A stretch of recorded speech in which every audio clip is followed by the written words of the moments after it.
con unha reunión de unha sesión extraordinaria da Xunta Xeral da Sociedade Mercantil Turismo de Pontevedra, cun punto na orde do día, nomeamento dos membros do Consello de Administración, corrección de erro de acordo adoptado na sesión do 20 do 7 de 2015. Señor secretario, ten a palabra. Bos días.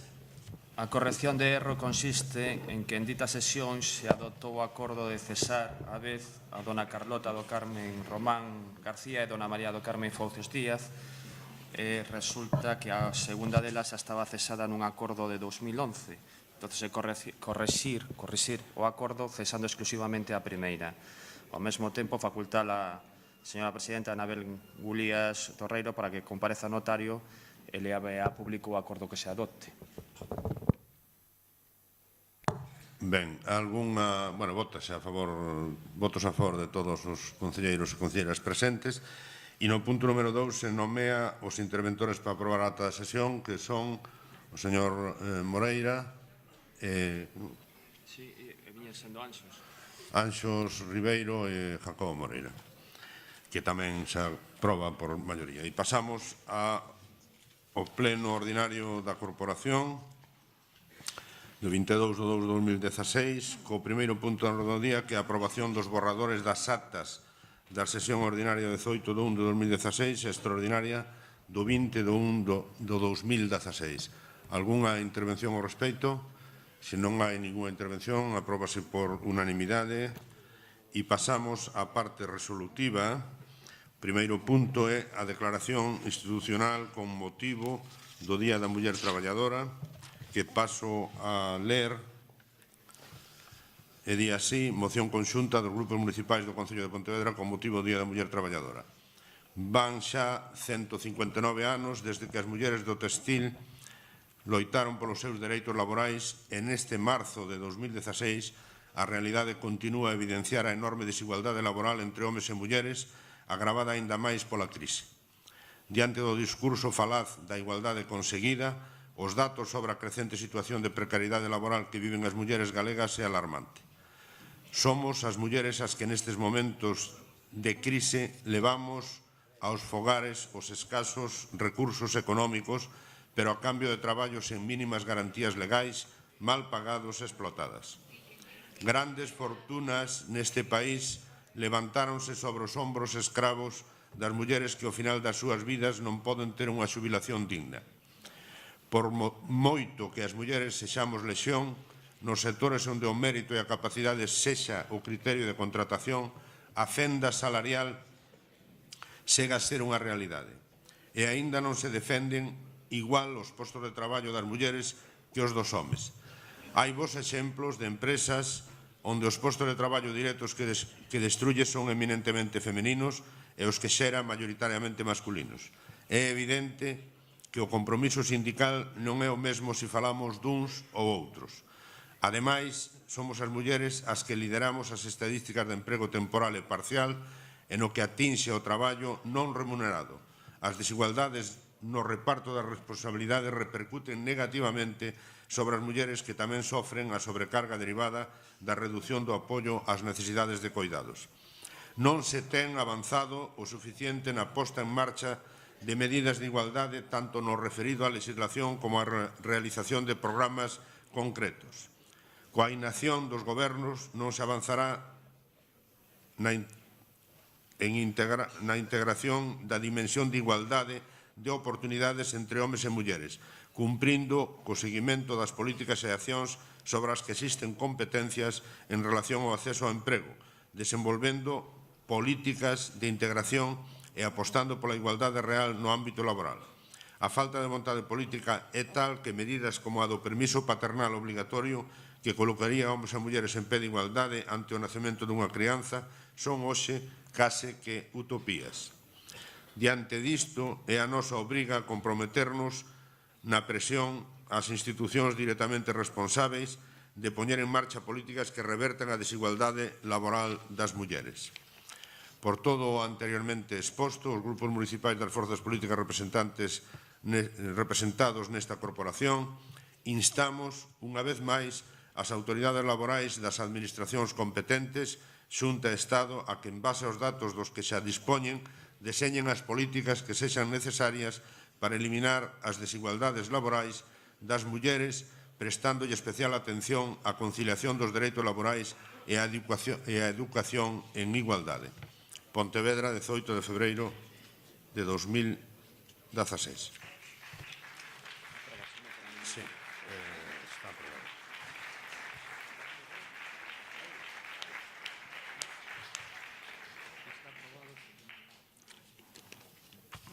Ben, o segundo punto da orde do día é tamén unha declaración institucional sobre a solicitude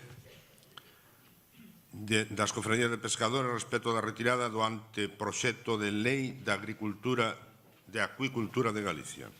Paso a ler a parte resolutiva, porque a parte expositiva é moi longa, e a parte resolutiva di así: punto 1. Instar a Consellería do Mar a retirada do anteproxecto de lei de acuicultura de Galicia e ao Consello da Xunta de Galicia para que rexeite dito anteproxecto de lei de acuicultura de Galicia. E no segundo punto, remitir o texto do acordo acadado polo Pleno Municipal a Cofradía de Pescadores de Lourizán, Cofradía de Pescadores de Pontevedra, Cofradía de Pescadores de Raxó.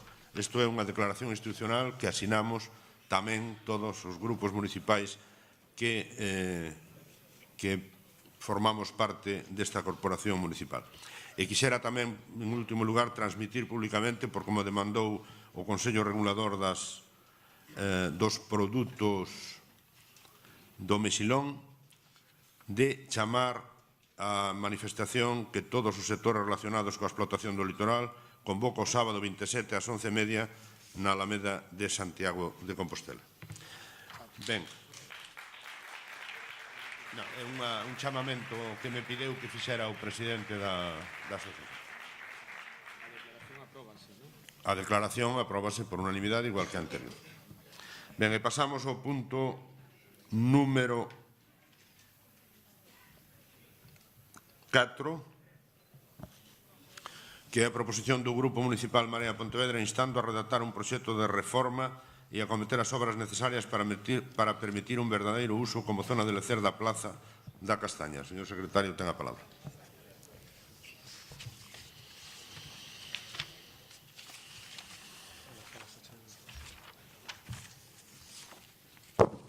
O presente asunto determinouse na sesión da Comisión de Mobilidade, Infraestructuras, Obras e Servizos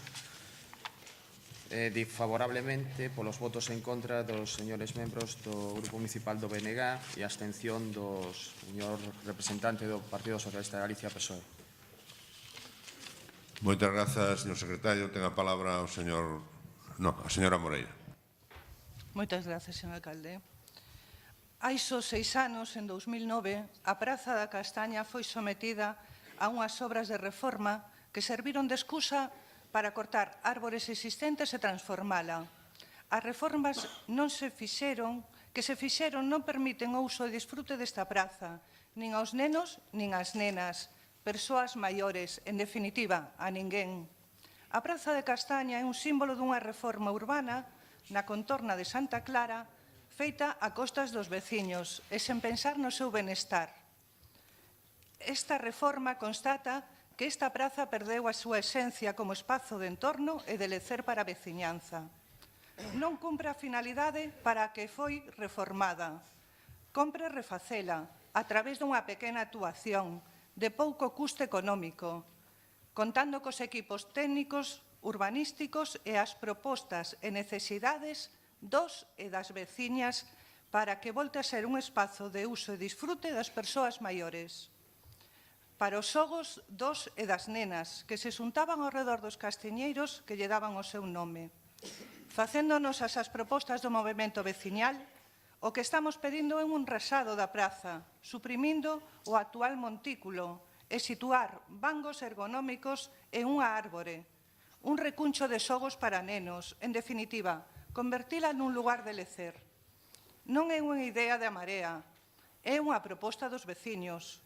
Por iso, instamos a este Goberno municipal a encargarlle aos equipos técnicos do Concello a redacción dun proxecto de reforma da Praza de Castaña. Como podemos ver, antiguamente estaba chea de castiñeiros. Foi reformada e simplemente existe un montículo que non permite disfrutar da praza. Coa intervención dos veciños solicitamos unha reforma integral da plaza que permita utilizala. Moitas grazas. Moitas grazas, señora Moreira. Señora Rey, ten a palabra. Buenos días a todas y a todos. Estamos de acuerdo que todos los espacios públicos de nuestra ciudad deben de tener utilidad por parte de las pontevedresas y los pontevedreses. Hemos estado con los vecinos, les hemos escuchado y, tal y como recoge Marea en su moción, manifiestan que no es una zona de la que se pueda disfrutar y, además, que es un peligro constante para los más pequeños.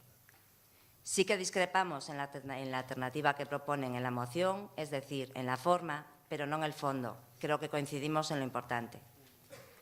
Es cierto que no es un gasto prioritario para las arcas municipales, ya que la segunda reforma tuvo lugar en el 2009. No obstante, si hay algo prioritario para el Grupo Municipal Ciudadanos, son precisamente los usuarios de los espacios públicos, que somos todos. Consecuentemente, como todos los que estamos hoy aquí tenemos la obligación de mejorar la vida de las vecinas y los vecinos, y son ellas y ellos los que manifiestan su disconformidad con el diseño actual, tenemos la obligación, y reitero lo de obligación, de dar respuesta a sus demandas. Nuestro voto va a ser a favor. Muchas gracias, señora Rey. Señora Castro.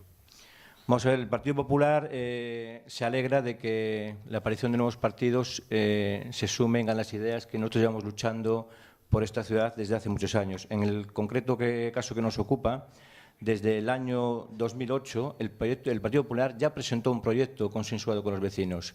Se quejaban de que nunca habían sido recibidos por el señor Lores y por el BNG. Consensuamos un proyecto con los vecinos. Incluso los vecinos llegaron a pedir públicamente que el Partido Popular les representase y presentase ese proyecto en el Pleno. Curiosamente, a los 2 meses de esta propuesta del Partido Popular, aparece el BNG sin ningún tipo de diálogo y saca de la chistera un proyecto. El proyecto es el resultado que tenemos ahora, que es ejemplo de lo que no hay que hacer en una plaza. Por un lado, pues sacamos conclusiones en ese sentido, ¿no? Que la reforma urbana a veces no siempre sale como uno desea.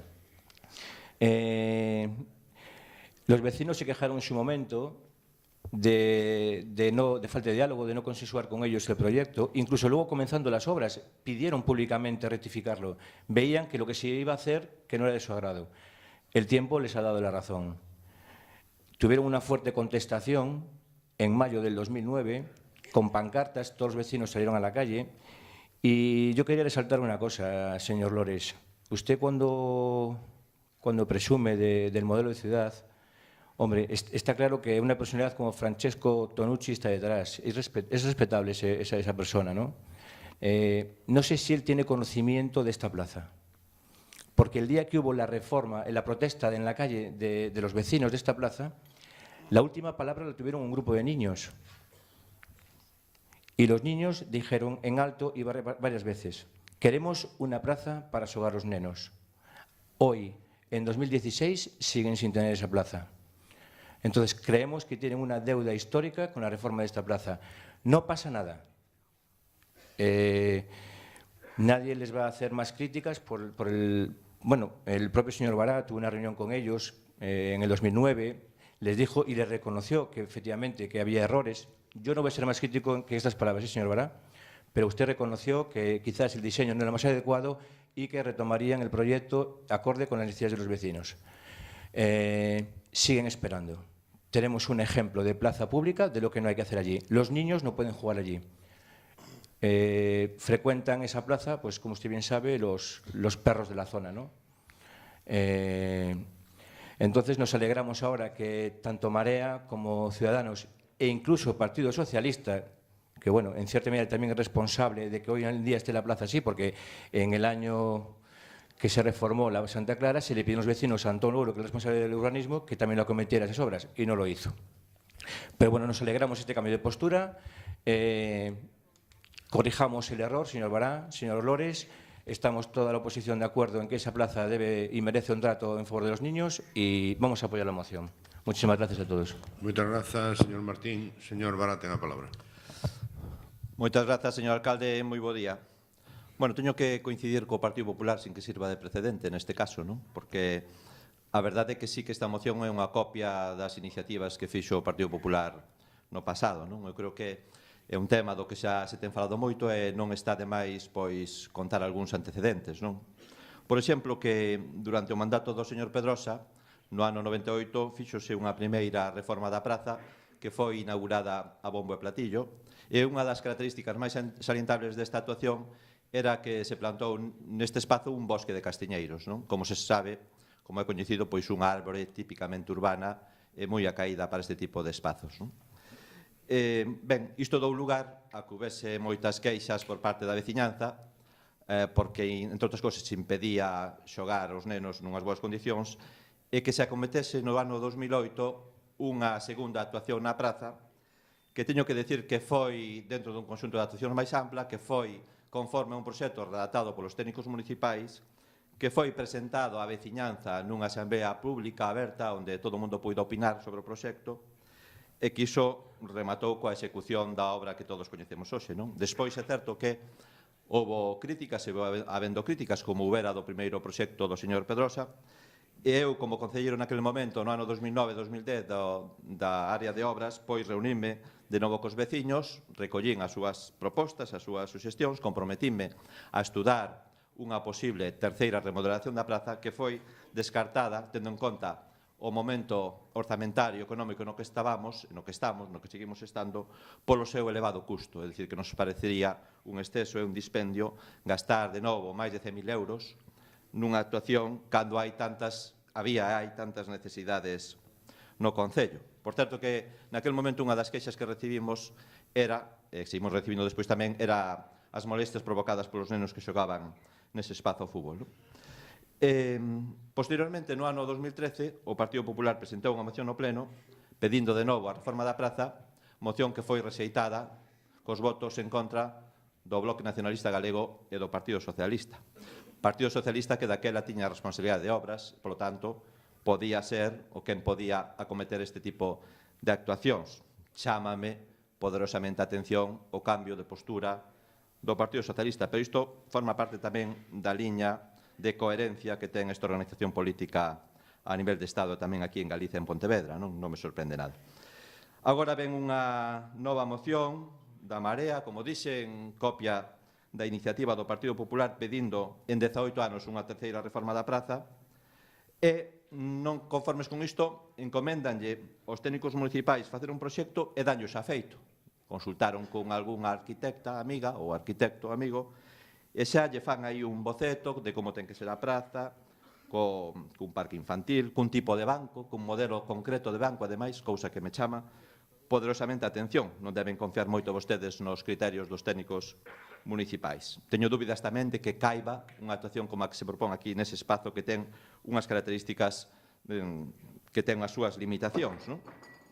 En todo caso, nos anunciamos o noso voto en contra porque non nos parece que sexa unha actuación prioritaria no actual contexto orzamentario e económico, tendo en conta, ademais, as múltiples necesidades que temos na cidade e nos barrios de actuacións e gustaríame que vostedes lle explicasen aos veciños de todos os barrios de Pontevedra que propoñen facer unha terceira reforma nunha praza da cidade en 18 anos cando hai tantísimas necesidades que nos demanda a veciñanza. Non eu podría poñer aquí exemplos de 8, de 10, de 12 prazas ou espazos parecidos a estes onde non se actuou aínda e onde sería necesario actuar.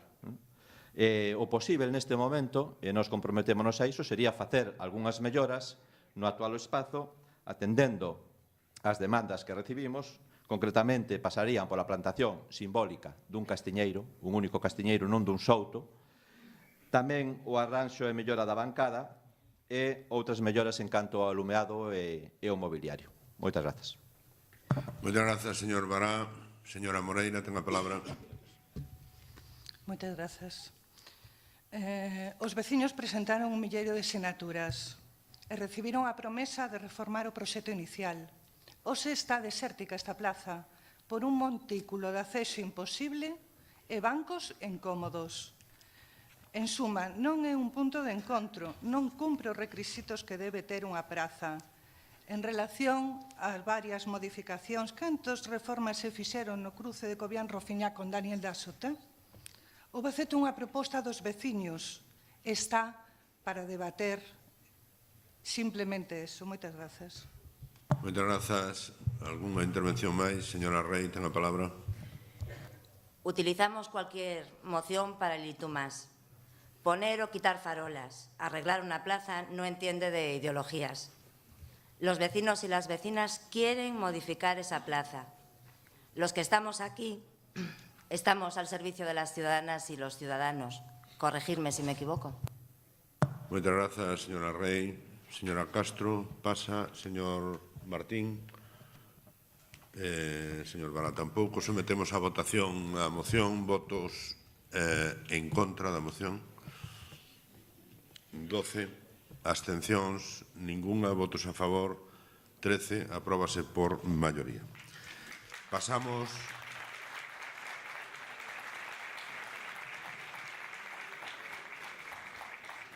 ao punto seguinte, punto número 5, proposición do Grupo Municipal do Partido Popular sobre a construción dun novo campo na parroquia pontevedresa de Placer en Lourizán e promoción da práctica da actividade física e deportiva na parroquia. Señor Abeigón, ten a... non. Hai ditamen. Pois lea o ditamen, señor secretario. De feito, hai dous dictames porque a moción ou a proposición contén dos pronunciamentos sobre sendas materias. Entón, a Comisión de Mobilidade e Infraestructuras sobre Servicios ditamina favorablemente a parte primeira. Se ven na redacción seguinte: instar a Xunta de Goberno de Pontevedra que no presente mandato se busquen os terreos aceitados e se dote a parroquia de Lourizán dun campo de fútbol no que poidan practicar este deporte os clubes deportivos desta parroquia. Ditaminouse favorablemente por unanimidade. E tamén por unanimidade o punto segundo ditaminouse pola Comisión de Benestar, Cultura e de Innovación Sociocultural. Se ven tamén co seguinte teor: solicitar a Consellería de Deportes do Concello de Pontevedra que promocione como é debido a práctica de actividade física e deportiva para todos os veciños de Lourizán e das demais parroquias do municipio, especialmente apoiando o deporte base. Moitas grazas, señor secretario. Señor Moreira, ten a palabra. Gracias, señor presidente. Moi bons días a todos e a todas. Esta é unha proposta que traemos aquí a petición dos veciños de Lourizán, que hai que recordar que unha parroquia completamente abandonada por este goberno, que consideran vostedes ou deben de considerar que é de Marín, pero é de Pontevedra, é a parroquia máis poblada de Pontevedra. E, desgraciadamente, coa súa teima de loitar contra unha fábrica que se atopa ali en Ence, e despois de estar vostede durante 16 anos dicindo que iba a retirar Ence, nós o que vemos ao final é que Ence sigue aí, e o único que conseguiron vostedes foi que un campo de fútbol que había para os veciños de Pontevedra se eliminara. Ese é o balance. A única infraestructura deportiva que, ademais, puxeron a empresa privada, a eliminaron. Ese é o gran favor que vostedes se teñen feito con tantas alegacións, con tantos recursos, os veciños de Lourizán. Por lo tanto, creo que é unha débeda que vostedes teñen con esta parroquia, implantarse dunha vez por todas un terreno, un campo de fútbol, unha instalación deportiva para todos estes veciños de Lourizán. Non caben excusas. Ese terreno valería, pero se non vale para vostedes, busquen vostedes outro, porque a competencia para facer campos de fútbol non é dunha empresa privada, senón que é do Concello de Pontevedra. O plan xeral o habilita para eso, posto que o plan xeral di que eses terrenos son para uso deportivo de equipamento, por lo tanto, se queren ese terreno xa lles vale, pero, por outra banda, o que non podemos permitir, señor Fernández de Lores, é que os nosos fillos, as nosas fillas, a xuventude de Pontevedra, e non a xuventude necesariamente, teña que ir a practicar deporte ao Concello de Marín ou outros concellos, porque en Pontevedra non hai infraestructuras deportivas. Por lo tanto, sen estenderme máis, sometemos a votación esta proposta, que, insisto, creo que é unha débida que vostedes teñen coa parroquia de Lourizán, e agardamos, por tanto, o seu apoio e o seu voto a favor. Nada máis e moitas gracias. Moitas gracias, señor Moreira.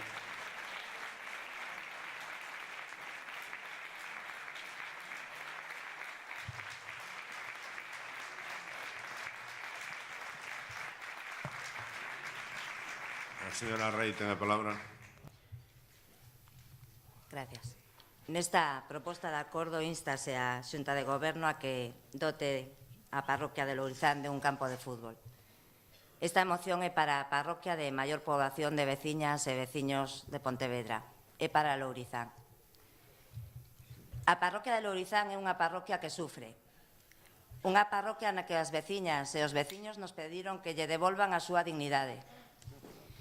Escoitar a un veciño, mirarlle os ollos e que só che pida que lle devolvan a dignidade é un momento que dificilmente se pode explicar con palabras. Un campo de fútbol non significa devolverlle esa dignidade. Só é un comenzo. Pequeno, pero é un comezo. Lourizán non só precisa un campo de fútbol. Lourizán precisa instalacións deportivas. Lourizán precisa rematar o saneamento. Lourizán precisa luz. Lourizán precisa un centro social. Lourizán precisa que esta corporación se comprometa nesta legislatura a devolverlles parte da súa dignidade. O noso voto vai ser a favor. Moitas grazas, señora Rey. Señor Fernández, ten a palabra. Perdón. Señora Moreira, ten a palabra. Moitas grazas, señor alcalde. Dende o pasado mes de xaneiro, a empresa ENCE, por orden de costas, comeza a derribar o campo de fútbol dos Praceres, por estar ubicados en terreo marítimos terrestres e a non cumprir a concesión administrativa. Lourizán quedou sin instalacións para a práctica e xogo deste deporte. Lourizán é a parroquia máis poboada deste municipio e carece absolutamente de instalacións deportivas, agravada co desmantelamento do campo de fútbol, que constituía a única contraprestación que tuvo a parroquia polos recheos efectuados no ano 60. Non queremos que se construa no mesmo lugar que estaba, aspiramos a ir máis alá, a unha recuperación integral da ría. Por iso nos presentamos un plan plurianual para compensar esta débeda histórica que Pontevedra ten coa parroquia de Lourizán, acompañando do correspondente orzamento extraordinario.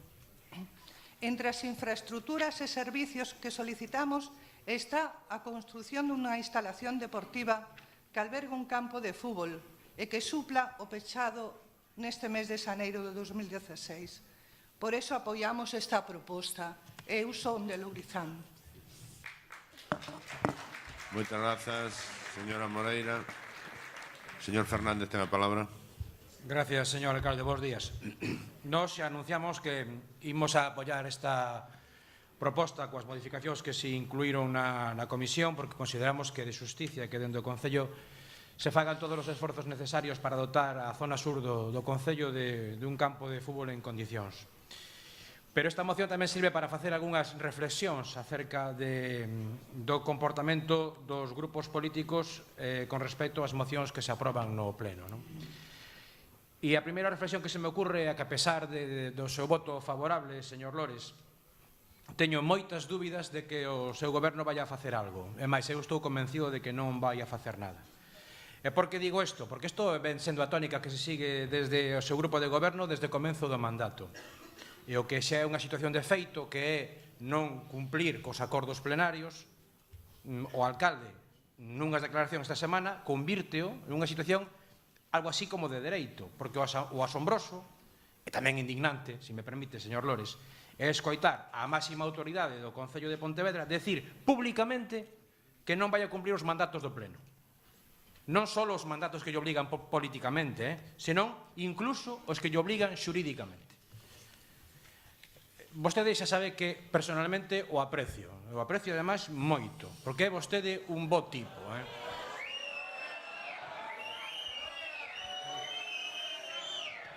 El amor tiene esas cosas. Pero políticamente, con todo cariño, señor alcalde, vive vostede na insensatez. Resulta intolerable o desprecio que vostede mostra por as propostas que lle fan dende a oposición e que salen adiante neste pleno. Intolerable o desprecio que vostede lle amosa os acordos plenarios. É intolerable que vostede diga que non vai a cumplir coas ordenanzas do Concello aprobadas neste pleno. Porque un alcalde non pode decir que non vai a cumplir as normas. Con que cara, con que legitimidade vai a exixir vostede aos veciños que cumplan unhas normas e vostede xa di que non as vai a cumplir. Vostede está obrigado a dar exemplo. Por lo tanto, eu aproveito isto para que instarlle a que reflexione e a que rectifique e a que teña en conta que os mandatos plenarios son mandatos que ten vostede que cumplir políticamente e xurídicamente. Por lo tanto, insistindo, rectifique, porque este Concello necesita un forte impulso, reactivación económica, plano estratégico, transporte público, consolidación poboacional nas parroquias, humanización dos barrios, saneamento integral, plan xeral de ordenación municipal. Necesita un forte impulso e temos que facelo entre todos, tamén con vostedes, señor alcalde, que para eso teñen a obligación de gobernar e non de facer oposición á oposición. Sin máis, insisto, vamos a votar a favor da moción presentada polo Partido Popular. Moitas grazas, señor Fernández.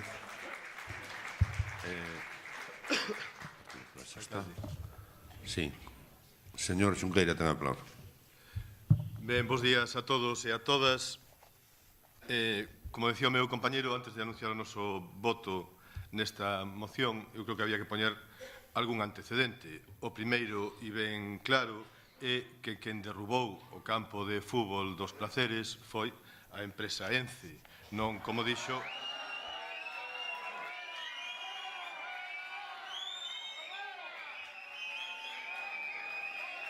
Non como dixo o señor Moreira, o deu entender que fora este Concello. Non só iso, sino que, ademais, a orde que tiña ENCE era, literalmente, unha vez que se asegure que sus usuarios pueden disponer de outras instalaciones adecuadas, otorgándole para ello un plazo, etc. E iso non fixo. Máis unha vez, o Partido Popular ponse ao lado da empresa que pretende seguir secuestrando a ría durante tantos anos. Ben.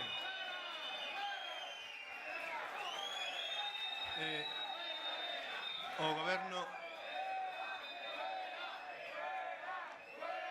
de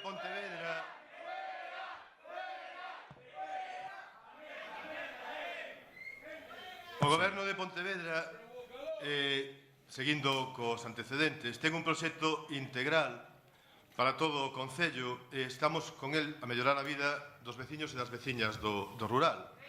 En ese proxecto estáse, por exemplo, a avanzar na dotación de servizos. Podíamos poñer varios, pero, por exemplo, de servizos e de dotacións. Por exemplo, na parroquia de Lourizán está avanzadísimo... Si siguen vostedes interrumpindo, me parece que non vai a cousa ben. Eu agradeceríalle que escoitaran a todo o mundo. Con todo respeto, están vostedes no pleno da corporación elexida por todos os pontevedreses. Nos respetamos todas as opinións, pero este pleno é absolutamente soberano. Por lo tanto, agradezo moitísimo un comportamento, en todo caso, cando unha persona acabe de falar, pois ustedes razonablemente podrán non opinar, pero sí, pero manifestar o que consideren convinte, pero deixen que o pleno transcurra con normalidade. Moitas grazas. Ben. Señor Xunqueira, ten a palabra. Nese proxecto para todo o Concello, no rural avánzase na dotación de instalacións e de servizos e, como decía, na parroquia de Lourizán, por poñer un exemplo, está avanzadísimo a dotación do saneamento ou, por si alguén non o sabe, no centro social que hai na parroquia e que foi, se non me equivoco, o primeiro da rede de 30 e tantos que ten o Concello que se puxo en marcha, van alá xa prácticamente 16 anos, fixéronse algunhas reformas, non vai alá un ano, para melloralo, porque despois de 16 anos o centro social que existe na parroquia precisa melloras.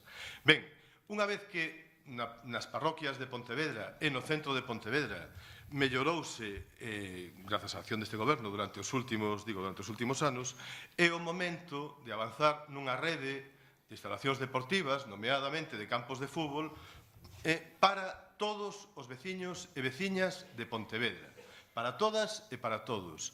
É intención deste goberno que esa rede estea ubicada principalmente nas parroquias, e, sobre todo, os novos campos de fútbol estean, sobre todo, ubicados nas parroquias. Xa que logo esta moción que presenta o Partido Popular coincide, polo menos na súa parte resolutiva, coa liña que ven poñendo en marcha este goberno e xa que logo anunciamos o noso voto favorable. Moitas grazas, señor Xunqueira. Señor Moreira, ten a palabra. Gracias, señor presidente. Esto es el colmo. O sea, ustedes y otros amigos se dedican durante años a pleitear y a presentar recursos y a hacer alegaciones para que una fábrica se vaya de Pontevedra. Y cuando le fuerzan por una declaración de caducidad que ustedes forzaron y apoyaron y aquí hicieron alegaciones para esa declaración, y la empresa tiene una resolución que le ordena levantar el campo y lo levanta, ahora le echan la culpa por levantar un campo. Es que tiene narices el tema, ¿eh? Es que tiene narices. O sea, ENCE no.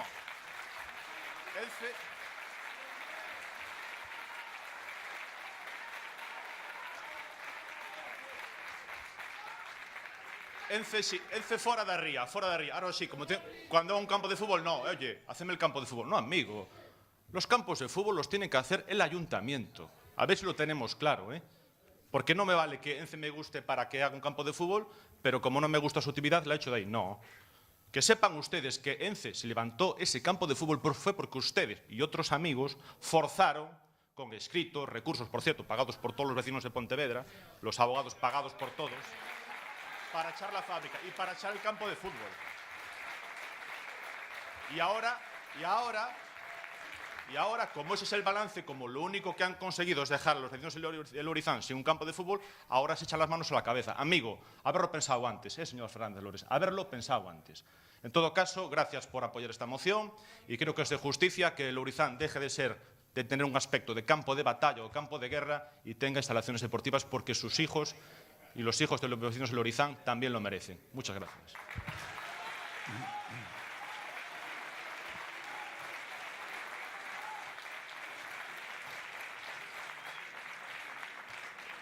De todos, señor Moreira, é sabido que o que molestaba en Lourizán era o campo de fútbol. Eso sabe todo o mundo, porque... Eso sabe... Pues es lo que ha conseguido usted. Y a los hechos me remito, Eso sabe señor todo, o Fernández. sea, o ruido que facían os nenos no campo de fútbol de Lourizán, ese era o que molestaba en Lourizán. Pues estará usted contento. Para o mire lo que ha Partido conseguido. Popular. Para o Partido Estará usted Popular. contento. Mire lo Bueno, que ha conseguido. sometemos o punto a votación, votos en contra da moción do Partido Popular, ningún, abstencións, ninguna, votos a favor, apróbase por unanimidade dos concelleiros e concelleiras presentes. Pasamos ao punto número 6, moción proposición do Grupo Municipal do PSDG-PSOE en relación á situación de abandono absoluto no que se atopa o espacio natural de interese local en Nil da Xunqueira de Alba. O señor secretario, ten a palabra. Este asunto ditaminouse na sesión da Comisión de Mobilidade, Infraestructuras, Obras e Servizos favorablemente, se ven coas abstencións dos señores concelleiros membros do grupo do BNG. Moitas grazas. Señor Puentes, ten a palabra. Moitas gracias, señor alcalde. Bos días a todos e a todas. Esta moción que presenta o Grupo Municipal do Partido Socialista non persigue outra fin que denunciar cal é a situación na que está neste momento un espazo de alto interese ecolóxico para a cidade de Pontevedra, como é a Xunqueira de Alba, e reclamar do Goberno Municipal que se adopten as medidas necesarias para poder amañar e para poder, en definitiva, volvelo a poñer en valor. No ano 2008, este Concello conseguiu un importante fito que foi declarar este espacio que é prácticamente o único resto da ampla xunqueira que tiña o río Lérez no entorno da cidade de Pontevedra, pois conseguiu declararlo como ENIL, como espazo natural de interese local e, polo tanto, sometelo a unha determinada protección para preservalo de cara ao futuro e para que os cidadáns e cidadas de Pontevedra puidéramos disfrutar del con todo luxo de detalles. Froito desa actuación, pois se fai unha intervención na zona, se limpa, se retira maleza, se retira vegetación invasora, se lle dota de infraestructuras como alumeado, pontes, sendas, en definitiva, como decía, se prepara para poder ser preservado e para poder ser desfrutado. Foi ademais un fito, decía, porque conseguimos que fora o primeiro humidal galego en acadar a súa protección como ENIL. Polo tanto, o que no ano 2008 foi un éxito, hoxe temos que lamentar que estea na situación na que está. E ademais creemos que está así porque desde aquela hai un abandono absoluto por parte do goberno municipal nas labores de mantemento. Nós, cando se fala de modelo de cidade, temos claro que en este concello hai dous modelos de cidade, o modelo da cidade que lle interesa ao BNG, da parte da cidade que lle interesa ao BNG, e o modelo da parte de cidade que ao BNG lle dá exactamente igual. E a Xunqueira de Alba, pois parece que é unha desas partes que ao BNG lle dá exactamente igual. Calquera cidadán que pasea por ali pode ver como as sendas están intransitables en moitos puntos, o alumeado está absolutamente destrozado e inutilizado, as pontes están derrubadas, as pasarelas todas menos unha están pechadas para o tránsito peonil, o miradoiro de aves, bueno, hai un miradoiro de salgueiros porque non permite ver a Xunqueira froito da maleza que a rodea. O espacio propio de Xunqueira está invadido por lixo e por todo tipo de plantas invasoras e, en definitiva, salvo en algún punto concreto, é imposible ver a Xunqueira.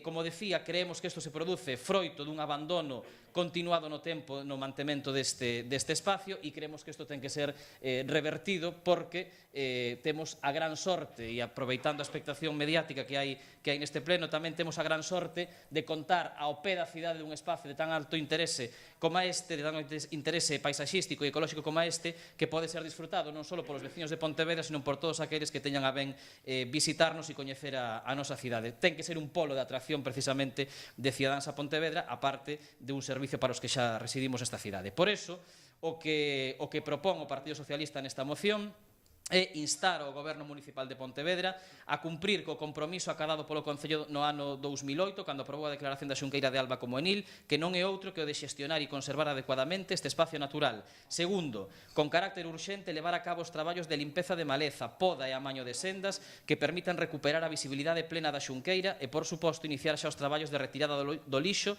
e das plantas invasoras de todo este espacio.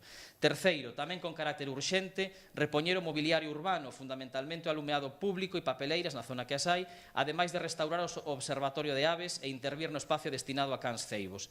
Cuarto, reconstruir a ponte de madeira que existía nas inmediacións do Parque de Maquinaria da Deputación Provincial e a pasarela que parte da estrada que comunica a PO 531 coa Santiña, ademais de amañar a fin de evitar a súa derruba a ponte de madeira que conduce ao Miradoiro e a pasarela que existe no acceso desde a Rúa da Gándara.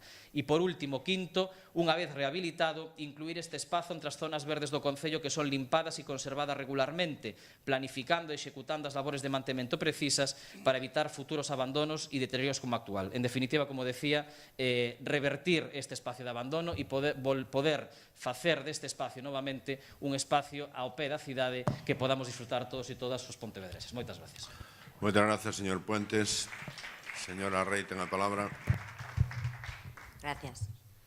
Estamos totalmente de acuerdo en instar al Concello a mantener la Xunqueira de Alba en las condiciones óptimas de conservación, ya que los plazos para la obtención de esta calificación fueron largos, casi 3 años. Tenemos un lugar muy privilegiado, muy cerca del centro urbano, para el disfrute de las ciudadanas y los ciudadanos de Pontevedra y de todos los visitantes a los que les guste disfrutar de la naturaleza, con una característica importante a mayores, que es la observación ornitológica. Evidentemente vamos a votar a favor de esta moción. Moitas grazas, señora Rey. Señora Moreira, ten a palabra. Moitas grazas. Nos imos apoiar esta moción porque estamos a favor da realización das obras e mantemento dos espazos. Moitas grazas. Moitas grazas. Señora Beigón, ten a palabra. Gracias, señor alcalde. Buenos días, señoras y señores concejales, compañeros de esta corporación, funcionarios del Ayuntamiento, medios de comunicación y, como no, a todos los asistentes a este pleno de hoy.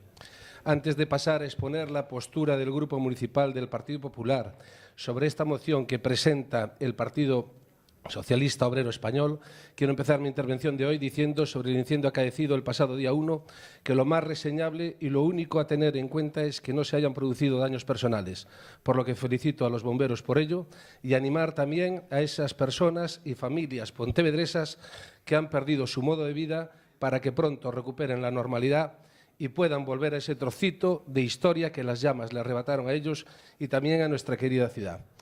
Dicho esto, nuestro grupo coincide en la necesidad de proceder a la restauración y puesta en valor de la Xunqueira de Alba, procediendo a realizar las intervenciones precisas para sacarla de su estado de abandono y devolverle el nivel de conservación y cuidado ambiental que exige su actual estatus de espacio natural de interés local protegido, del que goza desde su declaración como tal por el Decreto 190/2012 de 13 de septiembre de la Consellería de Medio Ambiente de la Xunta de Galicia, a petición del Ayuntamiento de Pontevedra, y una vez que Costas del Estado invirtiera en el año 2000 359 millones de las antiguas pesetas, con la aportación de otros 70 millones de pesetas del Ayuntamiento, siendo vicepresidente del Gobierno el señor Mariano Rajoy Brey, que acudió a su inauguración.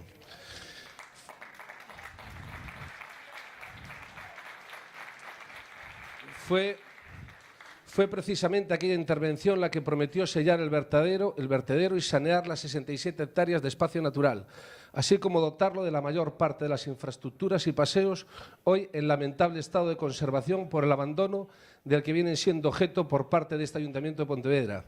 Abandono que, por cierto, constituye un flagrante incumplimiento del Plan de Conservación de Lenil Xunqueira de Alba, presentado por el propio Ayuntamiento de Pontevedra a la Consellería de Medio Ambiente de la Xunta de Galicia con fecha 13 de enero de 2011. Por lo tanto, con respecto a esta moción del PSOE, a este Grupo Popular le hubiese gustado que se incorporaran a la misma los siguientes aspectos. Primero, posicionamiento del Ayuntamiento de Pontevedra sobre si está dispuesto a asumir las responsabilidades económicas, ambientales y de mantenimiento de la Xunqueira de Alba como espacio natural cuya gestión es de titularidad municipal, y dar cumplimiento al plan de gestión presentado y aprobado por el propio Ayuntamiento. En caso contrario, lo más sensato sería tramitar la declaración de la Xunqueira de Alba como espacio natural protegido perteneciente a la red de la Xunta de Galicia, de forma que ésta asuma la gestión que el Ayuntamiento no quiere o no sabe asumir. Segundo, se proceda a la revisión del plan de conservación ya en este año 2016, a fin de adaptar las intervenciones precisas a las necesidades actuales. Tercero, se proceda a habilitar alguno de los edificios infrautilizados de las concesiones de Costas como aula de la naturaleza o centro de interpretación medioambiental, para lo cual deberían de abrirse las negociaciones con las administraciones correspondientes. Cuarto y último, dado que el proponente, es decir, el señor Fernández del Partido Socialista, es el que la firma, fue hasta hace pocos meses concejal de deportes de esta ciudad, es de lamentar que no se propusiese alguna medida o alguna idea para que dicho espacio natural pueda ser utilizado por los pontevedreses para la práctica regular de la actividad física y deportiva en una zona verde de estas características, como por ejemplo establecer fuentes de agua potable, señalamiento de las distancias, instalación de puntos de luz, etc.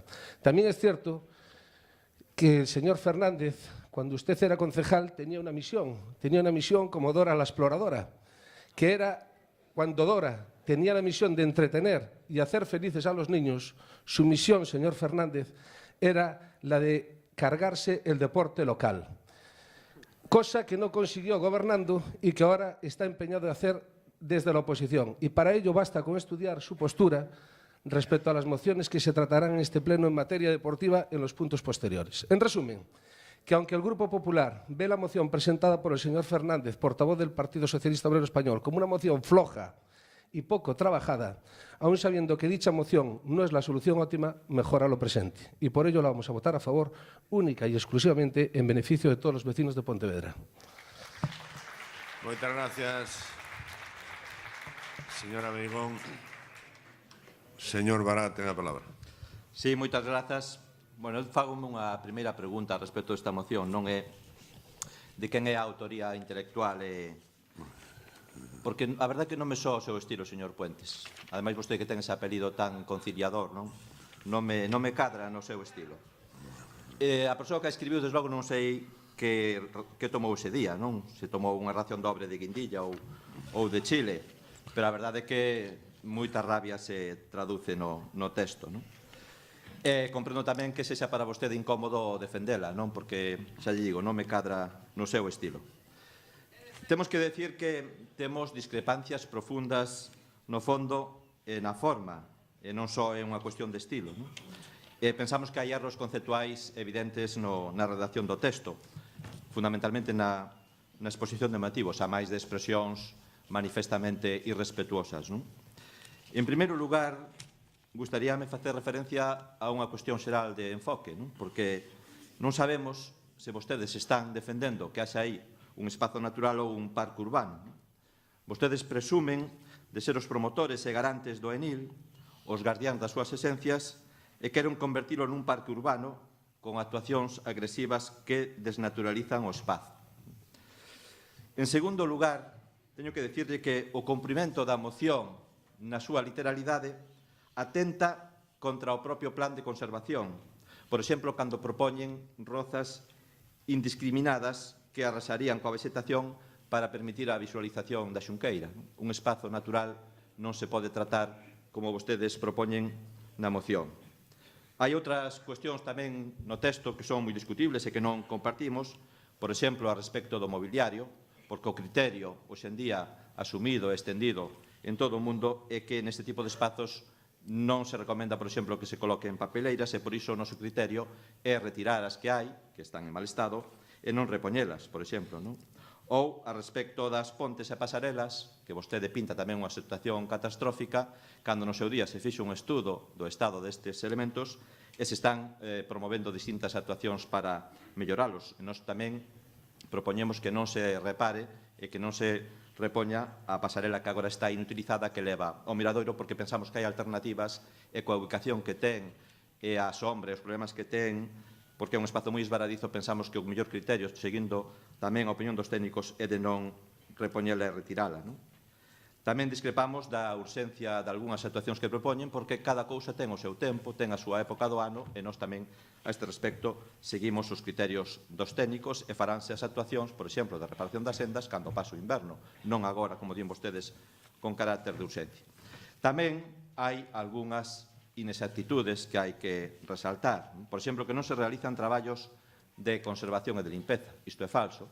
Falso porque ao longo do período 2012-2015 fixéronse de maneira continuada traballos de conservación e de limpeza e desde o novembro de 2015 a empresa concesionaria de Parques e Xardíns ven atendendo regularmente os traballos de limpeza de acordo cos criterios da técnica de medio ambiente do Concello.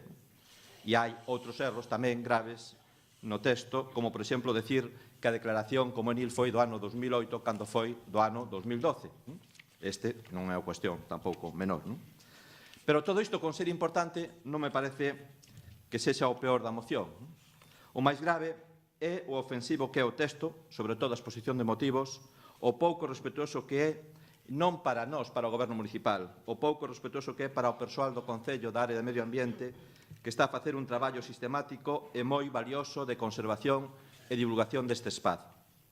E o exemplo disto é que se tramitaron nos últimos 4 anos 38 actuacións no Enil da Xunqueira de Alba, 20 delas de conservación e mantemento, 15 de actividades de educación ambiental e 3 de estudo, cun investimento que supera os 200.000 euros.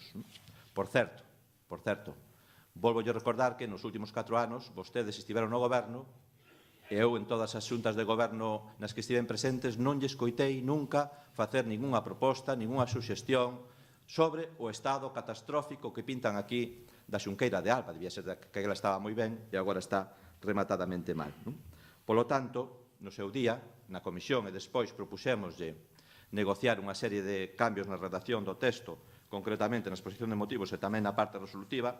Vostedes non quixeron virse a negociar de todas maneiras en aras de chegar a un acordo. Eu propoño de novo aquí facer unha modificación na exposición de motivos, deixando os 3 primeiros parágrafos e tamén na parte resolutiva, onde habría que eliminar algúns dos textos porque nos parece que non son acordes coa realidade e non son tampouco oportunos e procedentes. A este respecto, no primeiro punto, propoñemos que se diga, en vez de cumprir co compromiso, seguir cumprindo co compromiso, porque se estivo cumprindo ao longo destes anos, como dixen. No segundo punto, habría que eliminar, atendendo aos criterios dos técnicos, con carácter urxente levar a cabo os traballos de limpeza da maleza, poda, porque son contrarios aos criterios dos técnicos, porque vostedes propoñen que se arrase con toda esa vegetación para cumprir un objetivo de visualización da xunqueira, e iso, xa digo, é contrario ao espírito do Enil e aos criterios a este respecto dos espazos naturais.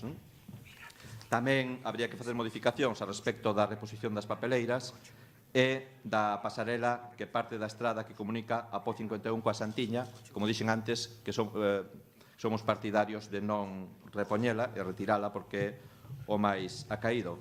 E habría tamén que suprimir o punto 5 porque, como xa dixen, este espazo está sendo obxecto xa de traballos de limpeza, de conservación e de mantemento, entón non lle vexo sentido a que se poña aquí, incluye este espazo entre as zonas verdes do Concello que son limpadas e conservadas regularmente. Xa se fai de acordo co establecido no contrato que se adxudicou no outono pasado á empresa Tespa. Moitas gracias. Moitas grazas, señor Barán. Señor Puente, ten a palabra.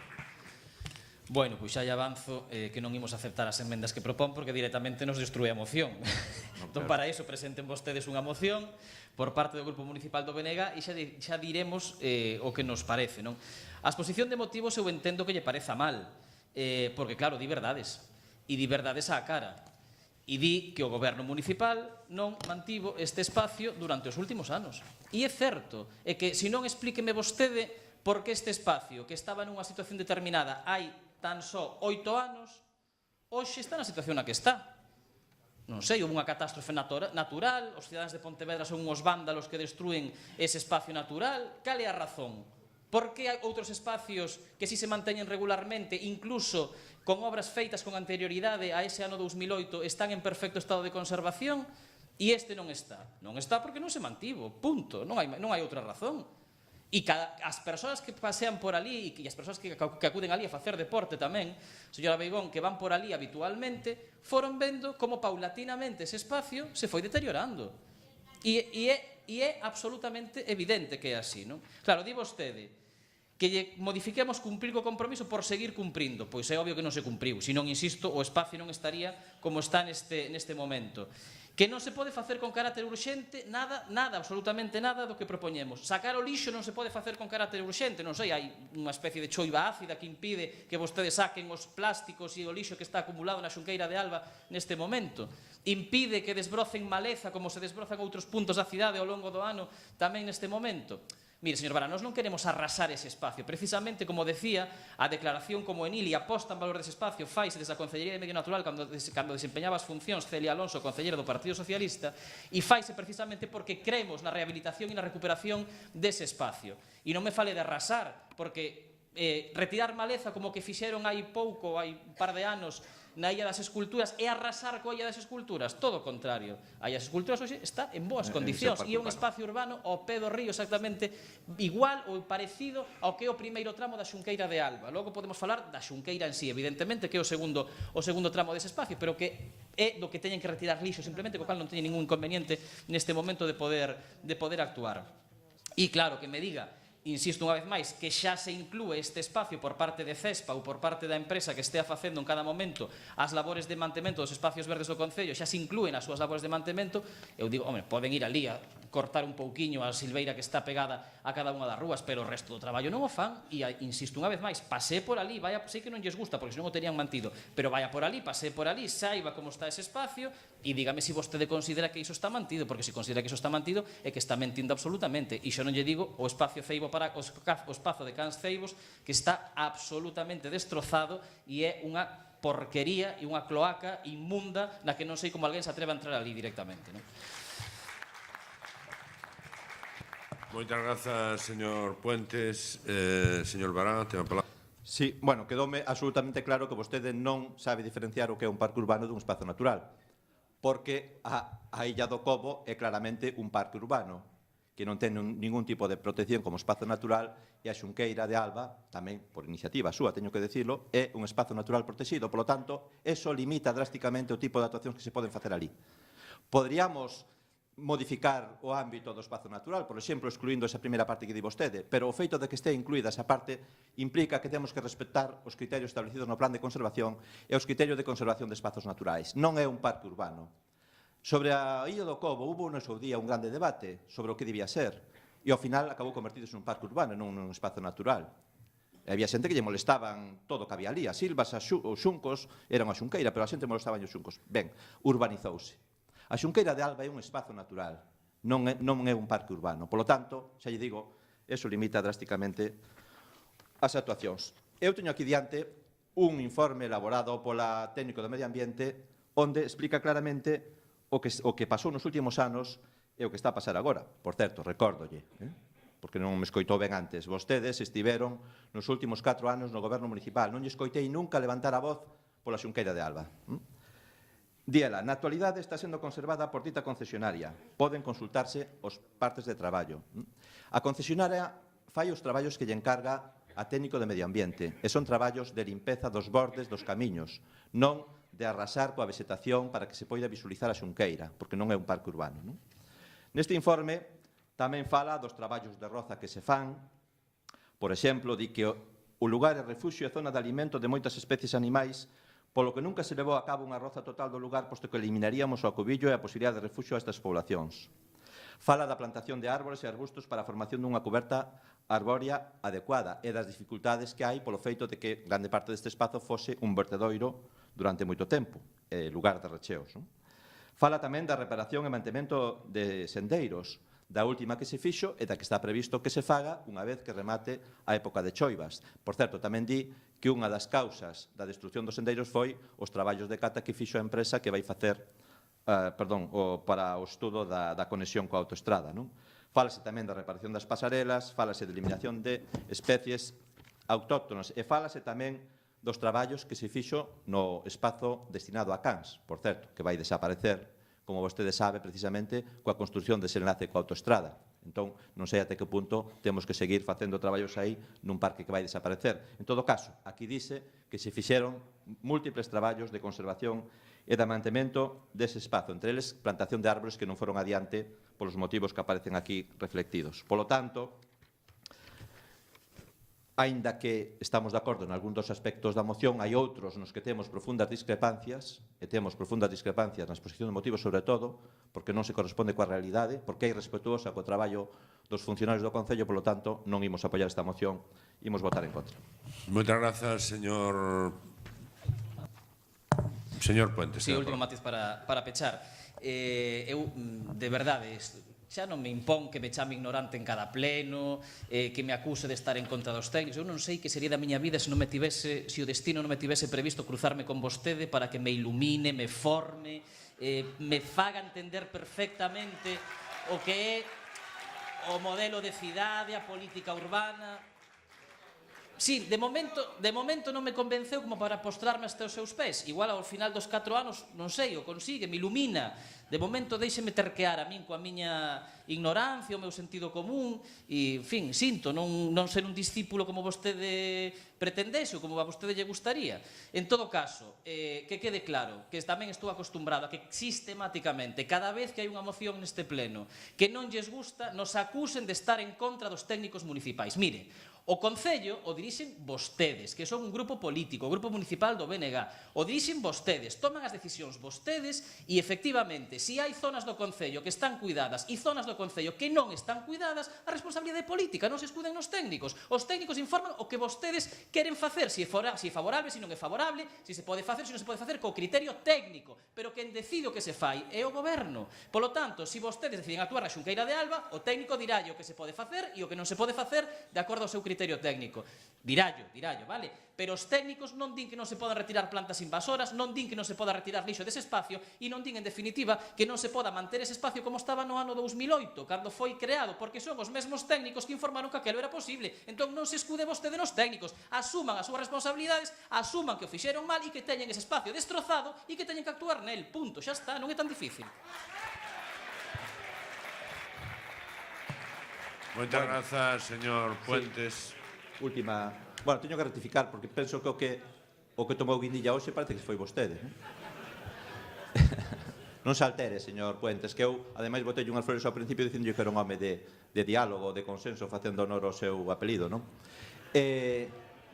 Pero, vostede tamén veu aquí un día propoñendo que se fixera un carril bici pola Rúa Michelena e ao final rectificou. Por lo tanto, rectificar é de sabios.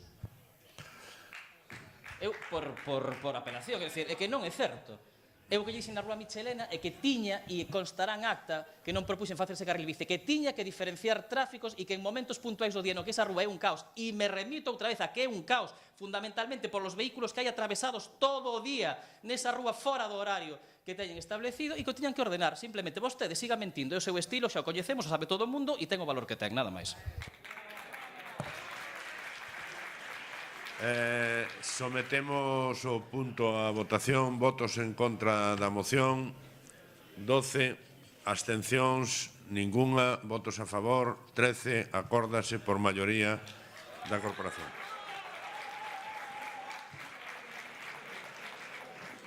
Pasamos ao punto número 7, que é o mismo co punto número 8, e que en todo caso faremos unha única intervención, supoño. O punto número 7 é a moción do Grupo Municipal do PSDG-PSOE en relación á declaración de Mariano Rajoy Brei como persona non grata no Concello de Pontevedra. Ten a palabra señor secretario, ten a palabra para ler o ditamen da Comisión Informativa. A Comisión Informativa de Réxime Interior ditaminou ao tempo presente proposición e a seguinte.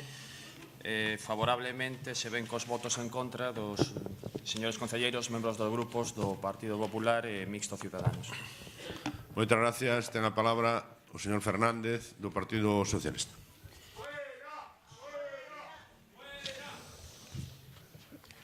Bueno, tal como vostede dixo, faremos unha única intervención para os dous puntos, porque son o mesmo, non? Entendo eu, non?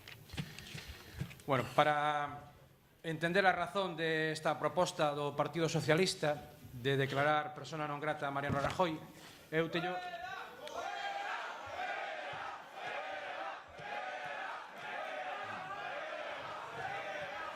Eu volvo a insistir na necesidade de respetar o turno de intervencións das forzas políticas que están representadas. Xa sabemos que non lle gusta a algunha xente, xa o sabemos, pero eso non quere decir que non teñan liberdade de opinar. Igual co señor Mariano Rajoy, pois amplía a prórroga por 60 anos, nós temos o dereito tamén de opoñernos. Por lo tanto, ten a palabra o señor Fernández. Sabemos que a empresa ENCE é moi democrática, xa estamos vendo que a empresa ENCE é moi democrática, xa o estamos vendo. Moitas gracias. Ten a palabra o señor Fernández.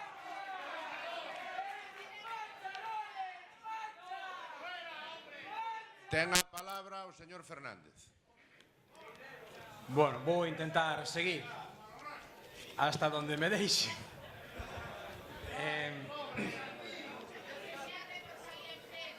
Decía que... Bueno, eu non sei se me expliquei claramente. Eu non sei se me expliquei claramente, non?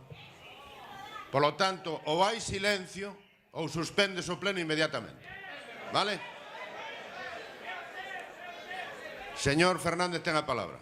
Gracias, señor alcalde. Eu non estou por suspender o pleno, nin haya silencio, nin non haya silencio. No. Eu quero falar, ainda que non me deixe. Sí, pero quen goberna somos nós. Se non me deixan falar, falarei igual. Eu son respetuoso coas posturas de todo o mundo e espero que todo o mundo sexa respetuoso coa postura do Partido Socialista. Exactamente igual que estou disposto a aguantar os silbidos, os pitidos e as imprecacións, espero que os demais aguanten o que eu teño que decir acerca deste punto de orden do día, porque é unha cuestión de pura democracia e de pura liberdade. Por lo tanto, eu vou a falar do que veño a falar aquí. E o que teño que decir aquí é que para entender por que facemos isto, eu teño que falar de miña nai. Miña nai ten 80 anos. Miña nai ten 80 anos. Ela aínda recorda como eran as marismas de Lourizán. E o recorda con tristeza. Recorda con moita tristeza. Porque sabe que nin ela, nin o seu fillo, que naceu cando se estaba construindo a fábrica, ningún dos dous volverá a velas tal e como eran. Pero miña nai sí que confiaba en que seu neto, que ten 23 anos, podería volver a velas algún día. Podería volver a velas algún día. E está claro que o desexo de miña nai é o desexo de moitas nais, de moitas aboas, de moitos pais e de moitos avós, que desexaban o mesmo. Agora, a todos eles lle roubaron esa esperanza. Esa esperanza acaba de roubarlla un goberno en funcións, a través dun Consello de Ministros en funcións, que decidiu regalar 60 anos máis de destrucción, de desolación e de tristeza a moitas nais e a moitas aboas, a moitos fillos e a moitos netos. E eso, a pesar dos silbidos, fixo un goberno presidido por unha persona desta cidade. Alguén que, cando lle interesa, di que é pontevedrés de toda a vida. Unha persona que se chama Mariano Rajoy Brey.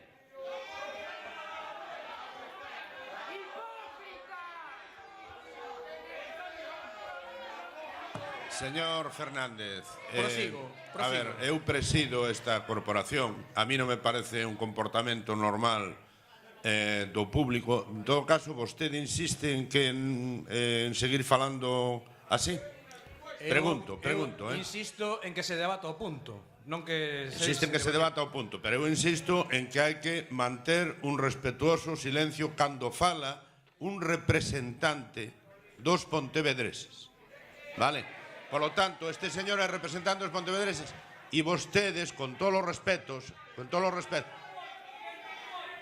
teñen a obligación, si veñen aquí a provocar, díganos directamente, que o diga a empresa, ademais, que diga a empresa si ven a violentar os dereitos democráticos desta corporación. Que o diga. Esa é a democracia da empresa ENCE, esta que estamos vendo aquí. Señor Fernández, ten a palabra. Bueno, seguirei hasta onde me deixen, porque evidentemente hai uns que respetamos a democracia e a liberdade e deixamos falar a todo o mundo e escoitamos aínda sin estar de acordo, e hai outros que están decididos a que a democracia e a liberdade só sexa cando a eles lles interesa ou a eles lles convén. Eu, insisto, seguirei adiante coa miña exposición. Despois de falar de miña nai, hai que falar de por qué temos que declarar persona non grata a un veciño de Pontevedra. O punto de partida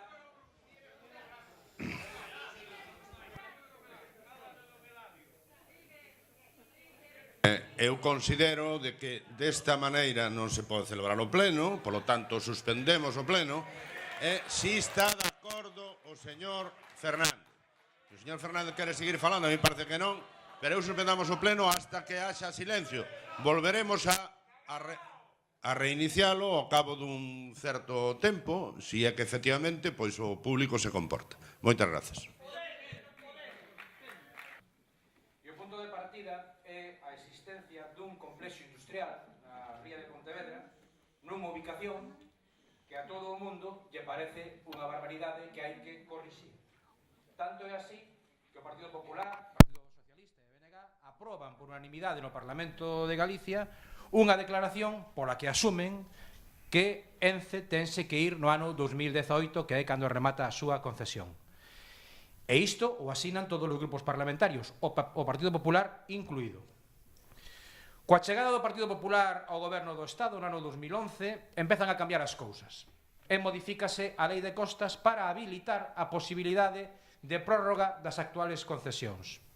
Esta lei apróbase cos votos do Partido Popular, incluído o de Mariano Rajoy, ilustre veciño desta cidade. Esta modificación, na práctica, abre a porta para a consolidación de ENCE na ría. E Mariano Rajoy sabíao cando o votou e non tivo ningún escrúpulo algún en facelo. Van pasando os meses sen que a Administración Central adopte unha resolución.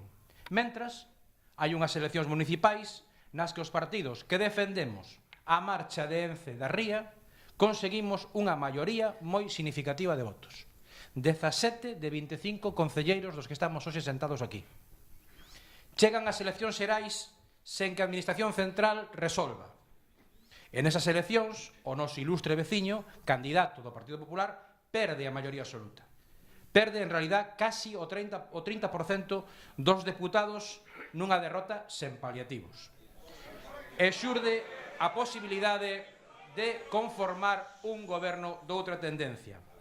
Porque o Partido Popular, no seu momento, o candidato do Partido Popular, di que non está en condicións de presentar unha candidatura á presidencia do goberno. Será porque durante esos 4 anos de maioría absoluta ganouse a pulso o repudio do resto de formacións políticas. Así está a situación cando un Consello de Ministros en funcións e un presidente en funcións dun goberno en funcións decide con alevosía aprobar a solicitude de prórroga da concesión por 60 anos máis para a empresa ENCE, en cuyo Consello de Administración non faltan relevantes membros do Partido Popular. Ou sexa, un veciño de Pontevedra, conocedor da situación de ENCE, do rechazo social, conocedor de todo o deterioro medioambiental, urbanístico, paisaxístico e turístico que ven producindo esta empresa durante 55 anos, ese veciño de Pontevedra preside en funcións o Consello de Ministros que condena a esta cidade, a súa cidade, a soportar 60 anos máis de presencia do complexo industrial na ría de Pontevedra. O feito é que a decisión non a toma un presidente veciño de Albacete, que descoñeza a situación, o malestar, o resitamento social que esta prórroga produce entre os cidadáns, incluídos moitos votantes do Partido Popular. Non, a decisión toma un veciño de Pontevedra que coñece de sobra a súa situación e, polo tanto, toma a pesar de saber o malestar e a indignación que iso vai a provocar. Mariano Rajoy foi consciente de que tomaba unha decisión en contra dos seus veciños, a traición, de costas ao interese xeneral, en beneficio dun interese económico privado, sen importarlle o máis mínimo os desexos dos seus veciños e veciñas, con total desprecio hacia eles. Uns terrenos e un entorno que durante máis de 55 anos a empresa desprezou e despedazou. Máis de 55 anos aproveitándose do mellor e deixándonos o peor. 55 anos de costas a Pontevedra. 55 anos de aguantar contaminación e destrucción.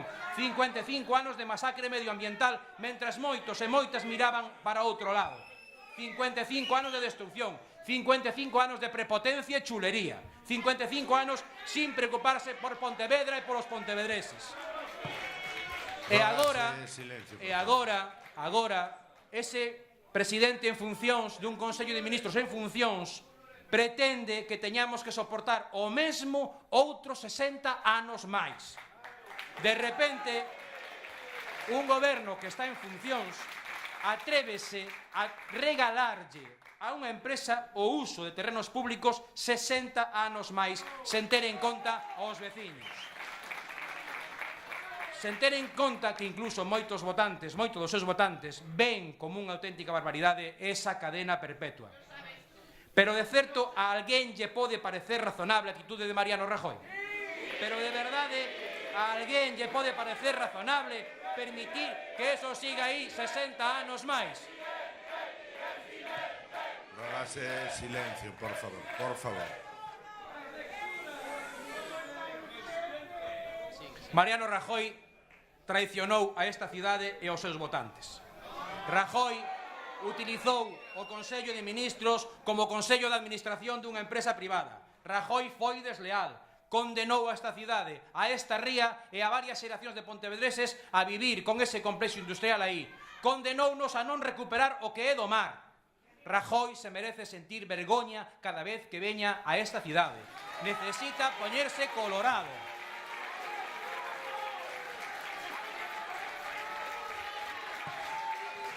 E mal que lle pese, tal como se lle dixeron en algunha ocasión, Rajoy é indigno de ser chamado veciño de Pontevedra.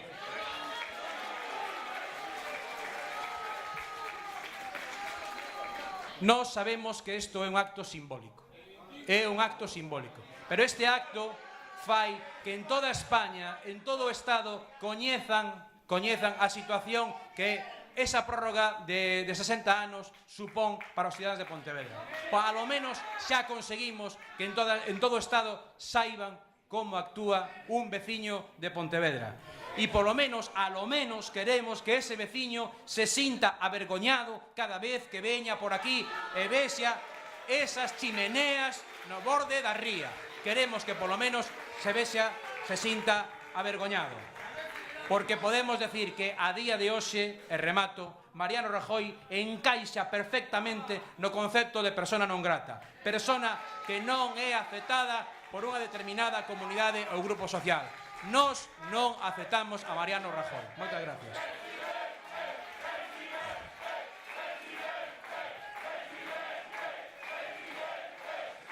Moitas grazas, señor Fernández. Ten a palabra o señor Rei. Ten a palabra o señor Rei de Marea Pontevedra. Moitas grazas, bo día. Podería referirme a que o goberno do Pontevedrés, Mariano Rajoy, introduciu no Código Penal a figura da prisión permanente revisable, que é un eufemismo para falar de cadea perpetua. É que coa prórroga, é que con esta prórroga que se lle concede a ENCE por 60 anos, acaba de condenar a 83.000 pontevedreses a cadea perpetua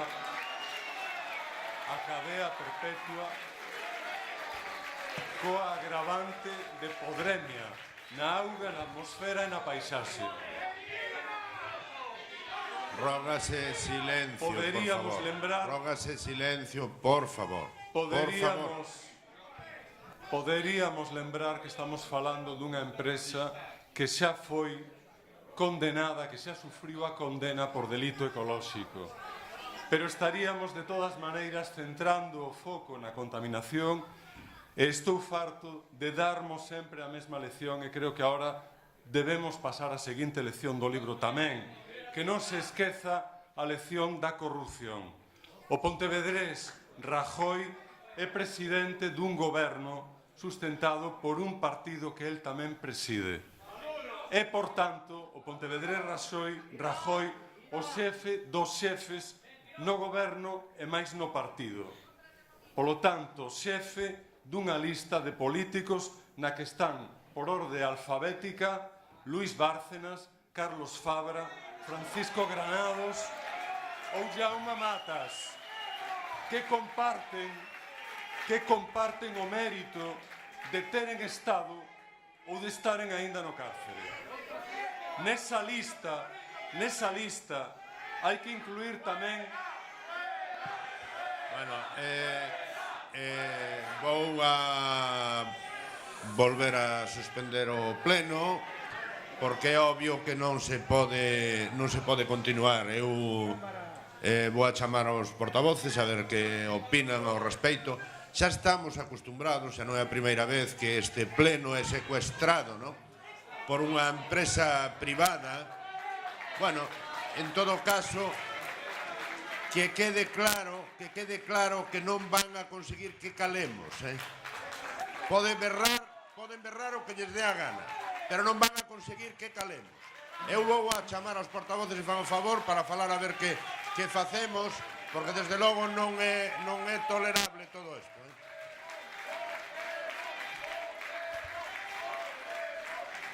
Señor alcalde, vamos a ver.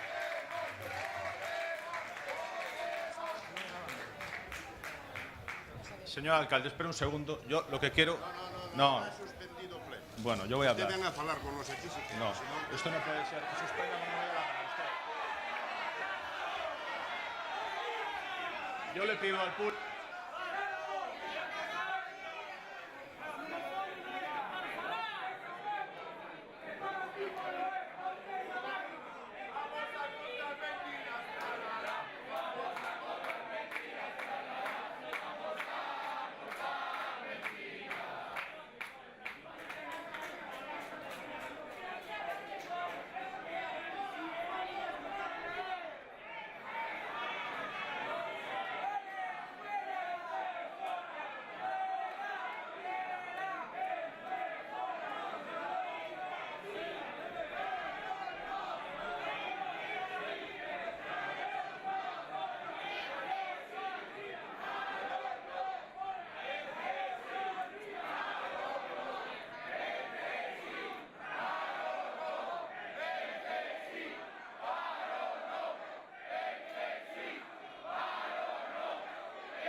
Bueno, reiniciamos un segundo intento, que espero que teña máis éxito que o primeiro. Ten a palabra o señor Rei de Marea Pontevedra. Bueno, estaba recordando que o pontevedrés Mariano Rajoy é xefe dunha lista de políticos na que están por orden alfabética Luís, sí, pero vou non repetir, por si non se escoitou. Na que están Luís Bárcenas, Carlos Fabra, Francisco Granados ou Llamo Matas, que xa pasaron polo cárcere ou que algúns deles mesmos seguen no cárcere. En esa lista tamén hai que incluir a Rita Barberá, a quen por algunha razón que podemos sospeitar están o señor Rajoy teima en aforar, e a Rodrigo Rato e a todos os tesoureiros do partido desde Rosendo Naseiro ata a actualidade. A lista inclúe ademais operacións policiais ou suizos como en Mallorca, Palmarena ou Nós. En Valencia, Gürtel, Brugal, Taula e tamén Nós. En Madrid, Caixa B, tamén Gürtel ou a Operación Púnica. E mesmo en Ourense hai unha operación pública con B cunha oferta de emprego na que as probas son de cintura para baixo. En Galicia teñen, ademais, as operacións Pokémon, Pikachu, Campeón, Carioca, Orquestra e Patos. E resulta que o goberno dese partido, en 2013, aprobou unha contrarreforma da Lei de Costas que abría a porta a ampliación de concesións como a de Ence, co pontevedrés Mariano Rajoy como presidente e o señor Arias Cañete de ministro do ramo. Por certo, o mesmo Arias Cañete, cuxo nome sae á palestra no caso Aquamed, con indicios de millóns de euros públicos desviados. A prórroga de 6 décadas máis chega despois de que Ence fose privatizada totalmente en 2001, co señor Aznar de presidente, o señor Rajoy de vicepresidente e Rato de ministro de Economía, sabendo daquela que a concesión en virtude da Lei de Costas de 1988 remataba en 2018 e os compradores pagaron con ese horizonte de actividade que remataba 17 anos despois da compra, pagaron daquela 230 millóns de euros e xa era un prezo de saldo. Por que se di isto? Soamente na década actual, Ence xerou recursos en 2010 por 57 millóns de euros, en 2011 por 46 millóns de euros, en 2012 por 21 millóns de euros e en 2013 por 40 millóns de euros. No ano 14 declararon perdas justificadas pola reforma enerxética e agora acaban de declarar no balance de 2015 os beneficios de 50 millóns de euros. A ese ritmo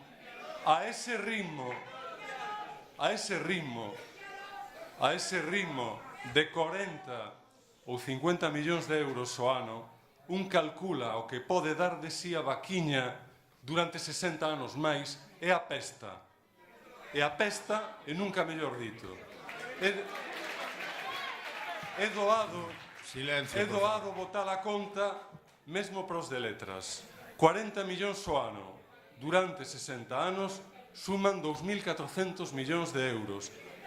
E pódese aducir que haberá investimentos, pero tamén se pode retrucar que mellorarán a conta de resultados, mellorarán os beneficios da empresa e esa cantidade mesmo pode ser moito maior.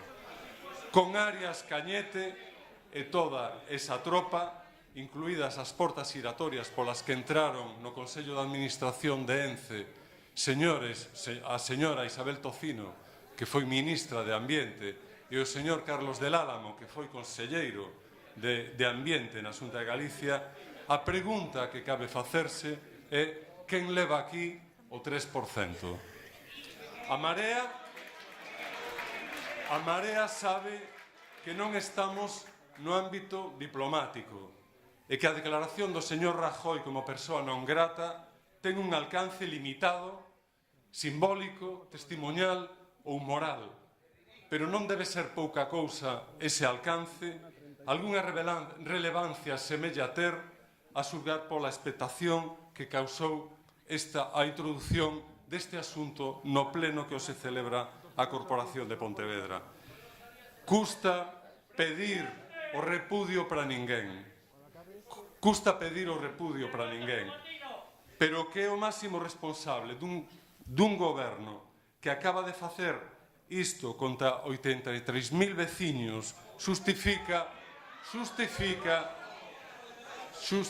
que desbotemos a nosa tendencia natural a sermos agradecidos. Como calquera cidade da nosa dimensión, cando un veciño ocupa responsabilidades altísimas, o normal na despedida delas, ese semella ser o caso agora, cun señor Rajoy que está en tempo de desconto, o normal é que esa cidade que tenga ese veciño ocupando esas responsabilidades altísimas lle agradeza os servizos prestados con honores, nomeando o fillo predilecto, entregándolle a medalla de ouro ou dedicándolle unha rúa da cidade. Pero o final que merece o señor Rajoy polo que acaba de facernos é estoutro. Para que o saiba, aínda que non teña consecuencias xurídicas nin administrativas, que non se preocupe, cando volva o caloret, seguirán agardando no baile de gala da Peregrina e no palco da Praza de Touros. O fume do seu puro faralle só mal a el mesmo, mentres o fume de Ence seguirá castigándonos a todos nós durante outros 60 anos. Digamos que xa nos castigou, que o señor Rajoy xa nos castigou moi por riba das nosas posibilidades. Marea Pontevedra entende que o señor Rajoy gañou a pulso o noso repudio e por iso pedimos o voto a favor para esta moción que pensamos que debe ser votada conxuntamente coa dos compañeiros do Partido Socialista. Moitas gracias.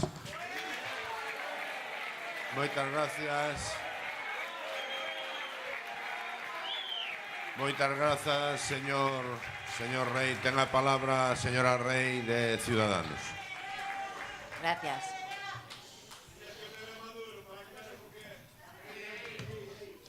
Quiero anunciarles que nuestro partido va a votar en contra de la moción que declara persona non grata a Mariano Rajoy.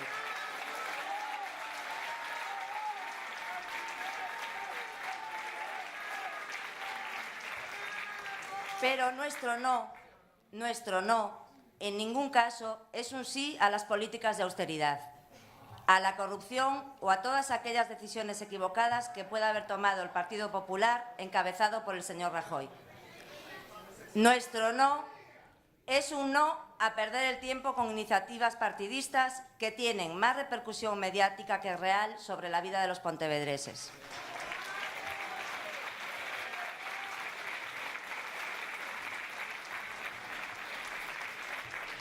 Nuestro no es un no al revanchismo político que parece haberse apoderado de algunos partidos que están más preocupados en hacer campaña que en cumplir con su programa.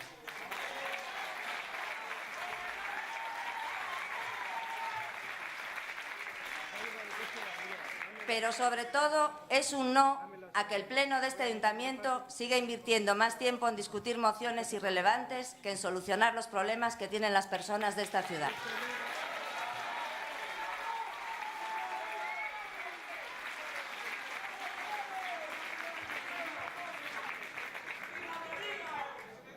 Gracias.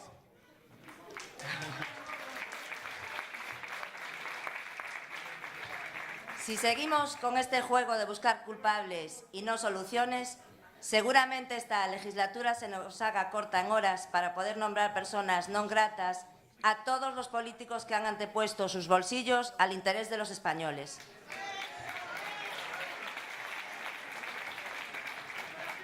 O bien anteponiendo siempre sus siglas y el interés mediático a las necesidades de las ciudadanas y los ciudadanos. Así que desde Ciudadanos invitamos a todos los concejales aquí presentes, independientemente de su partido, a dejar de un lado la vieja manera de hacer política de nuestro país para enfrentarnos a nuestro enemigo, que es la corrupción, el sufrimiento de la clase media trabajadora y el paro.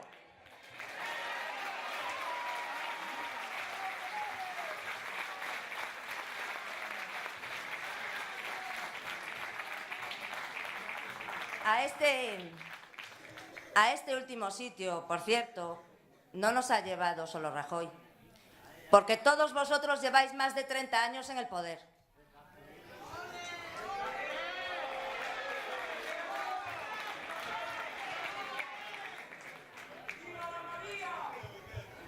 Demasiados réditos políticos le habéis sacado ya a ENCE todos.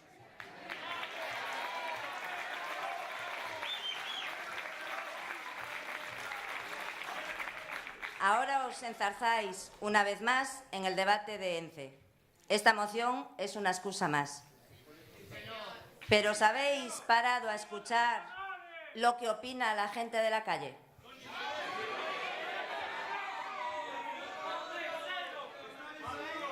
Os lo voy a leer y lo podéis leer vosotros mismos en las redes, en los comentarios que inundan los periódicos digitales de Pontevedra.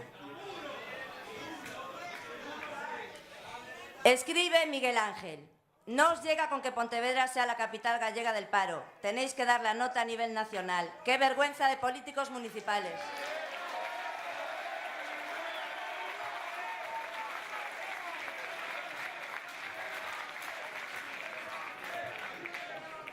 Pone Sergio: persona non grata. Hombre, sinceramente, para muchas personas lo es. Ahora, que lo declaren en una ciudad me parece excesivo. Me parece una gilipollez extrema. Yo ese pleno no se lo pagaba a ninguno de los asistentes.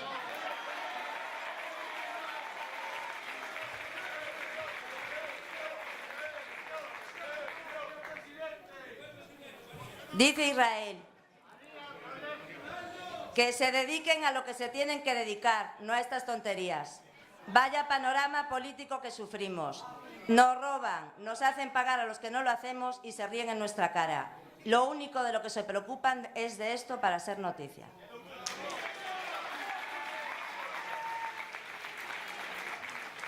Carlos: claro, por cada pleno cobran. Víctor: entre el puñetazo y el circo de los payasos ya nadie conoce a Pontevedra por los premios. Ridículo.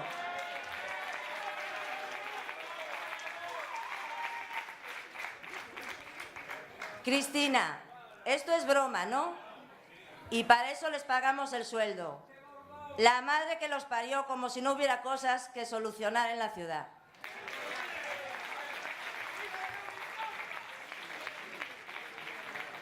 Y ahora me pregunto yo, y os pregunto a vosotros: ¿con qué derecho os creéis para nombrar persona non grata en nombre de todas y todos los pontevedreses?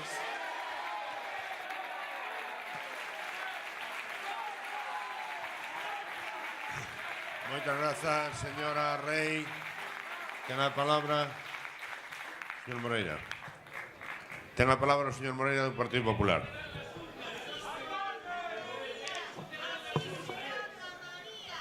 Gracias, señor presidente. Bueno, yo quiero comenzar mi intervención haciéndome eco del informe emitido por el señor secretario del Pleno, que dice cosas como la siguiente. Dice que entre las funciones de las administraciones no se encuentra la de cualificar a sus ciudadanos o otras administraciones o personas jurídicas en general. Habla de la inexistencia de habilitación legal para hacer este tipo de declaraciones, que sí se encuentran reguladas en el ámbito diplomático, que no es el caso, pero que no tienen respaldo expreso en el derecho administrativo local.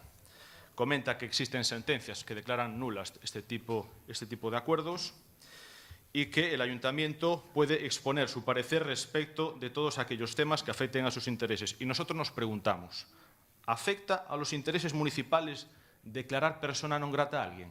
Yo creo que no. El informe dice además que cualificar a una persona con nombres y apellidos como non grata podría constituir un exceso en su habilitación. Y esto lo ha metido un técnico al que ustedes este fin de semana han atacado y han tratado de coaccionar porque no les gusta lo que dice su informe. Por tanto, yo soy el primero que les dice a ustedes respeten a los funcionarios municipales. Le advierto de todo esto.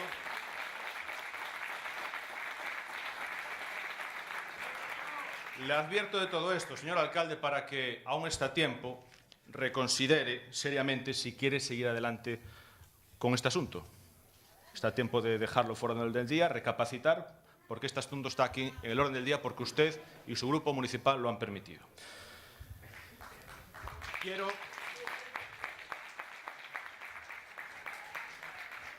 Quiero agradecer expresamente la presencia aquí hoy de personas que con su asistencia quieren manifestar su desacuerdo con que en nombre de Pontevedra se perpetre un acto tan sectario que no representa a nuestra ciudad.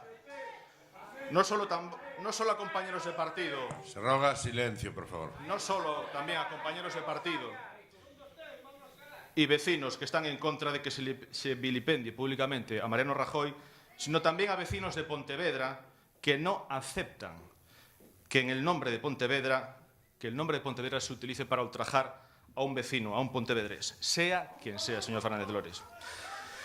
De la lectura de este informe, como le acabo de decir el señor secretario, se concluye que estamos tratando de un tema, un asunto que excede las competencias de este Pleno.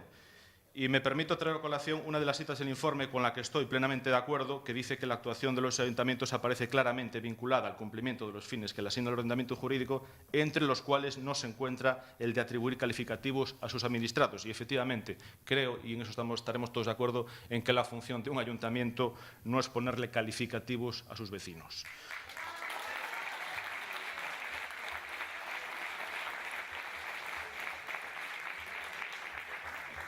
Pero es que además, este asunto, sobre el que tanta expectación se ha generado, no va a ayudar en nada a resolver los problemas de los vecinos de Pontevedra, señor Fernández Lores, que no son pocos, por cierto. Pero en cualquier caso, yo creo que ningún informe jurídico resultaba necesario para llegar a la conclusión de que este asunto no solo es inútil, sino necesario, aparte de una soberbia tontería. No hacía falta informes jurídicos, sino basta con el sentido común, señor Fernández Lores, que sí tienen los vecinos de Pontevedra a los que representamos. Los vecinos se preguntan estos días cómo es posible que los concejales del ayuntamiento puedan perder el tiempo en semejante tontería. Y en concreto, hay una encuesta en un medio de comunicación de Pontevedra en Internet que yo creo que es claramente contundente por el número de votos emitidos y por el sentido de los votos. Los vecinos se avergüenzan de los políticos de Pontevedra porque estemos perdiendo el tiempo en debatir semejante estupidez. Permítame que se lo diga.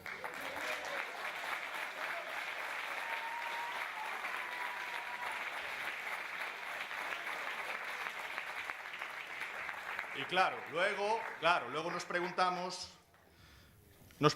por qué existe tanta desafección de los ciudadanos hacia sus representantes políticos. Pues mire, una de las explicaciones la tienen aquí ahora mismo, porque estamos perdiendo el tiempo debatiendo sobre un asunto totalmente inútil. Incluso, señor Fernández Lores, y sé que usted lo sabe, pero se lo voy a recordar por si no se acuerda, que hay vecinos que están incluso en contra de ENCE, que hasta lo puedo compartir, que tengan una idea diferente con respecto a ENCE, pero que no están de acuerdo en que se tome este tipo de decisiones contra un pontevedrés, sea quien sea. Y yo le digo sinceramente, es que jamás mi grupo municipal permitiría en Pontevedra adoptar un acuerdo de declarar persona non grata a nadie, pero ni a usted mismo, se lo aseguro.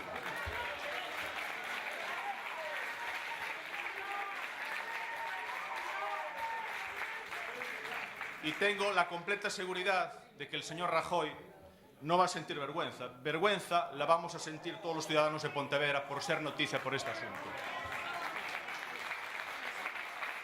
Y mientras tanto, señor Fernández Lores, seguimos sin un plan general de urbanismo, seguimos funcionando con uno de hace más de 25 años, del cual precisamente fue usted el único concejal que votó en contra, pero ahora lo abraza como si fuera el mejor plan del mundo. Seguimos teniendo cientos de vecinos del rural de Pontevedra que están siendo expoliados con tasas ilegales por servicios que no se le están prestando. Esas cartas las mandan ustedes. Miles de vecinos siguen sin contar en pleno siglo XXI con los más elementales servicios básicos, alcantarillado y saneamiento, y ya no solo del rural, sino del centro urbano, lo cual es el colmo. Nuestros hijos y los deportistas de Pontevedra tienen que irse, como dije antes en otra intervención, a practicar deporte a otros municipios como Marín, porque Pontevedra no dispone de instalaciones deportivas suficientes. 1.263 es el número de hogares en el concello de Pontevedra que carecen de cualquier tipo de ingresos, señor Fernández Lores. 2.936 los hogares pontevedreses que tienen a todos sus miembros activos en paro. El paro con usted se ha multiplicado por 100 y de los 3.400 el año 99, cuando usted se hizo alcalde de Pontevedra, ahora son más de 10.000. Somos la capital de España con menos gasto social por habitante. Esto sí que es non grato. Somos los últimos en transparencia en materia de contratación.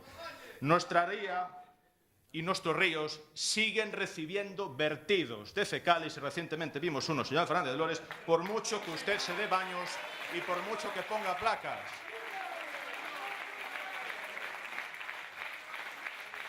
Los pontevedreses no tenemos ni una sola biblioteca pública municipal. Los pontevedreses no tenemos una sola escuela infantil municipal.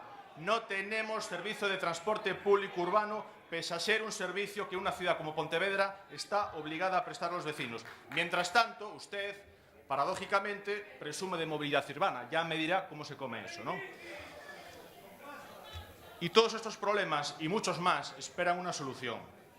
Pero parece que estos temas no tocan, parece que prefieren ustedes perder el tiempo con todo este asunto.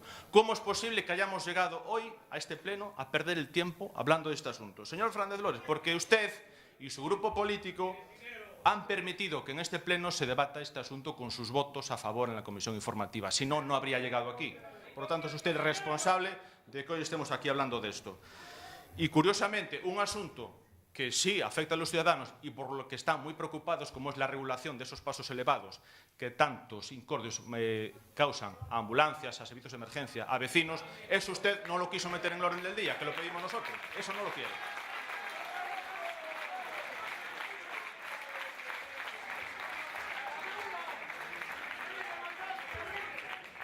Señor Fernández Lores, mire, Pontevedra es ejemplo de concordia, de respeto, de pluralidad, de convivencia y de civismo. Lo sabe todo el mundo. Pontevedra é boa vila e dá de beber a quen pasa. Este dicho hace gala de la hospitalidad de Pontevedra como ciudad que acoge a todo el mundo. En Pontevedra, señor Fernández Lórez, no echamos a nadie. Aquí cabe todo el mundo. Pontevedra no es sectaria, Pontevedra nunca ofende y, por tanto, creo que está fuera de lugar traer este asunto de aquí. La declaración que estamos debatiendo rompe precisamente con ese valor de respeto del que siempre ha presumido Pontevedra. Pontevedra es una ciudad plural, abierta, acogedora, hospitalaria. Ha sido, es y seguirá siendo, pese a usted, una ciudad integradora y respetuosa con la diversidad. La Pontevedra en la que todos se sienten a gusto y en la que todos convivimos con respeto mutuo es insultada hoy con estas mociones. Hoy ustedes han querido abolir esta Pontevedra abierta y universal para instaurar una Pontevedra cerrada y sectaria, en la que yo ya no sé si lo próximo que van a proponer aquí será desterrar a algún vecino que no les cae bien o que piensa diferente de usted. Hoy, y los pontevedreses no somos así. Hoy, señor Fernández Lores, usted y los grupos que apoyan esta moción, ¿sabe lo que hace? Están escupiendo sobre la historia de una ciudad que ha sido ejemplo de convivencia y de ilustración. Hoy escupe sobre la Pontevedra de Valle Inclán y de Castelao, escupe sobre la Pontevedra de Montero Ríos, de Alexandre Bóveda, de Filgueira Valverde, de Torrente Ballester, de Concepción Arenal, de Manuel Quiroga, de Paz Andrade, de Viviano Fernández Osorio Tafal, de Julio Camba, de Alejandro La Sota. Y la Pontevedra que nosotros queremos que sea la ciudad del deporte, hoy está rompiendo con uno de los valores que preside la actividad deportiva, que es el respeto.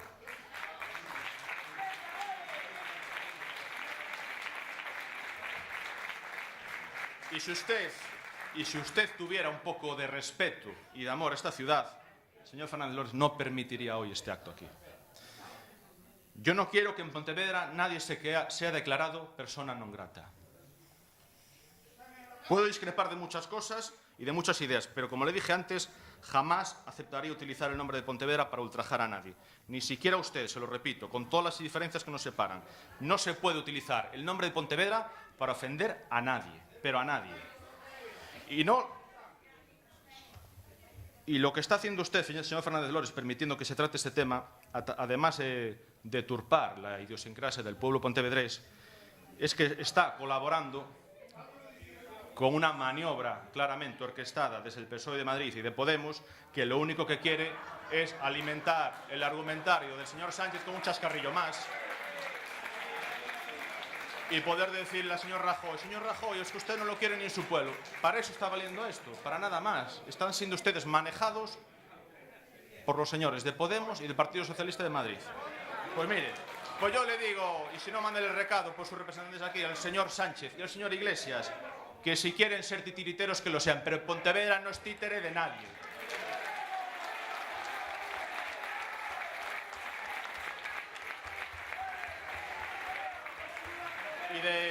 Y de Marea, de Podemos o como se llame, que ya me pierdo, ya me lo esperaba. Ahora, del Partido Socialista, sinceramente, no me lo esperaba. La verdad es que me da mucha pena la deriva que este partido está cogiendo y este ejemplo de llevar este tema a un pleno para que Pontevedra sea conocido por esto me parece precisamente lamentable. Luego, ustedes quieren manchar el prestigio de una persona y al final ¿saben a quién están consiguiendo manchar? A Pontevedra. A Pontevedra. Y eso nunca se lo van a perdonar los vecinos. Han conseguido ustedes una campaña publicitaria magnífica. Esto ha superado todas las campañas que usted ha hecho, todos los viajes, todos los premios. Pontevedra va a ser conocida por esto y por otro evento que no quiero recordar. Por esto. Lo triste es que esta campaña, en la que hoy somos noticia en muchas partes, pues no es para potenciar ni el turismo de Pontevedra, ni para crear empleo, sino para que se nos vea como una ciudad ingrata, como una ciudad desagradecida con uno de sus vecinos, que en este caso es Mariano Rajoy, pero podría haber sido cualquier otro. Nadie merece ser declarado persona non grata en Pontevedra, pero menos aún, señor Fernández Lores, el presidente del Gobierno que más ha hecho por esta ciudad.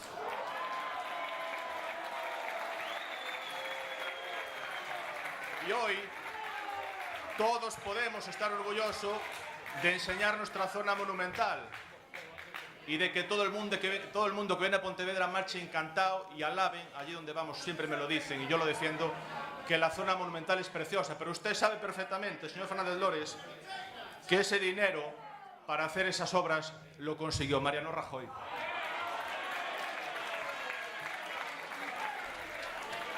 Y díganos, señor, ahora o niegue ahora si no nos han dicho que por favor, que Mariano Rajoy haga algo en Madrid para que nos den los nuevos fondos europeos comunitarios, los fondos DUSI, para ver si Pontevedra se va algo. Para eso sí que irá Rajoy. Y yo le pregunto, señor Fernández Lores, ¿no se ejecutó acaso el edificio de la comandancia de la Guardia Civil, siendo Rajoy ministro del Interior? ¿No tenemos en Pontevedra el mejor museo provincial de España? ¿Y quién trajo los fondos para hacerlo? ¿Quién le dio a usted, bueno, usted no, a Pontevedra, al gobierno de Pontevedra, 7 millones de euros recientemente para ejecutar el desdoblamiento de la avenida de Vigo? Obra que usted vendió como obra local, pero que todos sabemos que la pagó Fomento. Y no es cierto que incluso ese dinero cogió usted una parte para reformar otras calles que no eran el desdoblamiento de la avenida de Vigo. O sea, hasta lo aprovechó a todo. ¿Qué gobierno desbloqueó las obras del Nudo del Pino y la remató? El de Rajoy. ¿Qué gobierno inició las obras de la circunvalación por las que llevamos escuchando promesas años y años? El de Rajoy.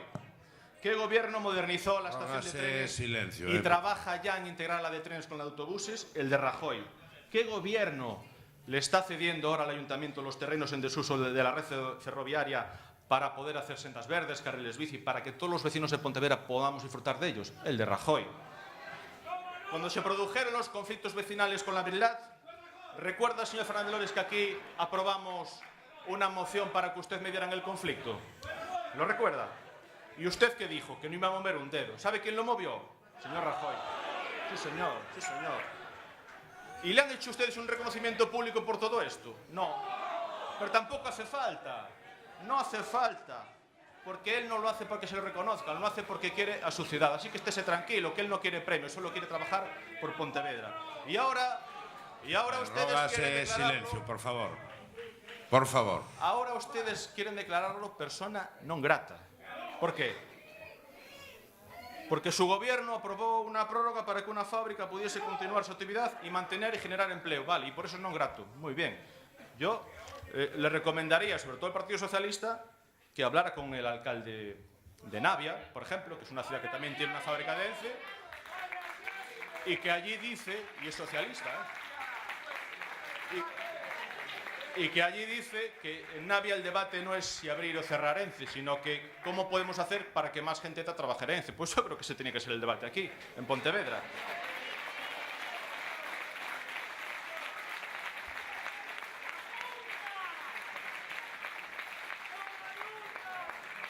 Y ahora viene la pregunta. ¿Sabían? Y nos preguntamos, porque usted dice que esto no estaba en programa electoral, no sé qué. ¿Sabían los vecinos de Pontevedra cuando fueron a votar el pasado 20 de diciembre cuál era la posición del Partido Popular con respecto a esta prórroga? Claro que lo sabían. Yo mismo me encargué de anunciarla en el mes de marzo. Estábamos a favor de la prórroga bajo 3 condiciones. Más empleo y empleo de calidad. Máximas mejoras medioambientales y compromiso social con Pontevedra. Con esta postura fuimos a las elecciones. Y conociendo esta postura, los vecinos de Pontevedra fueron a votar. ¿Y sabe cuál fue el resultado, señor Fernández Lores? Rajoy ganó las elecciones en Pontevedra, 16.266 votos.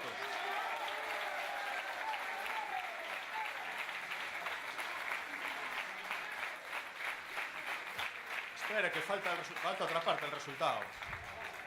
Rajoy, 16.266. Señor Fernández Lores, porque usted era candidato, 3.203 votos. Y con este resultado, dígame la verdad, pero con este resultado usted sigue creyendo que debe perder el tiempo en seguir adelante con este asunto. ¿De verdad habla en serio cuando dice que el gobierno de Rajoy no tiene el apoyo de Pontevedra? Pero lea los resultados de las urnas. Luego, la fábrica ya ha anunciado efectivamente, como ha dicho un compañero, unos beneficios de 50 millones de euros. Bueno, pues ya han anunciado que van a hacer inversiones de 60 millones de euros, como mínimo. Y para mí no es suficiente, también se lo digo, Para mí no es suficiente. Hay que exigirles más todavía. Nos preocupan, a nosotros nos preocupan esas familias y por eso hemos adoptado esa decisión.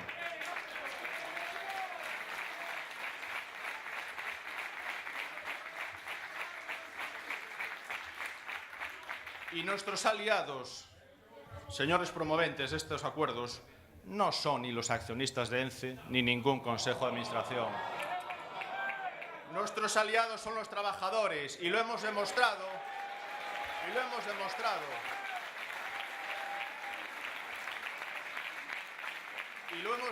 Porque yo recuerdo cuando esta empresa empezó a tramitar un ERE en Pontevedra y estuvimos con los trabajadores y contra la empresa. Y volveremos a estar con los trabajadores si hace falta. Por supuesto que sí. A nosotros nos preocupa el empleo. Ya sé que ustedes no. Nosotros queremos abrir fábricas y crear empleo y ustedes cerrarla. Bueno, es una opción política. Yo no la comparto, pero es una opción política. Pero, mire, dejémonos de excusas baratas porque está claro y hoy aquí se ha demostrado que esto de ENCE no es más que una excusa. Por 2 motivos. El primero de ellos es porque, si nos preguntamos por qué ENCE hoy en día está funcionando a plena actividad en Pontevedra, y vamos a ver los papeles, a ver qué permiso ambiental tiene, y resulta que descubrimos que quien le dio la autorización ambiental para que pudiera seguir trabajando fue el gobierno de la Xunta, del BNG y del Partido Socialista. Pero esto, ¿cómo es?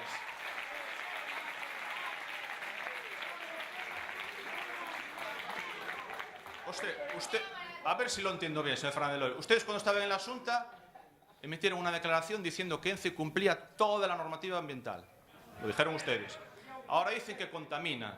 Entonces, ¿cuánto nos mentían? ¿Antes o ahora? Yo es que me pierdo. Y lo único que hizo el gobierno del Partido Popular fue comprobar si ENCE seguía cumpliendo los requisitos y las condiciones que ustedes, cuando estaban en la Xunta, le pusieron en 2008, nada más. Y como cumplen, se le da la prórroga. Nada más. Y digo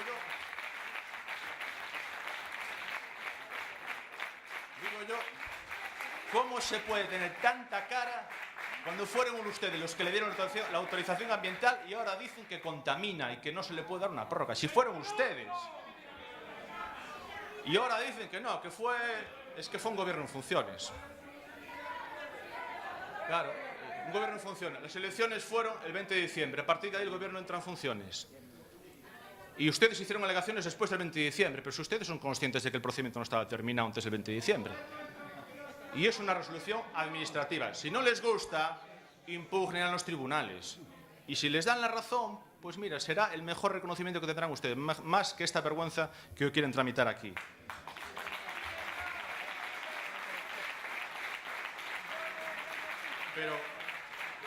Pero claro, yo creo que ustedes muy poco convencidos deben de estar de sus argumentos jurídicos cuando tienen que recurrir a la infamia personal y ultrajar a una persona. Porque si estuvieran seguros de que tienen la razón, irían a los tribunales y ganarían. Pero bueno, prefieren ofender a los ciudadanos de Pontevedra.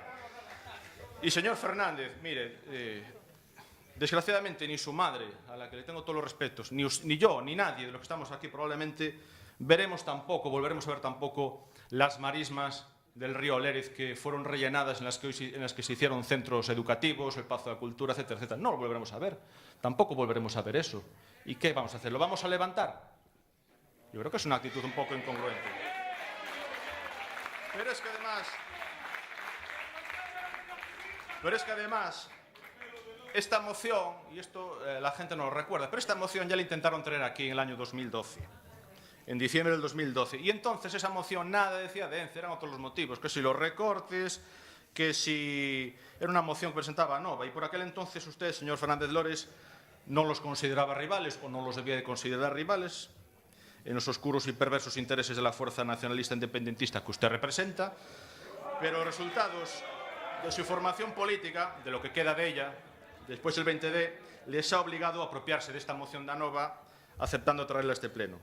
Y aquella moción entonces no hablaba de ENCE, hablaba de que si el RPF, que bajara el IBI, que la reforma laboral que le derogara, que si el copago universitario, que si las tasas universitarias, que si el cumplimiento del déficit, etcétera, etcétera. De si Rajoy tenía que hablar con el lenguaje más claro. Aludían explícitamente además al abaratamiento del peaje Pontevedra-Vigo. Y justo después el gobierno de Rajoy redujo el peaje y ahora las personas que tienen que ir todos los días a trabajar a Vigo o viceversa no pagan el peaje de vuelta. Pues mire, está claro que en el argumentario, en lo que subyace detrás de esto no es ni existe ENCE. ENCE es ahora la excusa. Y lo ha demostrado aquí el portavoz de Podemos o Marea, como se llame, hablando de casos de corrupción de todos los partidos, pero claro, no menciona cómo se financia su partido, no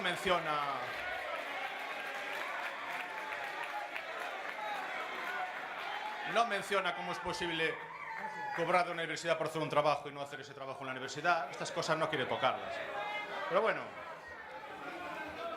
concluyendo, es triste tener que llegar a vivir una circunstancia nada grata, créame, nada grata en un pleno municipal donde precisamente lo que se necesita es el trabajo de todos y para todos. Porque lo que falta en Pontevedra es trabajo, crear empleo, traer empresas y generar el mayor número de puestos de trabajo posibles para que todos tengamos un medio de vida en esta ciudad que ostenta, desgraciadamente, la vitola de ser la líder del paro en Galicia. Y el Pleno Municipal, como máximo órgano de gobierno de un ayuntamiento, necesita de propuestas positivas que busquen solución a los problemas de los vecinos de Pontevedra. Y antes ya he enumerado unos cuantos, bastante importantes, pero no manifestaciones carentes de validez jurídica y administrativa, como las dos representaciones teatrales a través de estas mociones, porque, señores, si quieren sátira, llegan tarde porque en Pontevedra el carnaval acabó ayer.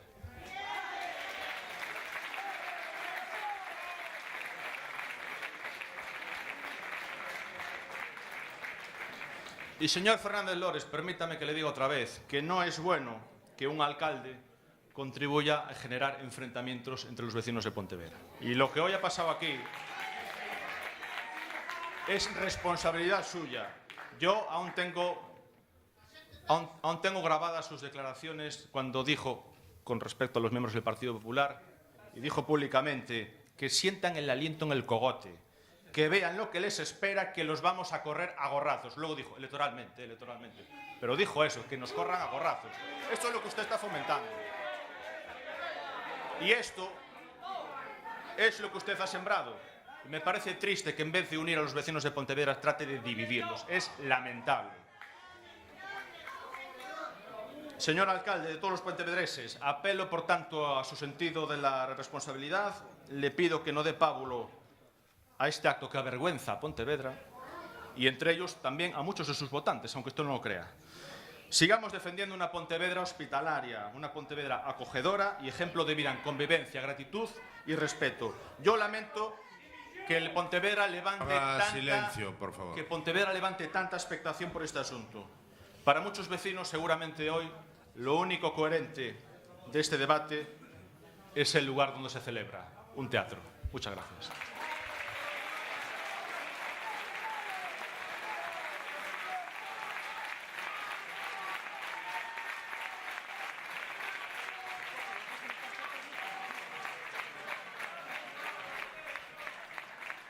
Moitas grazas, señor Moreira. Ten a palabra a señora Carmen da Silva. Grazas, señor alcalde.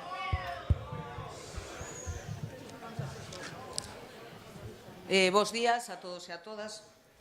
Señor Moreira, para ser unha pérdida de tempo, fixo vostede a intervención máis longa de todo o debate deste punto. Ademais, estivo aproveitando para facer un meeting diante do público que lle truxo a empresa.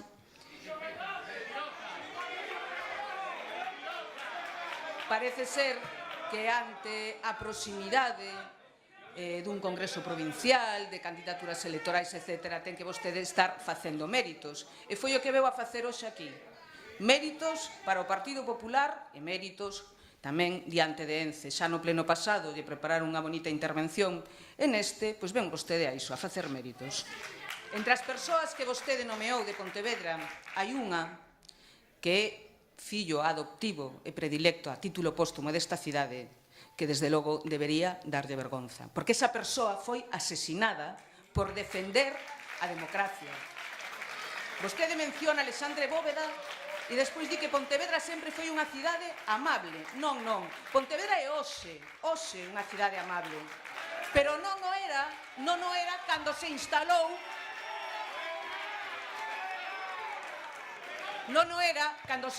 Ence no franquismo a bayoneta calada, os mesmos que asesinaron a Bóveda. Polo tanto, debería usted ter conta do que di. E agora, Mariano Rajoy, digno herdeiro desa tradición, concédelle 60 anos de prórroga á empresa.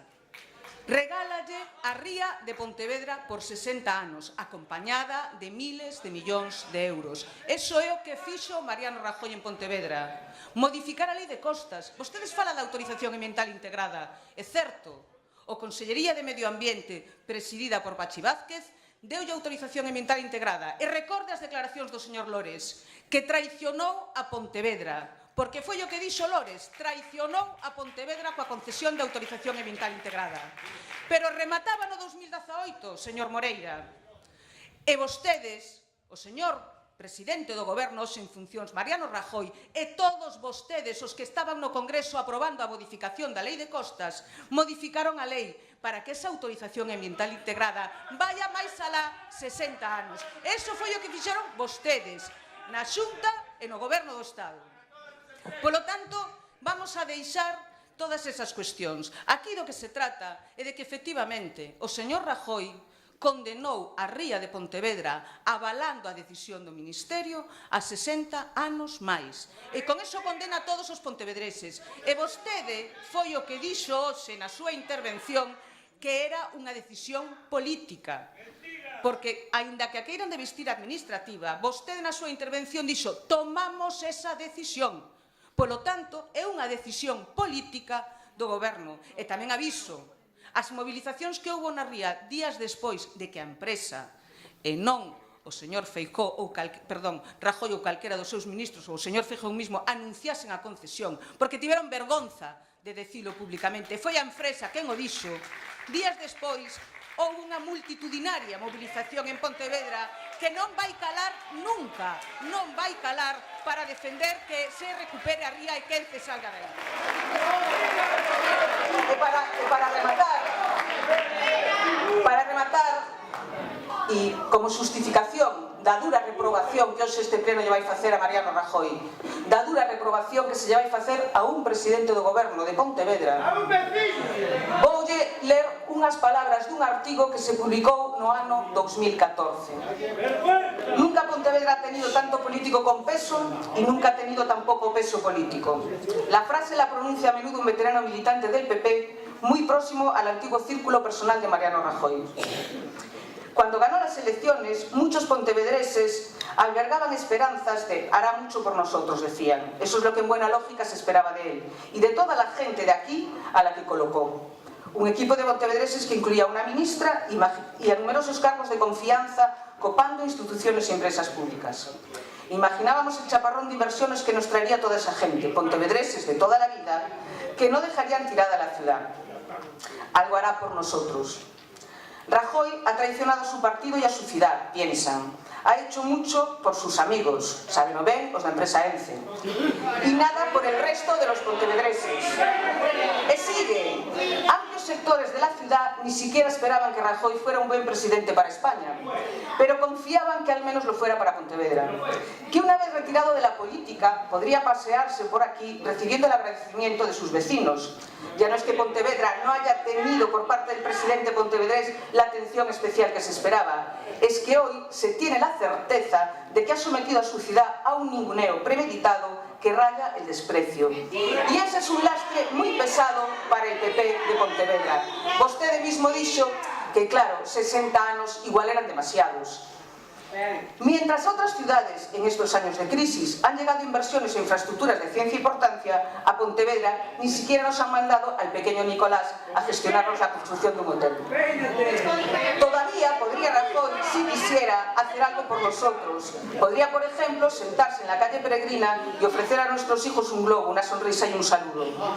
Ojalá pudiéramos decir lo mismo de Mariano Rajoy que del payaso ping-pong, el poderoso pontevedrés al que Pontevedra le importa 7 carajos.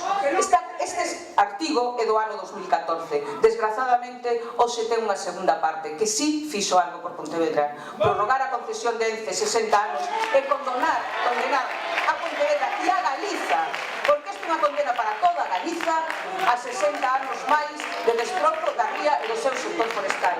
Eso, señor Moreira, non debería avergonzar a Mariano Rajoy, debería avergonzar a todos os membros do Partido Popular de Pontevedra. Son vostedes os que me terían que ter dito a Mariano que non o fixera. Teñen e son corresponsables desta decisión que sí, que les debería facer ir pola rúa avergonzados.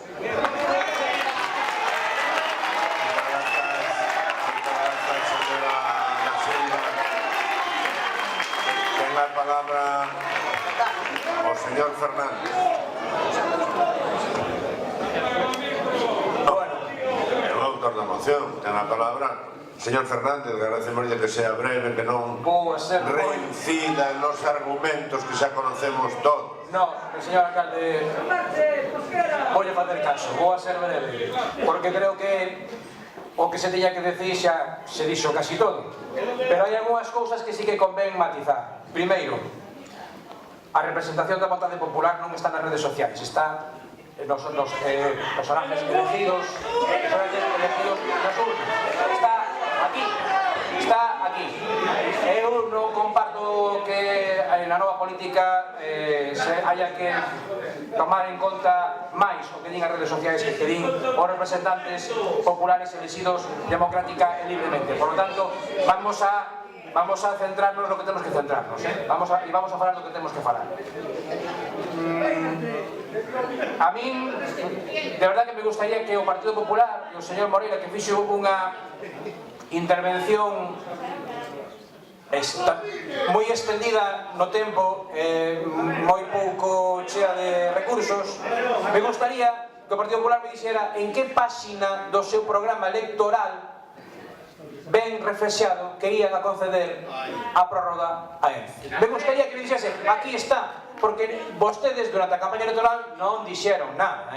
O señor Mariano Rajoy non dixo nada de eso. Escondeuse hasta que pasou a campaña e cando xa veu que evidentemente non vai a ser capaz de formar un goberno, porque os españoles non lle deron esa posibilidade, pois lle regala aos seus amigos de Ence, donde hai conspicuos militantes do Partido Popular, exaltos cargos do Partido Popular, lle regala ni máis ni menos que 60 anos. É dicir, lle regala a ría de Pontevedra, que é nosa, non é deles, é nosa.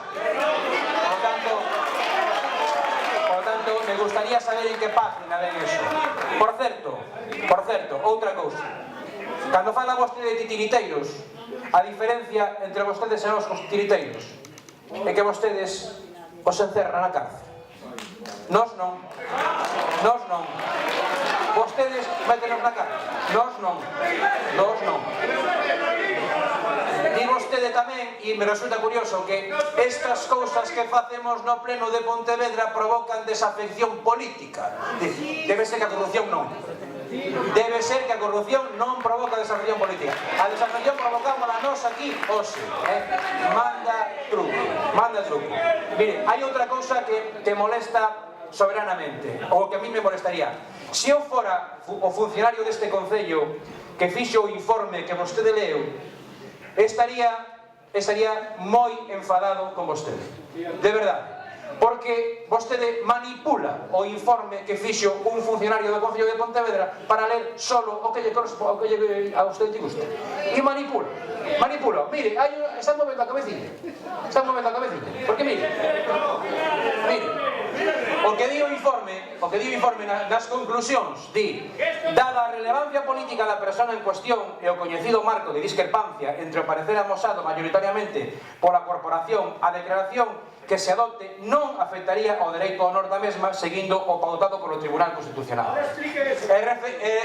En referencia a si se pode ou non se pode tomar a decisión, dice: neste sentido, como se expuxo, existe unha liña xurisprudencial que as considera nulas, segundo o exposto, e unha opinión doutrinal con base en sentencias que entende como meras declaracións institucionais carentes de efectos jurídicos e, polo tanto, non residenciables ante a xurisdicción contenciosa administrativa. O feito de que a persona destinataria desta declaración teña unha evidente relevancia pública e política, non é un veciño, un administrado simple, un cidadán ou unha persona xurídica privada, e o xa referido contexto de discrepancia respecto do tema que é aludido nas proposicións, abondaría a favor desta última tese. É dicir, o que di o informe é que a tese que permite tomar hoxe a resolución de persona non grata encaixa perfectamente dentro das posibilidades deste pleno. Eso é o que di o informe. Está aquí escrito. Está aquí escrito. Non é o que vostede di, non é o que digo eu, é o que di o informe. Por lo tanto, pois ou non sabe ler ou só lee aquilo que lle interesa. Pontevedra di vostede que é un exemplo de concordia e de respeto. Eu pregúntome que respeto nos tuvo Mariano Rajoy cando un goberno en funcións presidido por el prorroga 60 anos máis, regala ya unha empresa 60 anos máis de concesión. Que respeto nos tuvo? Pero que respeto nos tuvo? Que insulta a cidade? Insultámosla nós? Por favor. Mire, además hai un problema.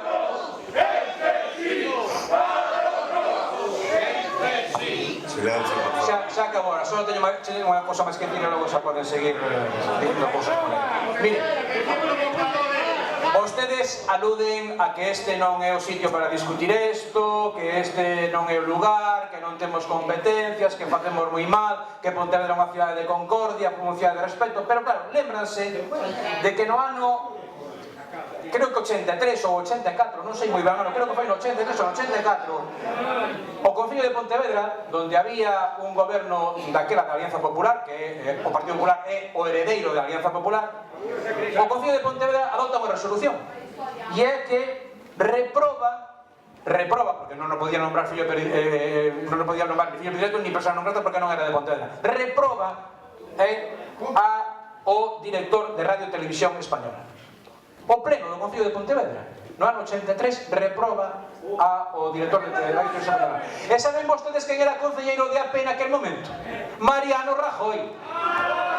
Mariano Rajoy. E Mariano Rajoy, nun pleno do Concello de Pontevedra, reprobou o señor Calviño.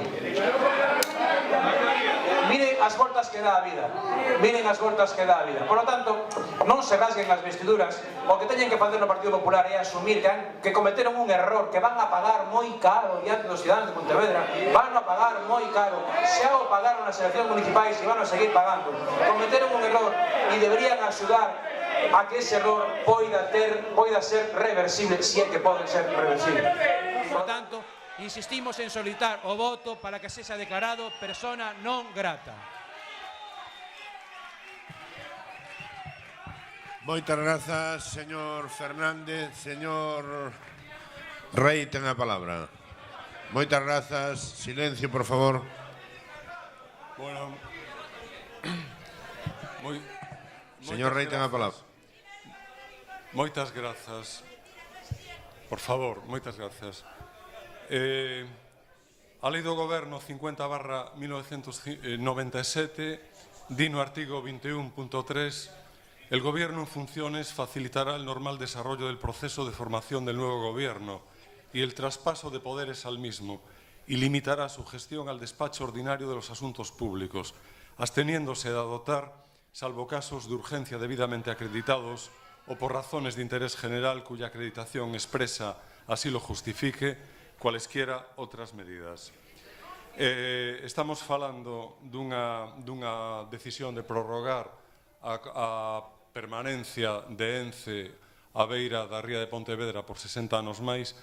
Non estamos falando dun período de transición que puidese implicar prorrogar esa permanencia 1 ano, 2 anos ou mesmo 5 anos. Estamos falando de 60 anos e do que iso significa para varias xeracións de pontevedreses que xa tiveron que tragar previamente con outros 50 anos de presenza desa empresa aí. Sobre o que dicía o portavoz do Partido Popular desto de declarar ou non declarar non grato a Mariano Rajoy ou a calquera outra persoa. Eles mesmos no ano 2010, que non hai tanto diso, votaron a favor e saiu adiante no Concello de Fene, que presidía un compañeiro desta corporación, por certo, a favor de declarar persoa non grata a Rodríguez Zapatero. E votaron a favor no ano 2013, que hai só 2 anos, no Concello de Vigo, de declarar persoa non grata a Joaquín Almunia, que era comisario europeo. Por lo tanto, teñen distintas varas de medir. E non lle gusta que en Pontevedra sexan eles os que reciben a censura e o escarnio merecidísimo da representación política dos pontevedreses a través do acordo plenario que supoño vai adoptar esta representación aquí agora.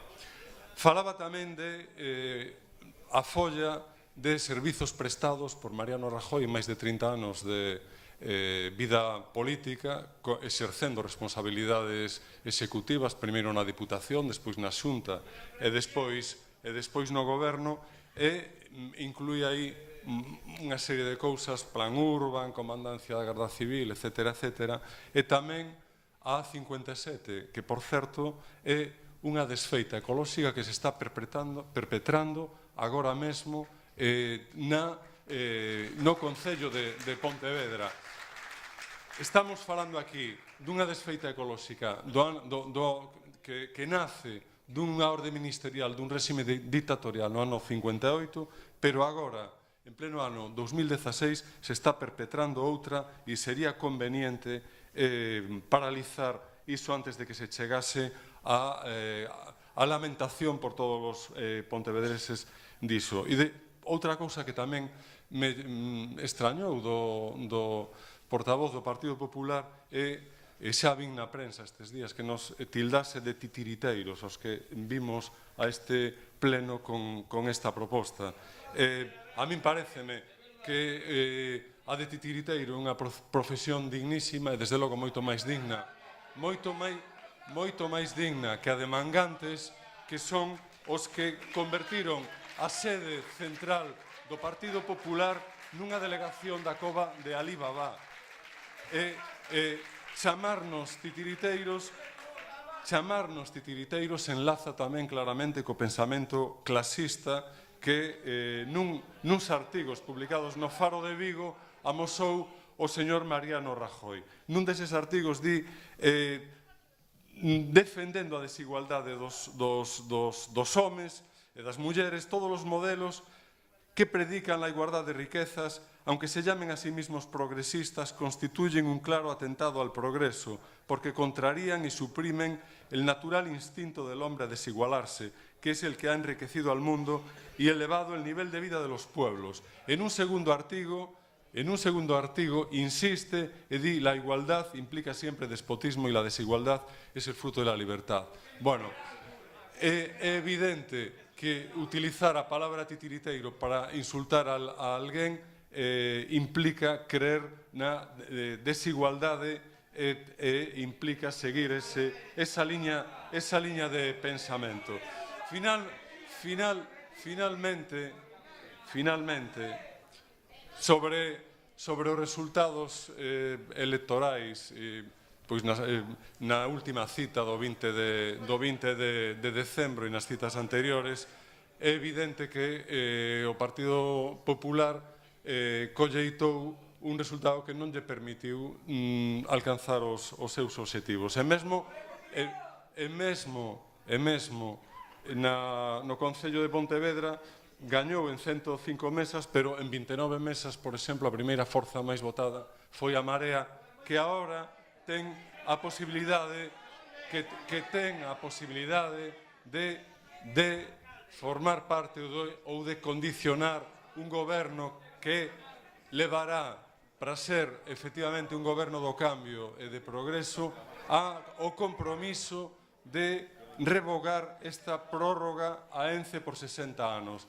Ou se revoga esa prórroga ou o compromiso dun goberno de cambio e dun goberno de progreso non será. E finalmente, xa para rematar, dicir que independentemente da declaración que hoxe se fai aquí reprobando a un veciño por algo moi forte que acaba de consentir e de facer, que é machacarnos por riba das nosas posibilidades, hai esta vía da reprobación, pero continúan abertas as vías da movilización social e as vías institucionais, e mesmo desde o Concello de Pontevedra invitaremos desde este grupo municipal a que tamén tomemos as nosas propias posibilidades de actuación, onde despois de confirmar que non existen as licenzas de ENCE, del NOSA ou a EDAR,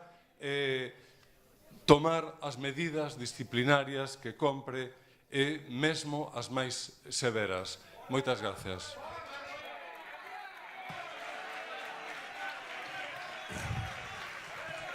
Moitas grazas, señor Rei. Xa está. Eu non sometemos o punto de votación, porque creo que está perfectamente debatido. Si non hai problema. Un minuto, entón hai resposta. Eu como... É que son eles os promotores da moción e intervimos e non abrimos outro turno. Porque rematarían eles outra vez. Si é moi breve, porque rematarían eles outra vez, non? No, simplemente... Ai, señora Rei, pero a señora Rei intervén ou non? A ver, a mí non me... A ver, eu non quero que... No, bueno, pois simplemente... Si non me deja intervenir, simplemente... A ver, si alguén... No. Si alguén brevemente quere intervir, non teño inconveniente ningún que interveña, pero que sea brevemente, por favor. No, si no quieren que intervenga, no intervengo. Yo creo que nuestra postura está clara y patente. ENCE no es la excusa, esto es humillar a una persona por otros intereses, y yo lo que les digo es que el Grupo Municipal del Partido Popular no va a participar de esta obra de teatro, así que, sintiéndolo mucho, abandonamos el sesión de plenos. Gracias.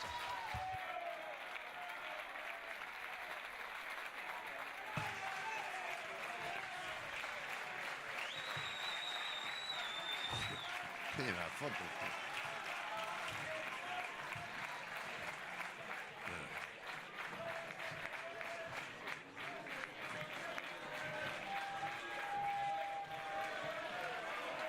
Ope.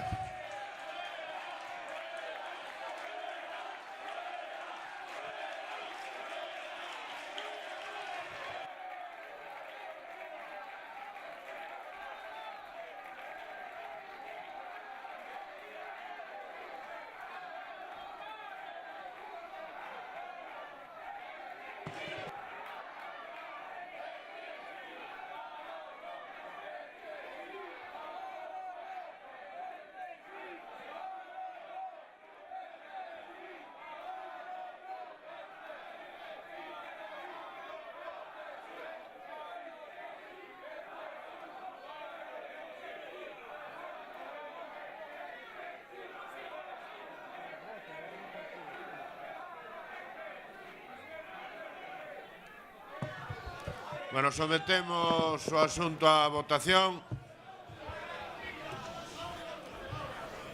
Sometemos o asunto a votación. As dúas mocións conxuntamente. Votos en contra da moción presentada polo Partido Socialista de Marea Pontevedra. Votos en contra. 1. Abstencións ningunha. Votos a favor.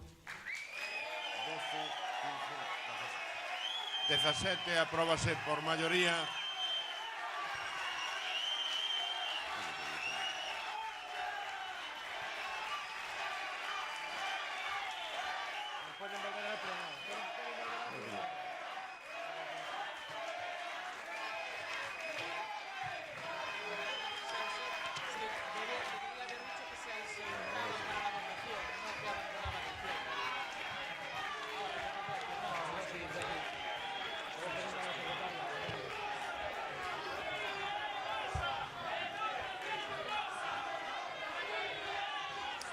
Bueno, queda, por tanto, aprobada a declaración de Mariano Rajoy como persona non grata por condenar aos pontevedreses a 60 anos máis de Pontevedra na Ría. Pasamos ao seguinte punto.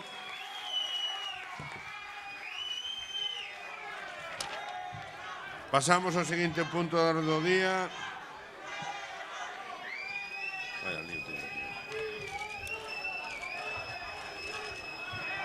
Punto número 9. Proposición do Grupo Municipal do PSDG-PSOE relativa á disolución do Instituto Municipal de Deportes e á constitución dun Consello Municipal de Deportes. O señor Fernández ten a palabra. Sí, eu antes de empezar teño unha dúda formal que igual me ten que aclarar señor secretario, o señor secretario, é dicir, poden volver os membros do Partido Popular ao pleno despois de abandonalo? Sí? Van e vienen. Bueno, non sei, era unha pregunta que me facía eu, non? Porque cando un se vai, se vai. Non pode. Non votaron en contra, pero se empeñen outra vez. Vale. Solo hubo un voto en contra, Vale. Simplemente non querían votar en contra. Non estaban. Non querían votar en contra, non tiñan claro o voto. Como coño que abstención non estaban. Non, vale. Xa sei, solo un. Enténdese que se abstén.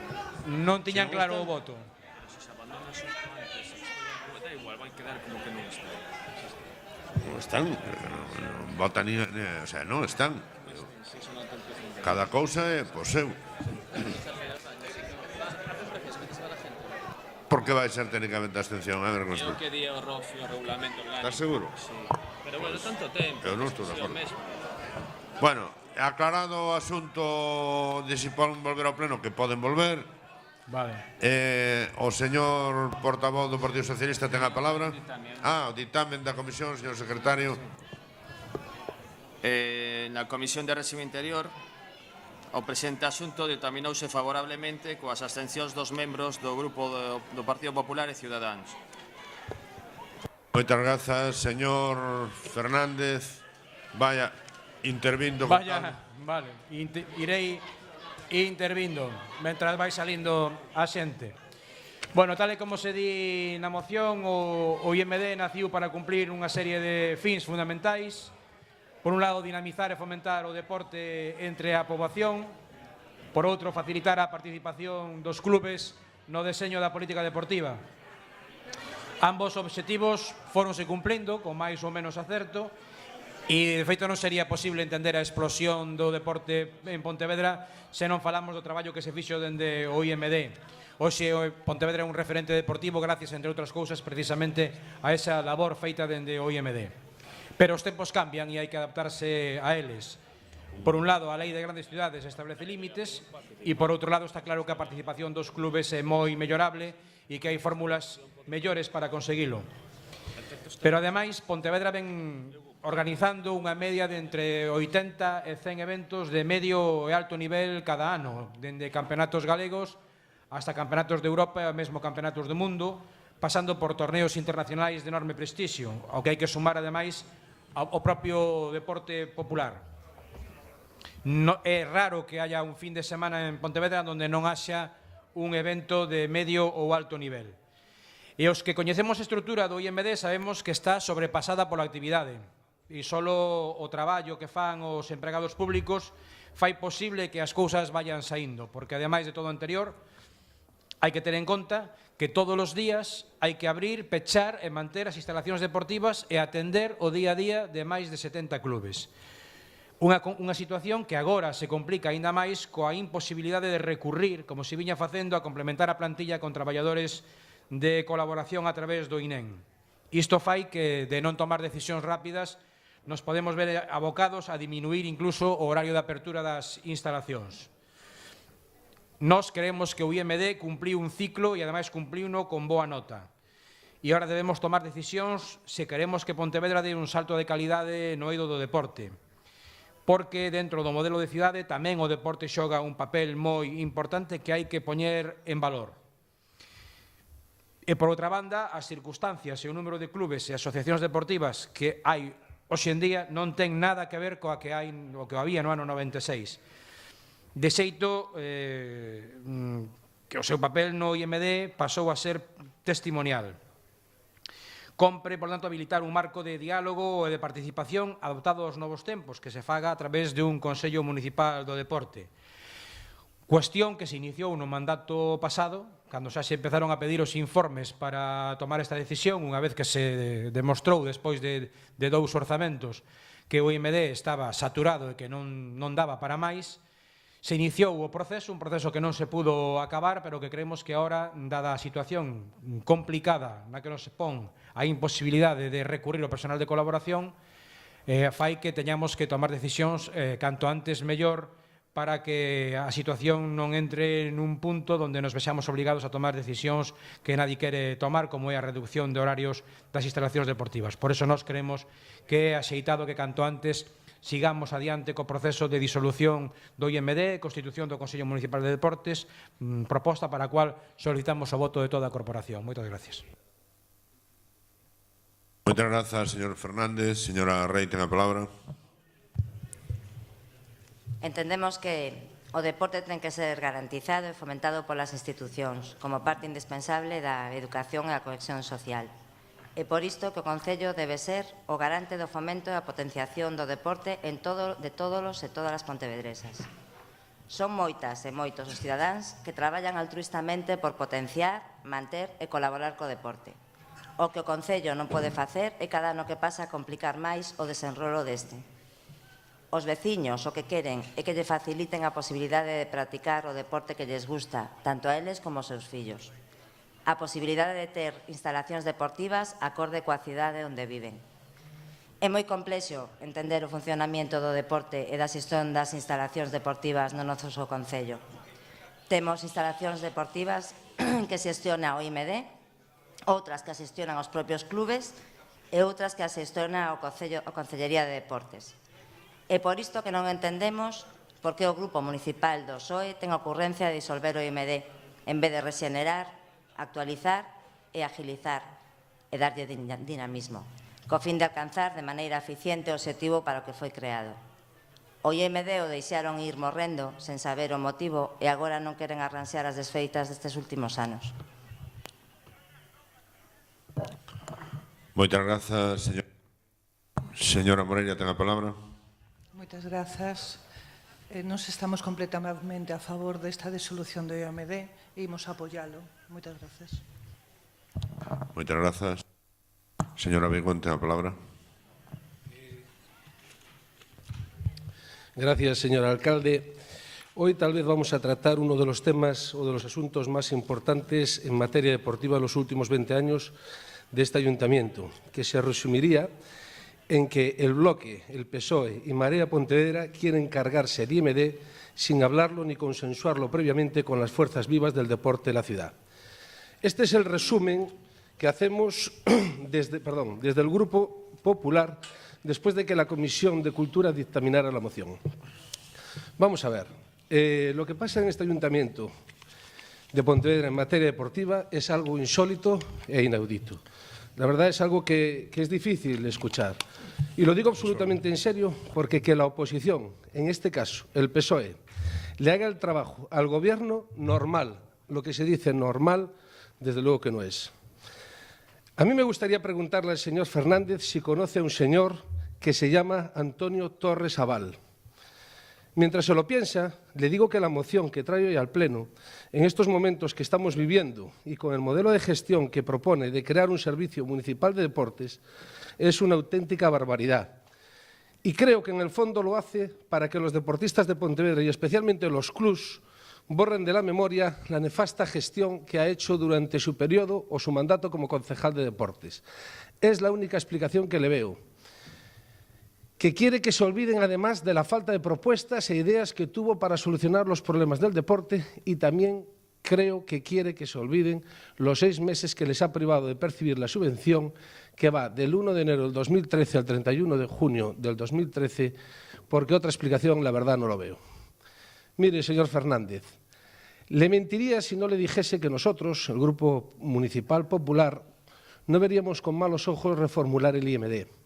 Una por el incremento del tejido asociativo deportivo que ronda casi el centenar de clubs, sin contar las AMPAs. Otra por el elevado número de licencias deportivas, que usted debería saber que está en 6.849, de las cuales 4.631 corresponden al deporte de base y 2.218 al resto. La tercera razón es por el elevado número de eventos que se organizan en la ciudad, pero que organizan los clubs, no el IMD. Y la cuarta, por la dificultad que tienen todos los deportistas de Pontevedra por encontrar un patrocinador. De hecho, en nuestro programa electoral proponíamos una reformulación para transformarlo en una fundación, que, entre otras cosas, permitía captar patrocinios de las empresas para aglutinarlos en un solo organismo y poder repartirlos entre las escuelas y los clubs. Ahora bien, en este tiempo que llevamos de legislatura, en estos 8 meses, en que en el IMD entramos nuevos equipos de personas y nuevos partidos, como por ejemplo Ciudadanos o Marea, nos dimos cuenta que el principal problema del IMD no era tanto el modelo de gestión elegido, sino la dejadez y la desidia que reinaba en dicho organismo. Y por ello, ahora mismo, apostamos más por una modernización amplia, nuevos equipos, programas informáticos, un aumento de la plantilla, mayor difusión de sus funciones, pero sobre todo nos dimos cuenta que lo que más necesita el IMD era una junta rectora que lo dinamizase de una manera eficiente y eficaz. Eso sí, dispuestos a sentarse con todas las partes, escuchando sus opiniones e ideas y decidir conjuntamente, llegado el caso, la mejor fórmula para su gestión. En aras de la eficacia, les aseguro a todos los concejales de esta corporación que el IMD, si se dinamiza, puede ser perfectamente útil. Pero claro, se necesita por parte del Gobierno ideas, tiempo, ganas de trabajar y trabajar. El modelo que usted plantea, señor Fernández, hace que pasemos de una persona jurídica a un órgano y no podremos votar ningún acuerdo. La oposición no podrá votar ningún acuerdo. Pasaremos los partidos políticos de tener voz y voto a tener única y con suerte únicamente solo voz. Y eso es pedido por la oposición. Perdón, por usted, señor Fernández. Nosotros no vamos a poder participar de las decisiones. Como mucho, solamente opinaremos. Señor Fernández, ¿sabe ya quién es Antonio Torres Aval? El Bloque, el PSOE y Marea Pontevedra quieren cargarse el IMD sin hablarlo ni consensuarlo previamente con las fuerzas vivas del deporte de la ciudad. Mire, señor Fernández, los clubs de esta ciudad actualmente es curioso, pero como le dije antes, coincide con la entrada de los nuevos equipos en la Junta Rectora del IMD, ven operativo actualmente este organismo y no creen necesario cambios que lo obliguen a replantearse el futuro de la entidad. Es cierto que sí se solicita una mayor agilidad burocrática y alguna que otra mejora, pero a día de hoy la mayoría de los clubs de Pontevedra son reticentes a la disolución del organismo, pues usted lo podía leer en la página 50 del Diario de Pontevedra del 10 de octubre del 2015. La otra brillante idea que propone es la creación del Consello Municipal do Deporte como órgano de participación de los clubs del Ayuntamiento. Esta propuesta ya es de traca. Efectivamente, el Real Decreto 2968 de 1986, de 28 de noviembre, por el que se aprueba el Reglamento de Organización, Funcionamiento y Régimen Jurídico de las entidades locales, señala que el Pleno puede acordar el establecimiento de consejos sectoriales cuya finalidad es la de canalizar la participación de los ciudadanos y de sus colectivos en asuntos municipales, pero únicamente con funciones de informe, nada más. Usted en su moción ni siquiera indica la composición, ni la organización, ni el ámbito de actuación que debería estar establecido en este acuerdo plenario, con la creación de este Consello. Pues que sepa que, según el artículo 44 del Reglamento de Participación Ciudadana del Ayuntamiento de Pontevedra, en la composición de dicho Concello habrá como vocales un representante de cada entidad legalmente constituida. ¿De verdad, señor Fernández, cree usted o se ha parado a pensar que en el caso de celebrarse una asamblea se va a encontrar un aforo de características similares a las de este teatro para poder llevarla a cabo? ¿Considera usted realmente que es operativo y participativo? Con que solamente cada uno de los asistentes a ese Consello diga buenas tardes, ya les habrá transcurrido todo el día. Señor Fernández, si no sabe quién es Antonio Torres Abal, le diré que don Antonio Torres Abal usted no lo conoce y él a usted tampoco. Don Antonio Torres Abal es vocal de la Junta Rectora actual de los representantes del mundo del deporte del IMD desde el 12 del 11 del 2003, es decir, desde hace 12 años. La última vez que se hizo el proceso de renovación de estos vocales y que ustedes hace una semana se abstuvieron para que se repita el proceso, demostrando ahora otra vez más el poco o nulo interés y la dejadez suya y la del Gobierno del señor Loris, porque el deporte en la ciudad de Pontevedra esté representado por el mayor número de entidades que participan del mismo de forma democrática. Durante los 4 años de su mandato, usted no se molestó en conocerlo, cosa que nosotros sí hicimos. Mi compañero César Ibal y yo hemos hablado con los representantes del mundo del deporte. Por ello, que planteé la creación ahora del citado Consello Municipal do Deporte, alegando a posibilitar la participación, humildemente se lo digo, le resta credibilidad. Para terminar, me gustaría preguntarles a los concejales del PSOE, del Bloque y de Marea Pontevedra, que han votado a favor en la comisión, con cuántas entidades deportivas han hablado, con cuántos representantes sindicales se han reunido, con cuántos directores de empresas de servicios deportivos han establecido contacto. Yo creo que ninguno, repito, ninguno. ¿Y saben por qué? ¿Por qué se lo decimos? Porque este grupo sí nos hemos reunido con ellos y sabemos lo que piensan. Además, habría que saber si ustedes cuentan con informes favorables de los técnicos, secretaría e intervención para mejorar la gestión y evitar duplicidad de trabajos. En definitiva, que han tomado una decisión sin consultar con nadie, sin consensuar con los otros partidos, ni con clubs, ni con profesionales, ni con nadie. Por lo que, señor Fernández, desde el Grupo Municipal Popular, le invitamos a que retire la moción, la consensúe con todos y podamos buscar una fórmula que realmente sea la más eficaz y ventajosa para resolver los problemas del deporte en Pontevedra. Muchas gracias. Muchas gracias, señor Obregón. Tiene la palabra, pues no sé, señora Ribeiro. Pois moi bo día a todos e a todas. O que está claro, polas intervencións que vimos de escoitar agora en este punto, é que todos e todas as que aquí estamos o que buscamos é que o deporte na nosa cidade chega a ter un futuro inmellorable, non? Por iso estamos debatindo certas cuestións que afectan ao funcionamento interno do organismo que en este momento pois, ten gran parte da toma de decisión sobre o deporte e que o facemos desde diferentes puntos de vista, pero todos eles redundando en ese fin último que coido que temos aquí, que é dicir, que o deporte en Pontevedra siga a avanzar como estuvo a facer todos estes anos.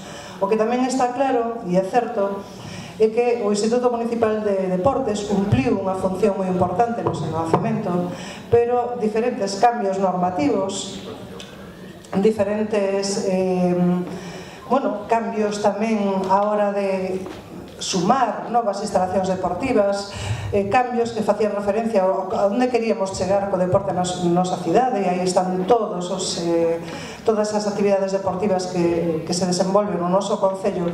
Pois todo iso leva a ver que realmente o Instituto Municipal de Deportes non é operativo, non é eficaz.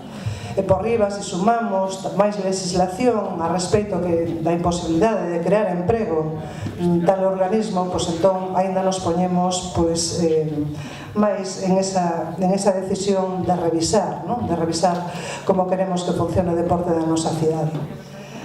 Polo tanto, nos en este punto imos votar a favor porque sí que pensamos que en base a esa eficacia do funcionamento, pois un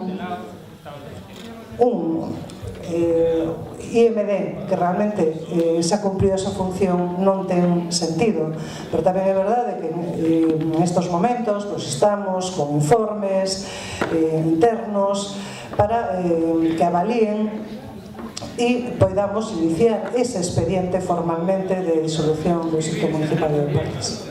Moitas gracias. Moitas grazas, señora Ribeiro.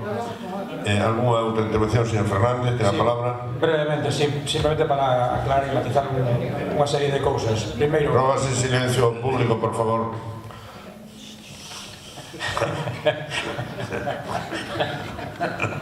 Señor Fernández, ten a palabra. Un momentiño. Extender, hai que descender algo, señor. Bueno, pois despois da chamada a orden, absolutamente conveniente por outra parte.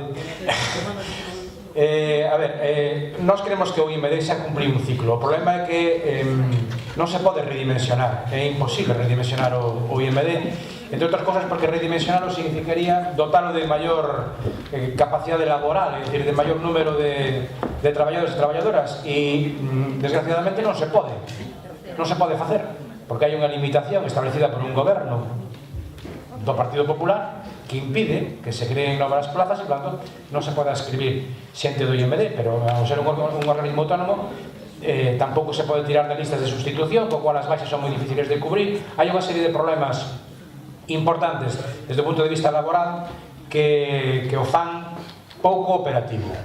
Si o señor Abeigón se houbera falado co director do IMD e houbera leído o seu informe, sabería que o propio director do IMD é consciente destas limitacións e é consciente da necesidade de superar un organismo, un modelo de funcionamento que deu os seus frutos, eso é evidente, pero que agora xa non dá máis e, por tanto, temos que buscar novas fórmulas porque Pontevedra está sendo referente do deporte a nivel español e mesmo europeo. Non, evidentemente, por este concelleiro, ex-concelleiro de deportes, sino por o traballo que se fixo durante moitos anos para que eso fose así, nomeadamente dende o IMD. Por tanto, a fórmula do IMD non é unha fórmula axeitada. Tal vez os clubes, se aos clubes se lle traslada unha visión apocalíptica como a que fixo aquí o representante do Partido Popular, pois poidan ter algún tipo de temor, pero os clubes saben de sobra que o funcionamento do Concello en materia deportivo é un funcionamento excelente. Era excelente e sigue sendo excelente. E non me caben prendas en decir que sigue sendo excelente. Por lo tanto, os clubes poden estar absolutamente tranquilos que a fórmula que se diseñe para darlle cabida aos clubes e as súas preocupacións será unha fórmula que non lles vaya a perxudicar. Por lo tanto, creo que é innecesario ese tipo de visión apocalíptica porque o deporte en Pontevedra funciona ben e vai a seguir funcionando ben e precisamente esa enorme masa crítica que temos de clubes vai a ser o que permita que funcione ben. Con respecto ao Consello Municipal do Deporte, pois evidentemente tenemos que falarlo entre todos. Tenemos que falarlo entre todos para saber como se constitúe e quenes están representados aí. Nos, o que non queríamos na nosa moción era pechar o tema sen discutirlo cos demais. Si adoptamos a decisión de suprimir o IMD, de disolver o IMD e constituir un consello, o normal é que o falemos entre todos cada vez a ser a composición e non que veña aquí xa unha composición imposta. E logo, con respecto a si coñezo a Antonio Torres ou non coñezo a Antonio Torres, pois mire, Antonio e Baixón coñecémonos, por certo, traballador del Nosa, por si non o sabe vostede, amigo meu, traballador del Nosa. Conocémonos máis ou menos do ano 1990 porque coincidimos en labores sindicales no mesmo sindicato. Si quere lle paso o seu teléfono móvil. No WhatsApp ten unha imaxe do Che Guevara que non era moi próximo ao Partido Popular. Sei de sobra quen é Antonio Torres, unha persona que traballou e sigue traballando decididamente polo deporte, nomeadamente polo fútbol en Pontevedra. Tamén sei quen é Juan Costal e tamén sei quen é Héctor Vilariño. Por tanto, bueno, ese tipo de recursos dialécticos creo que están un poquinho fora de lugar, pero bueno, hecho o nivel que hai. Moitas gracias. Moitas grazas, señor Fernández. Señor Abegón, tenga palabra. Muchas gracias de nuevo, señor alcalde. Le felicito, señor Fernández. Ha usted disertado durante 4 minutos y no ha dicho nada. El señor Antonio Torres Aval, efectivamente, ha sido miembro de la Junta Rectora del IMD desde hace 12 años. Y durante su mandato, usted lo conocerá en el plano personal, que no lo cuestiono, pero durante su mandato como concejal no acudió ni un solo día a ninguna Junta Rectora. Y es a lo que nos estamos refiriendo, a su implicación en el mundo del deporte.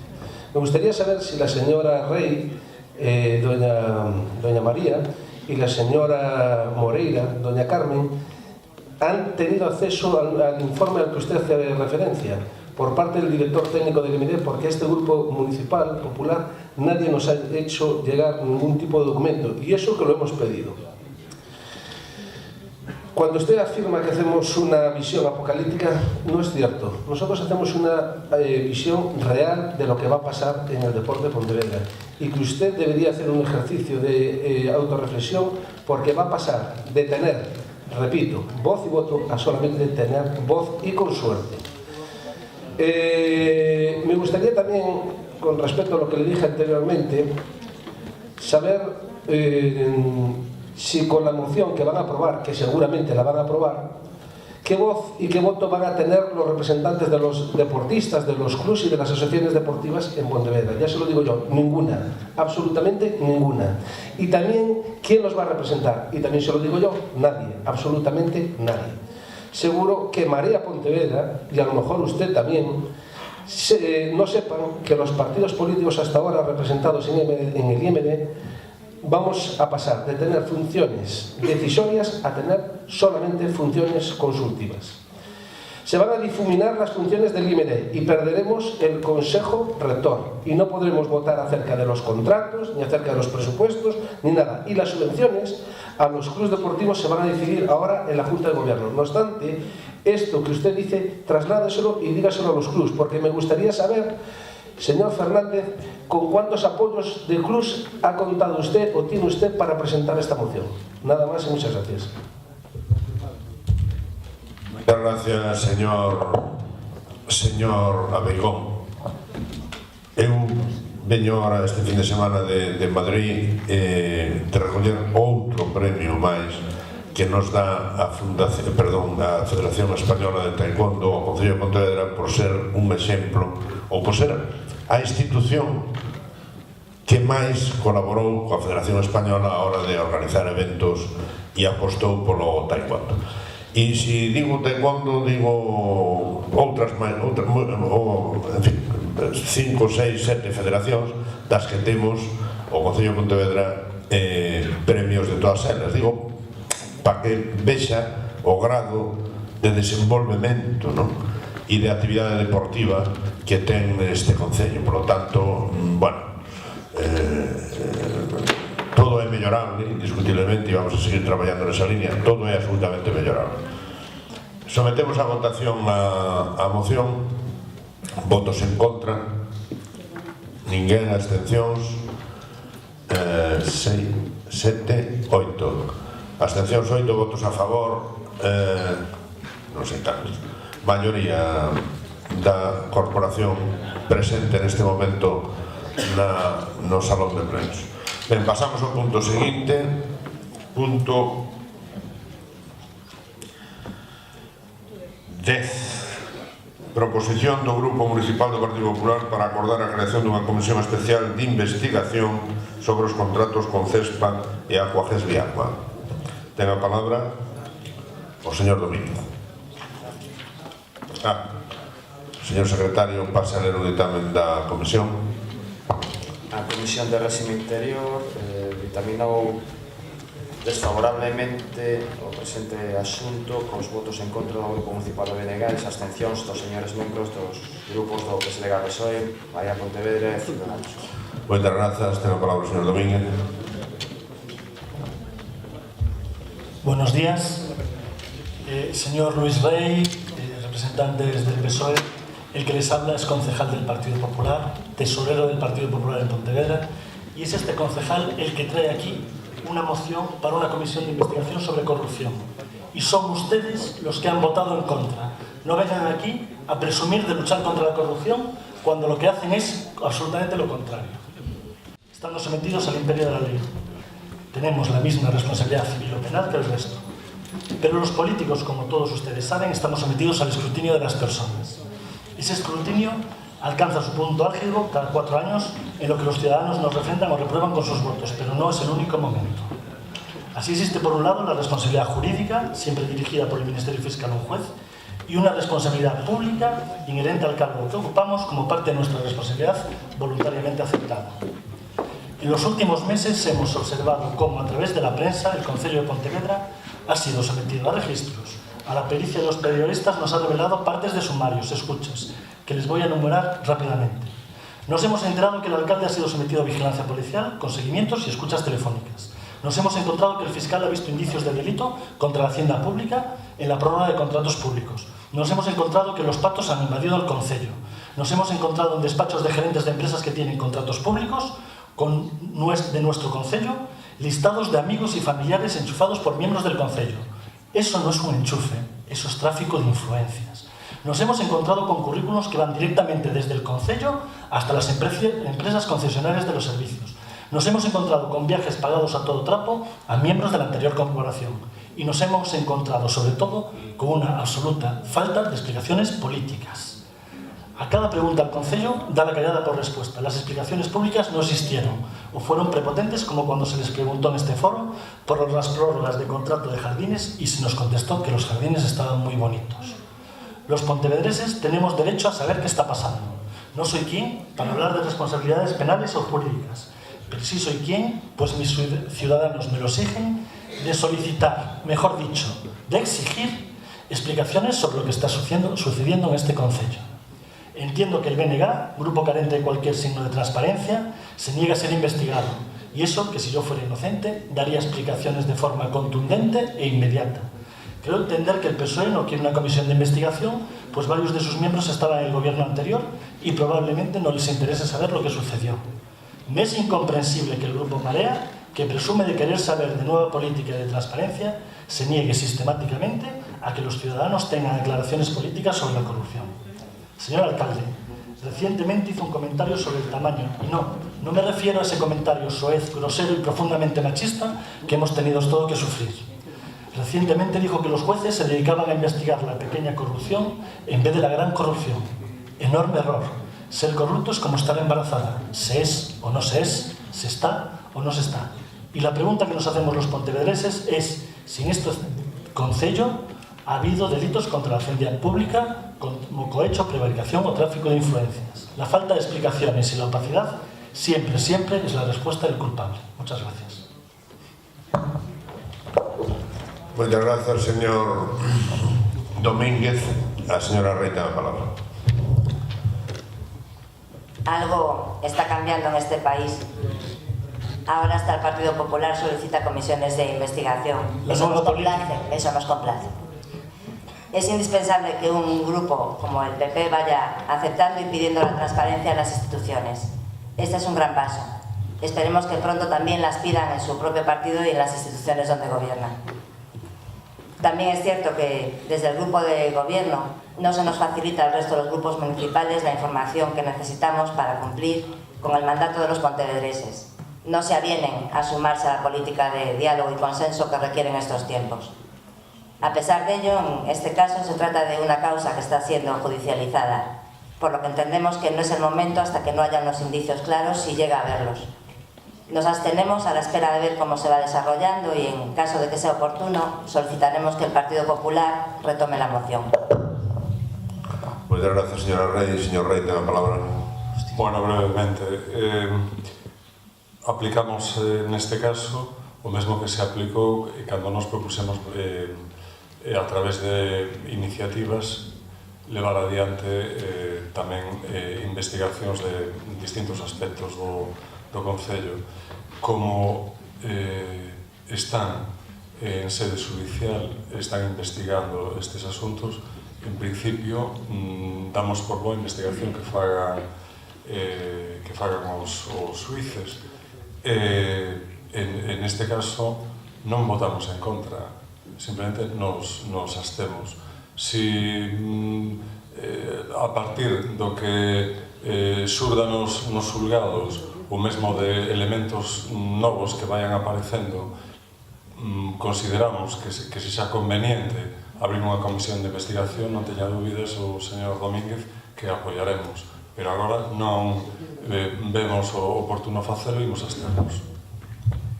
Moitas grazas, señor Reis. Puentes, ten a palabra. Moitas grazas, señor alcalde. Eu, señor Domínguez, cando escoitaba tiña a sensación que padecía vostede a síndrome esta do que vai conducindo en sentido contrario pola autoestrada e pensa que todos veñen en sentido contrario, porque claro, non entendo que fai o BNG, o que fai Ciudadanos, o que fai Marea, o que fai o Partido Socialista, e se o que fan vostedes, que somos que están solos realmente nesta iniciativa, non? Eso en primeiro lugar, o cal lles debería levar tamén a pensar por que os demais grupos estamos na posición na que estamos. Segundo, a cuestión de matiz, que decía xa o compañero de Marea Pontevedra.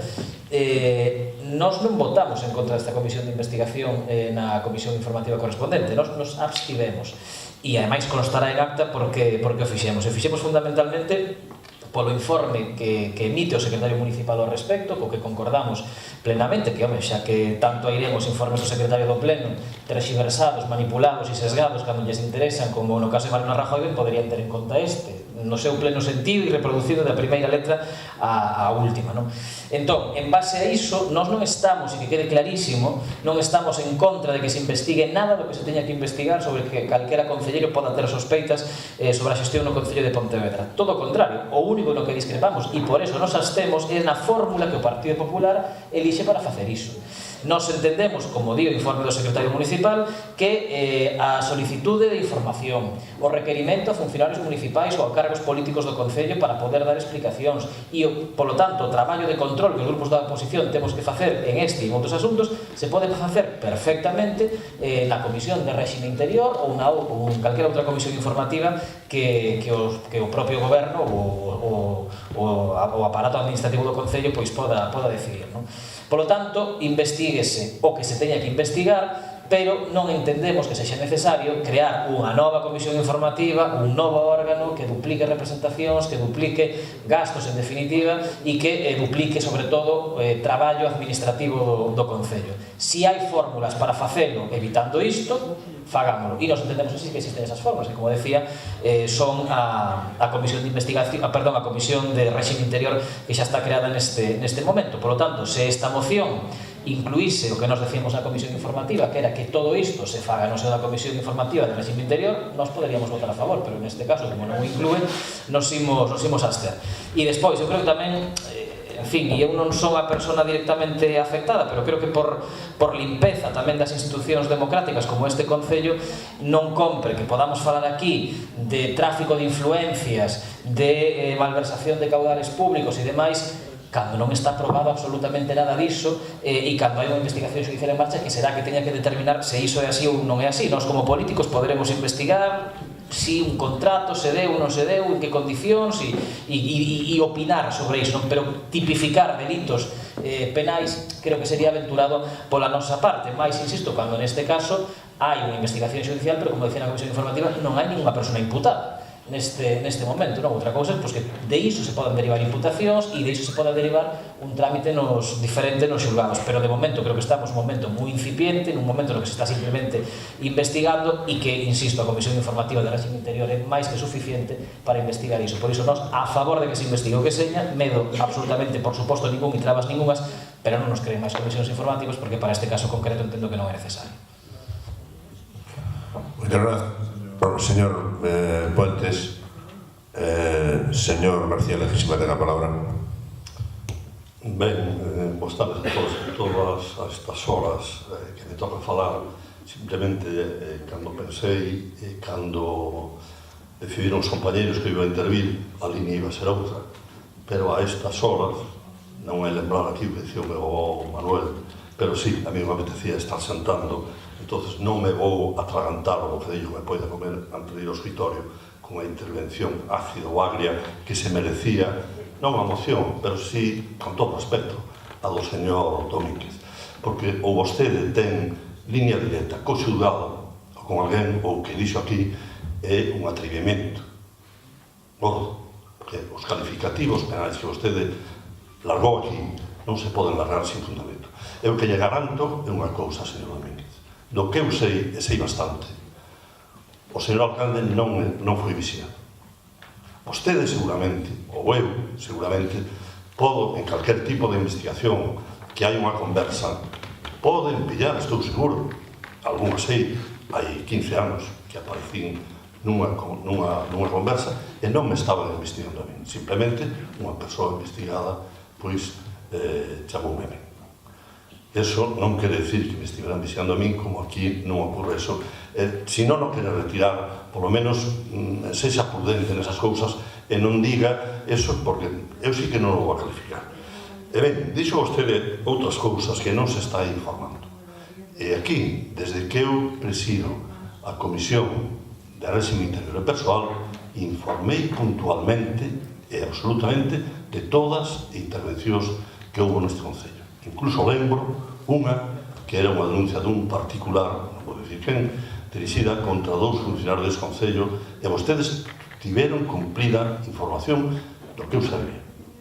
E non se pode dar outra información, nin quen neste Concello, máis que hasta onde a demos nesas comisións, porque en ninguna das cousas que vostede nomeou dirixencias con certa frivolidade, que son cousas serias, ninguén pode dar outra información porque non a temos. O Concello non está personado en ninguna causa. Vostedes están intentando, non sei se tiveron por personado nunha delas aquí en Pontevedra. Se vostedes aceptan esa persuasión, sexa como acusación particular ou popular, pois podrán nos dar información a nos, pero nós non podemos dar outra. E en canto piden de que o queren é investigar sobre o cumprimento e execución dos contratos, e quero dicir que estes contratos, un data do ano 99 e outro do ano 97. A estas alturas, eu me supoño, estou seguro, que concelleiros do Partido Popular pois se preocuparon, se non estarían cumprindo as súas funcións, de como van o cumprimento destes contratos e a execución dos mesmos. E no cumprimento e na execución pouco pintamos os políticos, que pintamos, pero hai un responsable, un funcionario responsable da execución de cada contrato e que é unha figura contemplada na lei de contratos. Entón, se ustedes o que están preocupados pola execución e polo cumprimento do contrato, non o sei se estarán preocupados polo que podamos facer os políticos ou outro. E despois, nomeou vostede tamén outras cousas como currículums ou que aparece unha lista. Eu creo que se vostede leu a prensa que foi que lin eu, non pode dicir eso.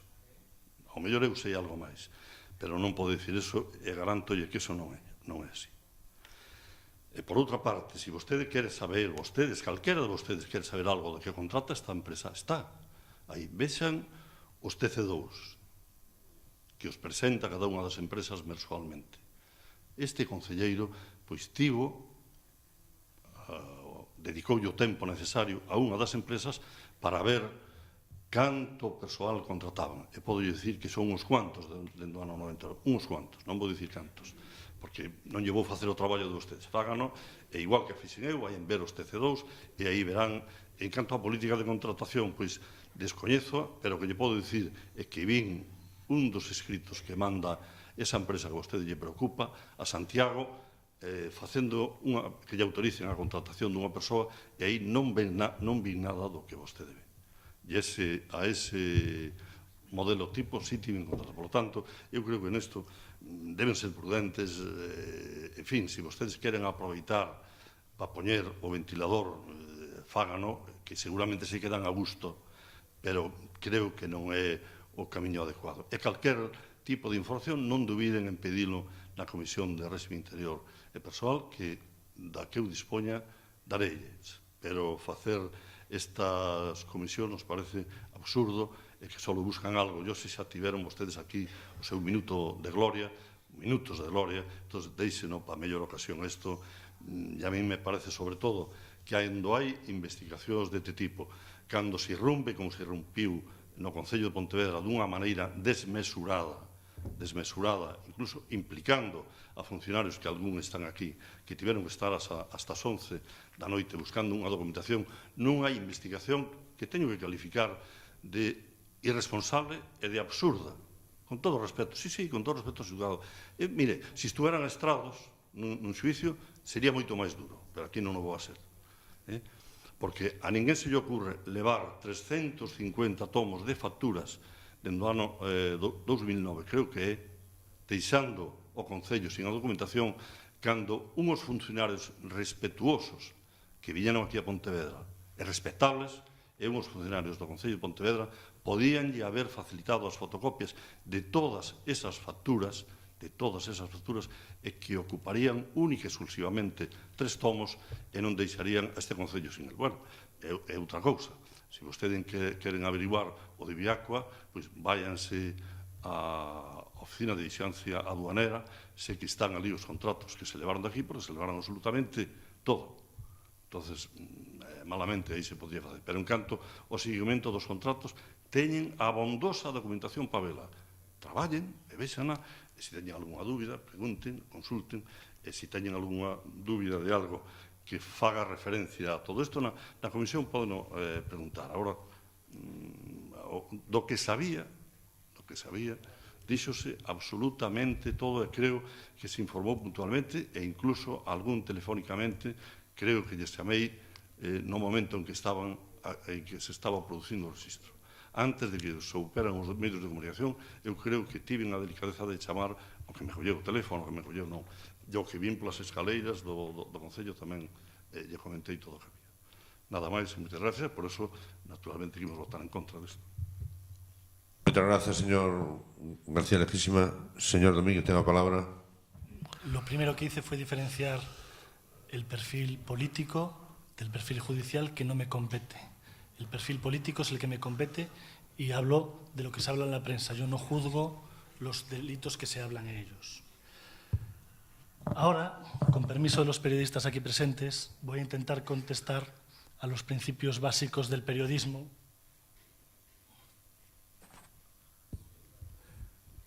De esta fotografía.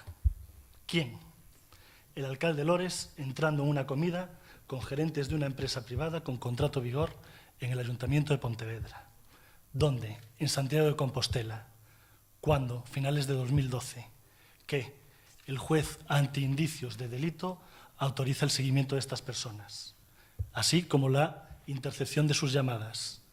¿Cómo? La UDEF, la Unidad de Delincuencia Económica y Fiscal de la Policía Nacional, hace el seguimiento, hace las fotografías y hace las llamadas telefónicas. ¿Por qué? Es la pregunta que falta. ¿Por qué? ¿Por qué? No se me ha contestado ni a mí ni a los ciudadanos de Pontevedra por qué. Nos falta saber, pero aún tenemos algunos datos. Sabemos por las escuchas hechas públicas por los periodistas que el alcalde en esa comida orientó a estos directivos con contrato en vigor a hablar con el tesorero nacional del bloque nacionalista galego. Primero un reproche, señor alcalde. Siempre que pueda y tenga que reunirse con alguien en el contexto de su cargo, utilice los restaurantes de la ciudad.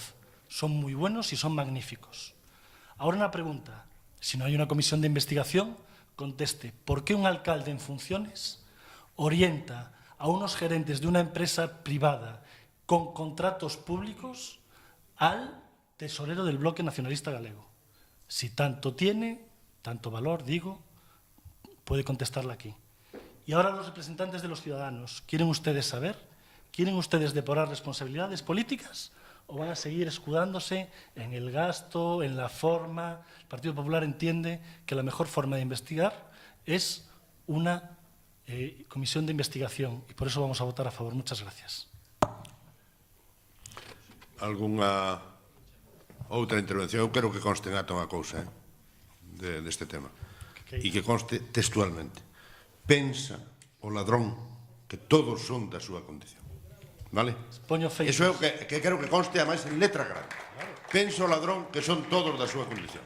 E non van a topar ustedes absolutamente nada neste Concello. Sería máis fácil se tivésemos unha comisión de investigación. Estarían mellor caladiños. Se non topásemos un nada, pouco de vergonza estarían mellor caladiños. Aproben a moción de investigación. É moi fácil. Se non hai nada... Eu non estou a dicir que hai culpables, só estou a dicir que hai indicios políticos.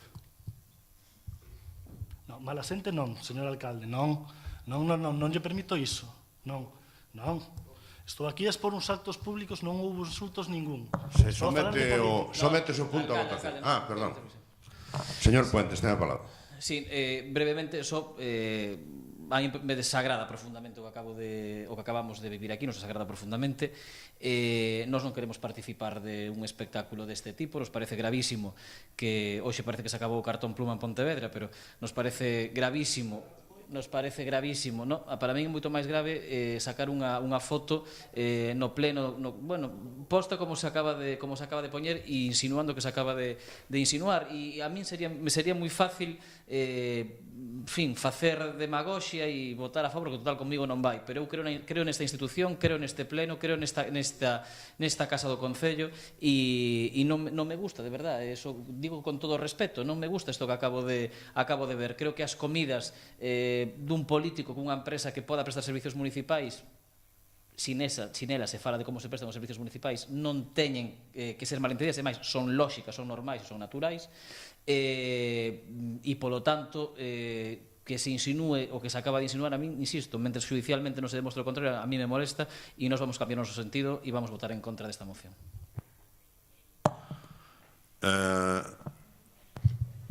Señora Rey, brevemente. Suscribo todas as palabras de Iván Puentes, todas. Señor Vicente García Legísima, brevemente. Lamentable, señor Domínguez, lamentable.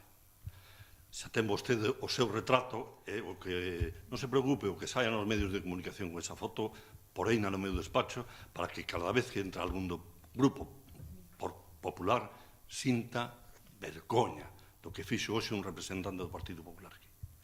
E voulle dicir unha cousa, mire, saben que ano estamos, señor Domínguez?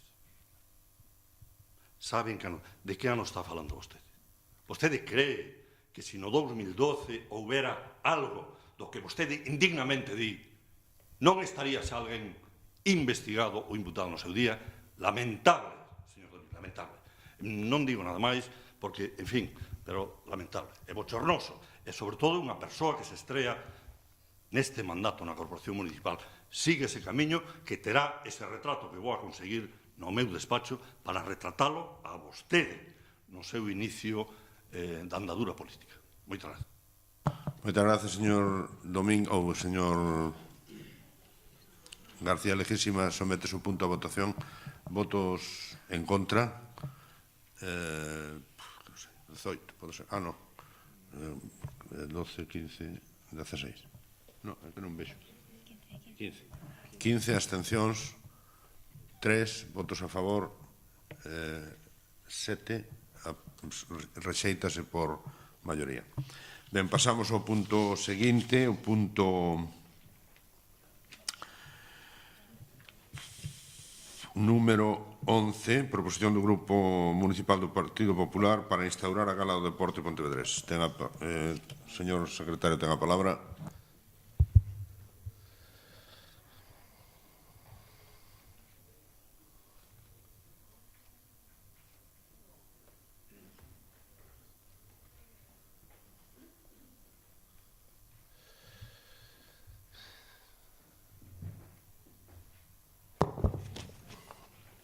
Comisión Informativa de Benestar Social, Cultura e Dinamización Sociocultural ditaminou o presente asunto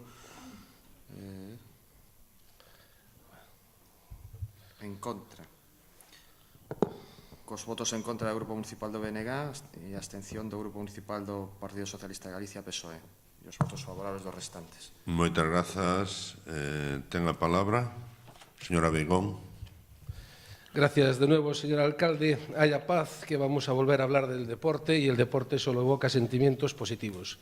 De hecho, está que hoy el Grupo Popular va a traer al Pleno una moción, que no es una moción realmente, es una emoción, que es la de instaurar la Gala del Deporte Pontevedrés. Aunque, a ser sinceros, esta emoción de alegría, que empezó produciendo una alteración agradable del ánimo en nosotros, que la redactamos y en los deportistas que tuvieron conocimiento de ella, después de pasar por la Comisión de Bienestar Social y Cultura, que la dictaminó, se convirtió, por los votos en contra del bloque nacionalista gallego y la abstención del PSOE, en una emoción de tristeza, porque el Bloque y el PSOE castigan a los deportistas pontevedreses sin la gala del deporte.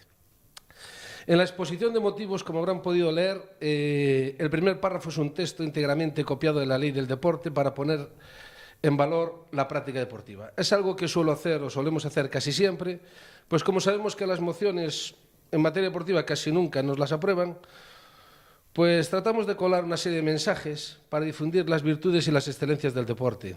Ya ven cómo se las tiene que ingeniar este partido para divulgar la práctica deportiva en este ayuntamiento, que, por cierto, es una tarea suya. Es triste, pero es cierto. Sin embargo, la ciudad de Pontevedra es indudable que reúne una serie de características que todos sabemos, de diversa índole, que la convierten en el escenario ideal para la práctica de multitud de modalidades deportivas. Y de ahí que esta ciudad albergue un sinfín de atletas del más alto nivel. Independientemente de que en dicho escenario exista el Centro Gallego de Tecnificación, que depende de la Xunta de Galicia. Bueno,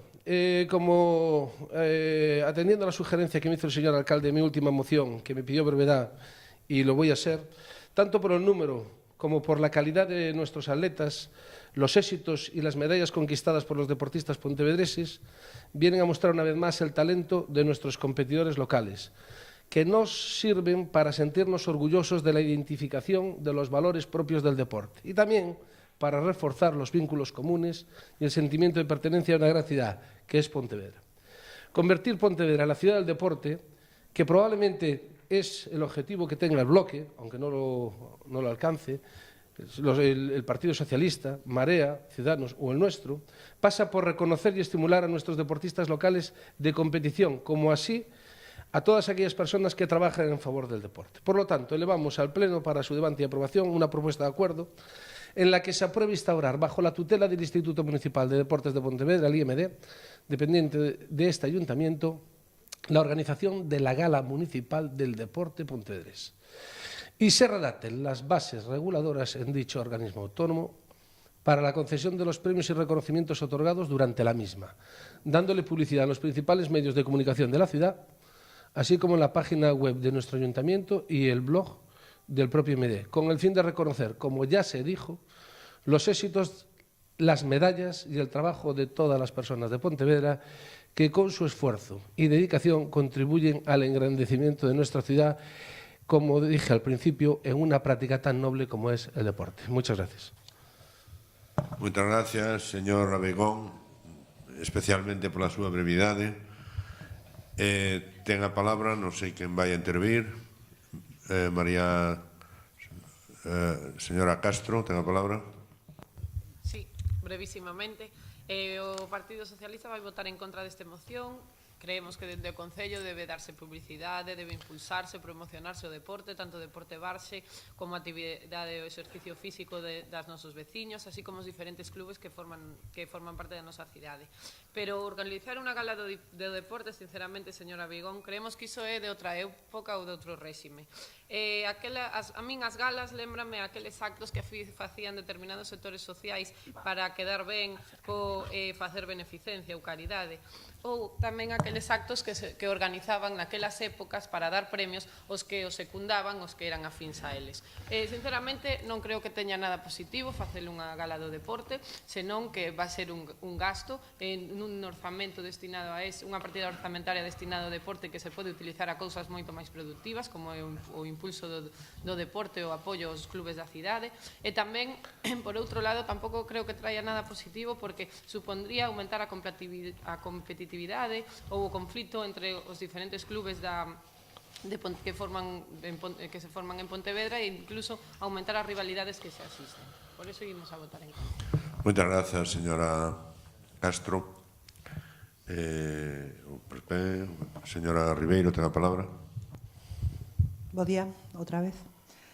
Imos votar en contra porque non é unha prioridade deste goberno a realización dunha gala do deporte. As prioridades marcámolas dende o goberno e van dirixidas ao mellor funcionamento dos clubes da cidade, a que teñan as instalacións deportivas no mellor estado, a traballar para poñer en marcha novas instalacións para que reciban, cando teñen que facelo, pois as súas subvencións, organizando eventos deportivos, tanto dende o propio Concello como colaborando cos diferentes clubes. Esas son as prioridades que temos, polo tanto, en este momento non é unha prioridade do Goberno. Moitas grazas. Gracias, señora Ribeiro. Señora Beigón, ten a palabra. Muchas gracias, señor alcalde. Vuelvo a repetir lo que dije en una intervención anterior. Lo que pasa en materia deportiva en este ayuntamiento es insólito y inaudito. Es más, me atrevería a decir que el próximo episodio de Cuarto Milenio se va a grabar aquí.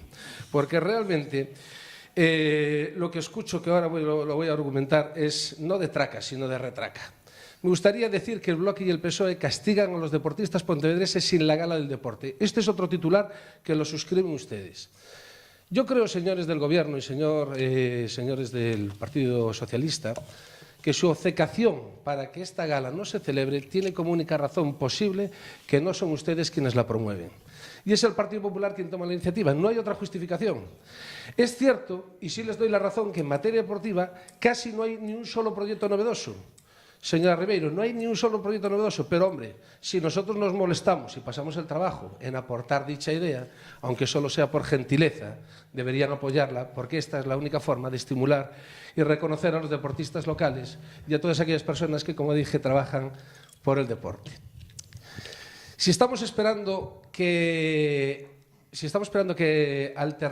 alternativa ofrecen para no privar a nuestros deportistas locales de una gala que sería una fiesta para ellos? Desde que en la Comisión de Cultura se opusieron porque les parecía un nombre de otra época, como ahora me acaba de recordar la señora Castro, y un nombre obsoleto, el nombre de los premios Ciudad de Pontevedra no les parece también anticuado. La señora Ribeiro también argumentó en la comisión, hizo referencia al nombre, y curiosamente tengo un recorte del Faro de Vigo, de fecha 16 de febrero, en la que ella anuncia que en Pontevedra se va a acoger la gala de los premios Martín Codas de música. Pero ya para ejemplo de singularidades, el artículo publicado también en el Faro de Vigo, el 30 de septiembre del 2015, que titula así: el PSOE, repito, el PSOE, PSOE, PSOE, reclama un acto para reconocer los éxitos de todo el deporte local. Flipante. Esto es realmente sorprendente. Se oponen a la celebración de una gala y, sin embargo, cuando fue el reconocimiento que se le hizo a Javier Gómez Noya, que por cierto se le hizo un reconocimiento, un homenaje en el ayuntamiento, yo me pregunto si el señor Lores y el señor Fernández se avergüenzan de ellos, de los deportistas locales, repito, apunto, de los deportistas locales, porque cuando fue el logro de Javier Gómez Noya, que no solamente merece una gala, sino que merece 5, usted, señor Fernández, pidió esto. Le voy a leer simplemente un parrafito. Apenas unos días después de la recepción oficial por parte del Concello al triatleta Javier Gómez Noya por su 5º título mundial de la especialidad, el exconcejal de Deportes y actual portavoz del Partido Socialista Obrero Español, Agustín Fernández, solicitó ayer que se organice un acto similar para todos los deportistas de Pontevedra que alcanzaron éxitos internacionales y nacionales este año. Yo, en el fondo, creo que, como desgraciadamente, debido a la mala planificación que se está haciendo del deporte de la ciudad y a la falta de instalaciones deportivas, hay muchos clubes que se tienen que desplazar a Marín para entrenar. Ustedes ya piensan que quien los tiene que reconocer es el ayuntamiento limítrofe, porque también organiza una gala del deporte. Señor Lores, usted hace un rato apuntó una cosa que yo celebro enormemente que la haya hecho, que ha ido, y corríjame si me equivoco, el pasado viernes a Madrid a recoger un premio que le otorgó la Federación Española de Taekwondo. También usted hace gala del premio de la ONU que recibió la ciudad de Pontevedra en Dubái. Usted presume, y yo también, del premio de Nueva York. Usted hace alarde del premio de Kogami, y nuestro partido también, y del premio de Hong Kong. Y yo le pregunto, ¿le gusta recibir premios pero no concedérselos a los deportistas de la ciudad? Lo que ignora es el reconocimiento a los deportistas de su ciudad y que además ello produce un efecto multiplicador, el no promocionar a estos deportistas, el promocionar a estos deportistas, a los deportistas de Pontevedra, produce un efecto multiplicador en los practicantes del deporte. Y esto arrastra a muchos niños a que lo practiquen, alejándolos de prácticas hoy en día muy peligrosas como pueden ser la droga. Ya para concluir, miren, lo que les va a quedar claro a los deportistas de Pontevedra, a los padres, a los entrenadores y a los árbitros, que dedican su tiempo libre, su trabajo y a veces su dinero, es un mensaje claro y sencillo. El Bloque y el PSOE castigan a los deportistas pontevedreses sin la gala del deporte. Muchas gracias. Moitas gracias, señor Abeigón. Se non hai máis intervencións. Señora Moreira, ten a palabra.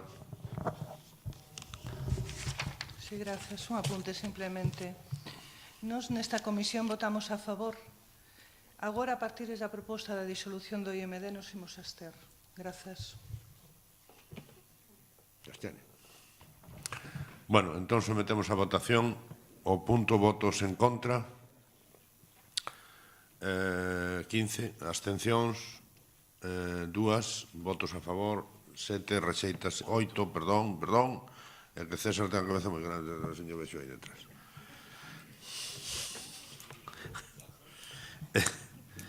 Rexeítase por maioría. Pasamos ao punto número 12, proposición do Grupo Municipal do PSDG-PSOE relativa á declaración do día 24 de febreiro como Día de Rosalía de Castro, segundo a proposta promovida pola Asociación de Escritores e Escritoras da Lingua Galega. Señor secretario, ten a palabra para ler o dictamen da comisión. A comisión ditaminou o presente asunto favorablemente por unanimidade. Moitas grazas. Alguna intervención? Señora Castro, ten a palabra. Sí, brevísimamente. Non vou a poner a rememorar a vida de Rosalía de Castro nen explicar aquí quen é, xa que se trata da nosa escritora máis universal e unha firme defensora do pobo galego. Por eso presentamos esta moción neste momento que, dende o Concello, estás a recuperar a memoria histórica das mulleres, as grandes olvidadas. No caso de Rosalía de Castro, Rueiro xa contempla o nome nunha das principales rúas da nosa cidade, pero aún así eu penso que esta escritora merece algo máis. E así, no aniversario dos 180 anos do seu nacemento, que será no 2017, eu creo que non pode existir un mellor día que o 24 de febreiro para celebrar esta cita. Creo que así poderíase facer unha memoria desta persoa, se os nosos xoves non poden esquecer a historia nin as persoas que loitaron por a nosa lingua e a nosa cultura, utilizando as letras para denunciar a situación que se vivía. Desta forma, así, conseguiremos, ademais, que poda facerse unha pequena homenaxe nun sitio emblemático da cidade e así implicar os nosos veciños, os nenos e nenas e todos nun homenaxe a esta persoa que vale a pena. Moitas grazas. Moitas grazas. Non hai intervencións ao respecto. Non. Se somete a votación, votos... Ou sí, señora Cañizares, non había. Estaba mirando para a esquerda. Teño que mirar máis para a dereita, ainda que non me gusta nada, non me gusta nada. Bueno, señora Cañizares, ten a palabra. Bos días a todos. O Grupo Municipal do Partido Popular imos apoiar esta moción, pero antes gustaríame puntualizar alguna cousa. Dentro da web de Bibliotecas Escolares xa nos di que a Consellería de Cultura, Educación e Ordenación Universitaria, dentro do calendario do libro e da lectura, contempla esta data como a Día de Rosalía. As bibliotecas escolares veñen celebrando este día con diversas actividades, todas elas dedicadas a lembrar os poemas de Rosalía e manter viva a lembranza nos máis cativos. Nesta web poden consultar moitos dos traballos realizados nos institutos de educación secundaria, nos colexios de infantil e de primaria, e centros de especial das 4 provincias gallegas. Haberá moitos outros traballos que non son subidos á rede, pero asegurolle que son dignos de mención. Por certo, que o que se debería ter xa foce de feito é unha biblioteca municipal, xa que Pontevedra non dispón da mesma. Pensamos que tivo tempo suficiente mentras estivo no goberno desta cidade. A Asociación de Escritores de Lingua Galega, escritores e escritoras de Lingua Galega, sumouse a esa actividade no ano 2010. Este ano no que estamos, no 2016, celébrase o 179 aniversario do seu nacemento. Cada ano nace unha campaña nova e a deste ano chamase Moviliza Rosalía, na que se propón unha actividade para primaria e para infantil e outra actividade para bacharelato. Tamén se propón que nesta acta se regale un libro en galego e unha flor. Bueno, eu espero que non sexan solamente rosas, porque hai flores autóctonas ben bonitas.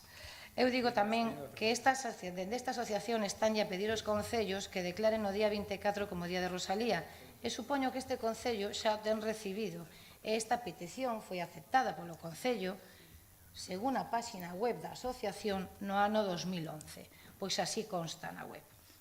Só hai que seguir a orden alfabética e ver que ponte Pontevedra. Vexo que o poder de comunicación anterior, no mandato anterior, non era moi bon. Tamén lle pode dicir vostede ás Diputación de Pontevedra, porque as de Coruña e de Lugo están xa sumadas a esta iniciativa. Outra cousa son as actividades que se fagan ante os concellos, que son moitas e variadas, pero non conseguir atopar nesta mesma páxina, que é a da Asociación de Escritores e Escritoras en Lingua Galega, as actividades do Concello. Si as de diversos centros educativos. Hai nas de Ourense, de Pollo, de Muxía, da Estrada de Teo, hai das de moitas cidades, pero as de Pontevedra en sí como Concello non as temos. Algunas son tan boas como actos literarios musicais, instalar puntos de interese sobre a figura da escritora, maratóns de lectura, pero unha das que máis me gustou foi a de Ourense, que as liñas de autobuses de Ourense percorreran a cidade cunha faixa que tiña impresa a imaxe de Rosalía. Despois, a semana seguinte, no propio día, os usuarios dos autobuses encontrasen poemas da escritora no autobús, pero nós non temos autobuses urbanos, porque según o noso alcalde non nos necesitamos. O metro minuto vai acabar con nós, Non olviden que gracias ás bibliotecas escolares e á Xunta de Galicia a figura de Rosalía non será esquecida, e, bueno, xa dixen que o Grupo Municipal do Partido Popular apoiaría esta moción porque Rosalía de Castro merece os galegos e os pontevedreses tamén. Moitas gracias. Moitas gracias. Sobre todo hai que lela, señora Cañizares. Sobre todo lela e practicar o que dice, que iso é o máis importante de todo. Ben, sometemos a votación a moción. Votos en contra. Ningún. Abstencións ninguna. Votos a favor 25. Se estamos todos. Apróbase por unanimidade dos concelleiros e concelleiras presentes. Pasamos ao punto número 13, que é a proposición do Grupo do BNG de apoio ao povo saharaui no 40 aniversario da República Árabe Saharaui Democrática. Hai algún ditamen? Señor secretario. Ditaminouse na Comisión de Benestar Social, Cultura e Dinamización Sociocultural favorablemente coa abstención do representante do Grupo Mixto Ciudadanos. Moitas grazas. Señora Fouz, ten a palabra. Bueno, boa tarde. Traemos aquí esta moción en apoio ás reivindicacións políticas lexítimas do povo saharaui que tras 40 anos de ocupación marroquí, ca complicidade do Estado español, da ONU e de todo Occidente, sega a loitar con dignidade e con forza polo que lles pertence, que é a súa terra. O Estado español abandou ao Sáhara Occidental a súa sorte despois de ter sido a súa propia colonia, sen importarlles para nada nin o futuro dos árabes que ali estaban, incluso dos que tiñan e aínda teñen o carné de identidade español. Comportouse o Estado español como adoita facer, forte cos débiles e débil cos fortes. Cedeu ás presións internacionais e de Marrocos e vergoñentamente fuxiu. A responsabilidade é enorme e os que xestionaron a modélica transición española democrática esqueceron un pequeno detalle, que foi anular os acordos tripartitos do réxime franquista a recoñecer a República Árabe Saharaui Democrática como Estado de Dereito, independente, soberano e libre de verdugos expoliadores e criminais. Desde hai 40 anos, o pobo saharaui cumpre a súa parte co alto fogo, espera pacientemente a que a ONU cumpra tamén a súa parte. Celebrar o referéndum de independencia para recuperar o seu territorio e vivir en paz. 40 anos agardando pacientemente. De que lle sirve ao pobo saharaui ter a lei e a xustiza da súa parte? O imperio da forza, a invasión, todo é unha realidade que, aínda que o o sátrapa Mohamed VI, por certo, amigo íntimo e fraternal do Reino de España, tenta evitar que se coñeza, evitando que entren observadores internacionais e medios de comunicación, a realidade é a que é. Para nós é un exemplo de loita como Estado. Son os refuxiados máis antigos do Occidente que ademais intentan encapsularse detrás dun dos muros máis longos da nosa era, pero repártense o botín aos colonizadores cos seus aliados.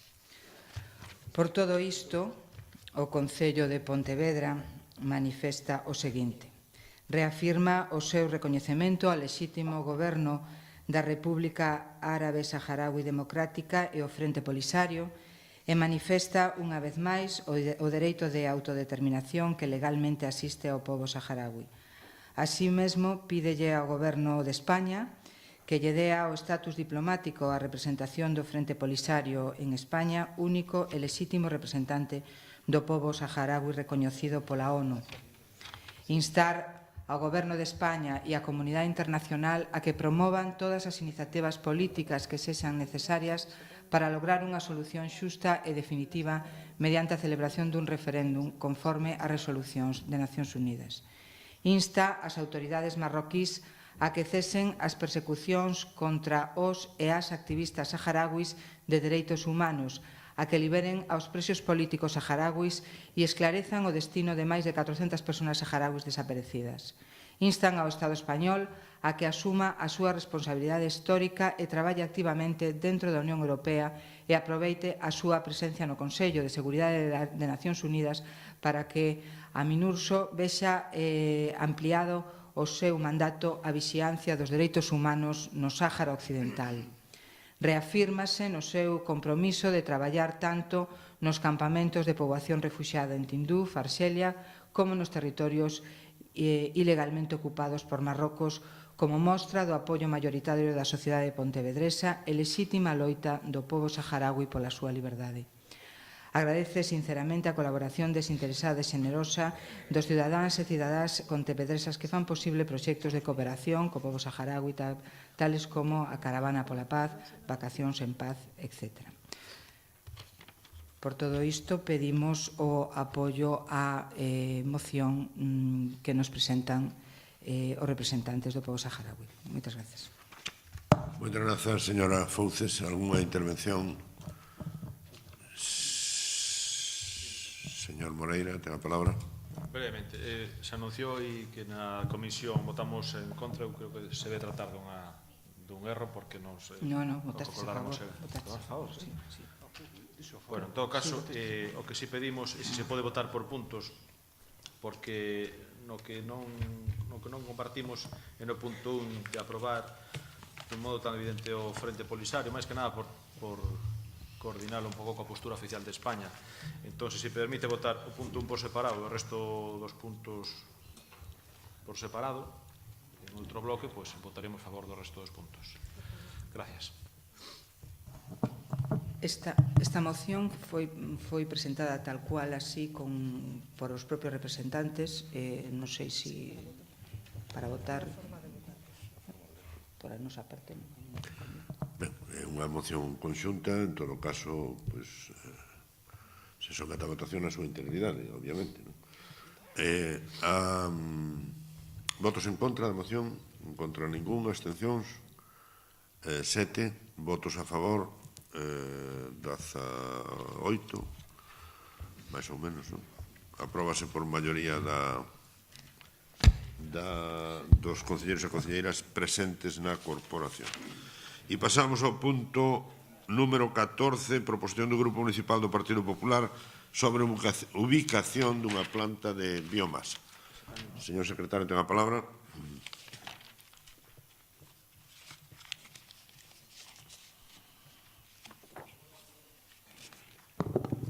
Na Comisión de Ordenación do Territorio, Urbanismo e Medio Ambiente, a presente citaminouse en contra, cos votos dos concelleiros do BNG, do PSD de Galasoa e de Marea de Pontevedra. E a abstención da señora, bueno, do Grupo Mixto Ciudadanos. Moitas gracias. Ten a palabra o señor Abal, ten a palabra. Muchas gracias, señor alcalde, y buenas tardes a todas y a todos. Cuando uno habla, a veces no escucha, y llevo en este pleno 4 horas escuchando, y se escucha bastante bien, y se extraen conclusiones interesantes, como que nuestro alcalde le exija respeto a los vecinos de Pontevedra, cuando no le exige ese mismo respeto a los miembros de su grupo cuando intervienen diferentes formaciones. Quien siembra viento recoge tempestades, señor Lores.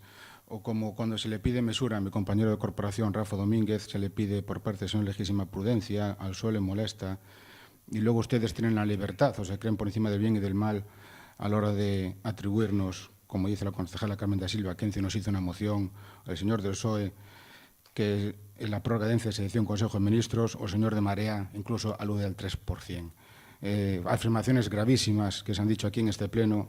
Recordad que no gozamos de inmunidad parlamentaria y el respeto que se ha tenido a mi compañero Rafa Domínguez, ustedes no los han tenido.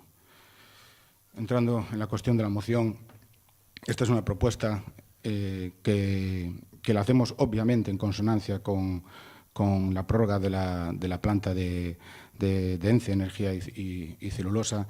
Es una propuesta que produce cambiar la filosofía que ustedes llevan aplicando durante 16 años, esa filosofía que solo ha producido paro y pobreza y más desigualdad. Recordar que ustedes cogieron esta ciudad con 3.400 pontevedreses en paro y ahora mismo la tienen por encima de 10.000.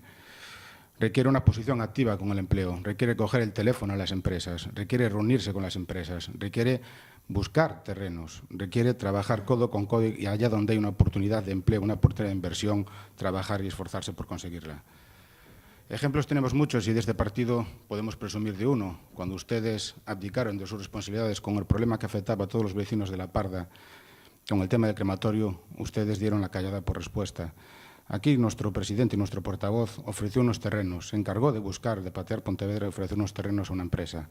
Hoy es una realidad que hay un crematorio en el polígono de Ponte Caldelas. Se puede buscar terrenos en el municipio de Pontevedra para crear empleo y para solucionar los problemas. Lo que no se puede es estar sentado y solo dedicarse a viajar por el mundo para recoger premios. Hay que viajar por el mundo para trabajar y conseguir inversiones en Pontevedra.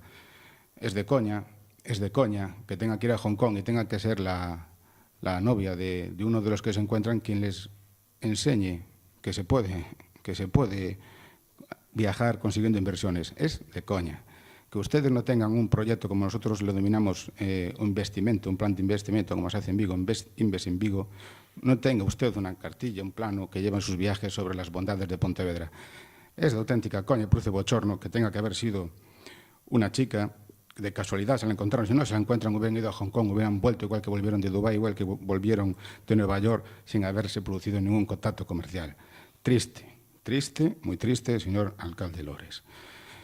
Bien, nosotros fuimos claros, fuimos honestos y nos presentamos al programa de las pasadas elecciones exigiendo 3 condiciones. Exigíamos más inversión, más empleo y más exigencias medioambientales para que la empresa ENCE contara con nuestro apoyo. En consonancia con esas 3 exigencias, hoy nos presentamos aquí en el Pleno cumpliendo 2 de ellas, más inversión y más empleo. Hay una oportunidad ahora mismo de que la ciudad de Pontevedra tenga la oportunidad de contar con probablemente la mayor inversión en la historia de democracia que puede gozar esta ciudad. Una fábrica que puede generar hasta 750 puestos de trabajo entre directos e indirectos. Creemos que el Gobierno de Pontevedra no se puede quedar de brazos cruzados. Ustedes hoy aquí tienen la oportunidad de ser partícipes del empleo y de trabajar por atraer industrias o ser partícipes del paro y la pobreza como llevan haciéndolo durante 16 años. Nada más. Muchas gracias, señora Abal. Señora Rey, tenga la palabra. Instar a que la Junta de Gobierno, es decir, al bloque, a que le busque terrenos a ENCE para ubicar una planta de biomasa y que después le notifique dichos emplazamientos es como un chiste. Primero, porque es desconocer a quienes tienen ustedes, señores del Partido Popular, sentados enfrente. Precisamente un partido que defenestra a esta empresa. Sí que es verdad que a todos nos gustaría que la realidad fuese de otra manera. A cada uno le gustaría la suya, pero la realidad que tenemos es la que es. Segundo, porque aunque todos estemos a favor de crear empleo, hay un protocolo de tiempos. La empresa es la que tiene que buscar el emplazamiento y después sí, el Concello mostrar su apoyo a la creación de empleo. ENCE y no el Partido Popular deberían solicitar al Ayuntamiento cuáles podrían ser las posibles ubicaciones, básicamente para no sentar precedentes y hacer un trabajo que no nos corresponde. No puedo votar no, puesto que es primordial crear empleo, ni puedo votar que sí, a riesgo de que sea marketing de la empresa, que solo lo anuncia en prensa y no de manera formal donde tiene que comunicarlo. Muchas gracias, señora Rey. Partido Socialista, señor... señor Rey, ten a palabra. Bueno, leo non sin asombro na parte resolutiva desta moción do Partido Popular que se insta a Xunta de Goberno local a que estudie e sinale os emprazamentos que considere máis adecuados dentro do Concello de Pontevedra para a instalación dunha planta de biomasa e, ademais, que notifique os devanditos emprazamentos á empresa ENCE. Extraña esta tendencia do PP a facilitar as cousas a ENCE. Dito con todo o respeto, mesmo semella que o Grupo Municipal do Partido Popular é o brazo político ou o brazo político-militar de ENCE. A moción debería conter un único punto, que ENCE traslade a factoría que ten actualmente nos terreos de Praceres, en Lourizán. Só a partir de aí, e do compromiso de facer iso, se lle poderían buscar emprazamentos para esta outra planta, e mesmo tamén para a propia planta de ENCE na comarca. Por lo tanto, imos votar en contra desta moción. Moitas grazas, señor Rey. Señor Fernández, ten a palabra. Gracias, señor alcalde. A mí xa que xa non me quedan moitas ganas de falar, non? Pero algo terei que decir, porque isto é que son así como un pouco gracioso, non? Que de repente nos convirtamos nos asentes inmobiliarios de ENCE e estemos buscando terrenos. Pois suena, a mí non me sona nada ben. Non me sona nada ben que o Partido Popular se este retratando continuamente como pois un apéndice da empresa que actúa segundo os requerimentos da empresa, non? Non sona nada ben. Eu creo que aos votantes do Partido Popular tampouco lle vai a sonar moi ben que se presenten este tipo de iniciativas que non aportan nada, máis que outra cousa, descubren o que xa é evidente, que o Partido Popular cumple as órdenes que veñen dende os despachos do Consello de Administración de ENCE. En todo caso, creo que está absolutamente fora de lugar que o Concello de Pontevedra se lle poña a buscar terrenos para unha empresa que ni siquiera sabemos se vai a vir, se non vai a vir, e que eu comparto o que acaba de decir o compañero da Marea, que o que ten que facer é irse da ría, non outra cousa. Moitas gracias.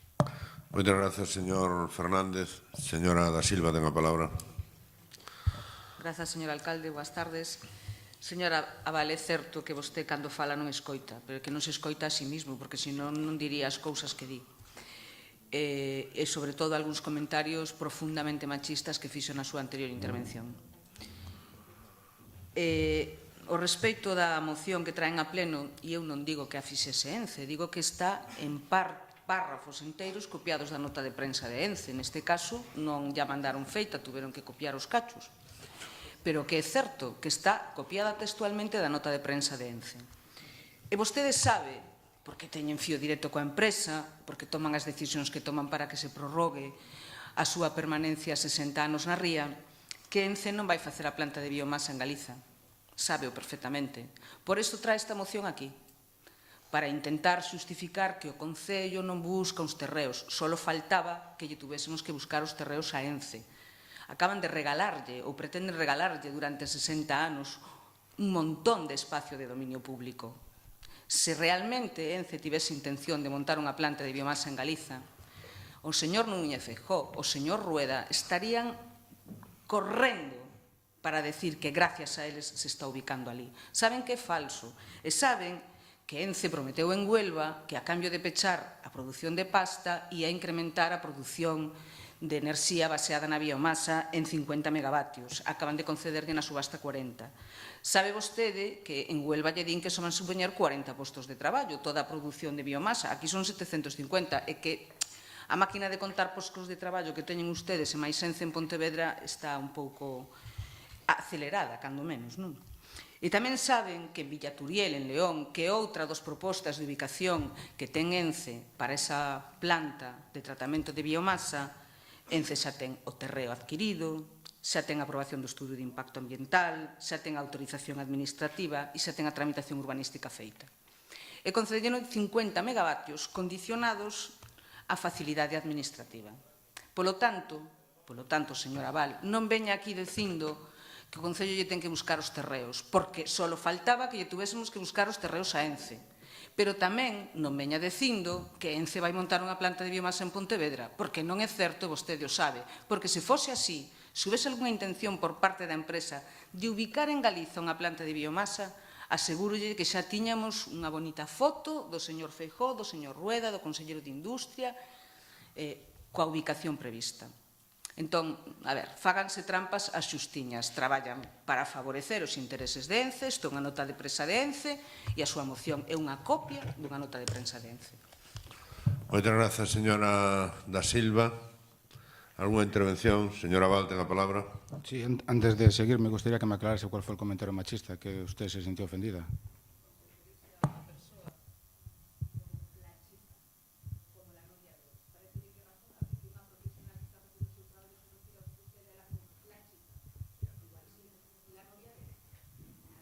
Bueno, está aclarado. Señor Aval, una vez aclarado el asunto, continúa. Por orden de intervención, señor alcalde, a la señora María Rey, decirle que lo que sería un chiste es que faltásemos a nuestros compromisos electorales. Nosotros pusimos 3 condiciones y cada vez que haya una oportunidad de empleo en la ciudad de Pontevedra vamos a luchar y trabajar por ella.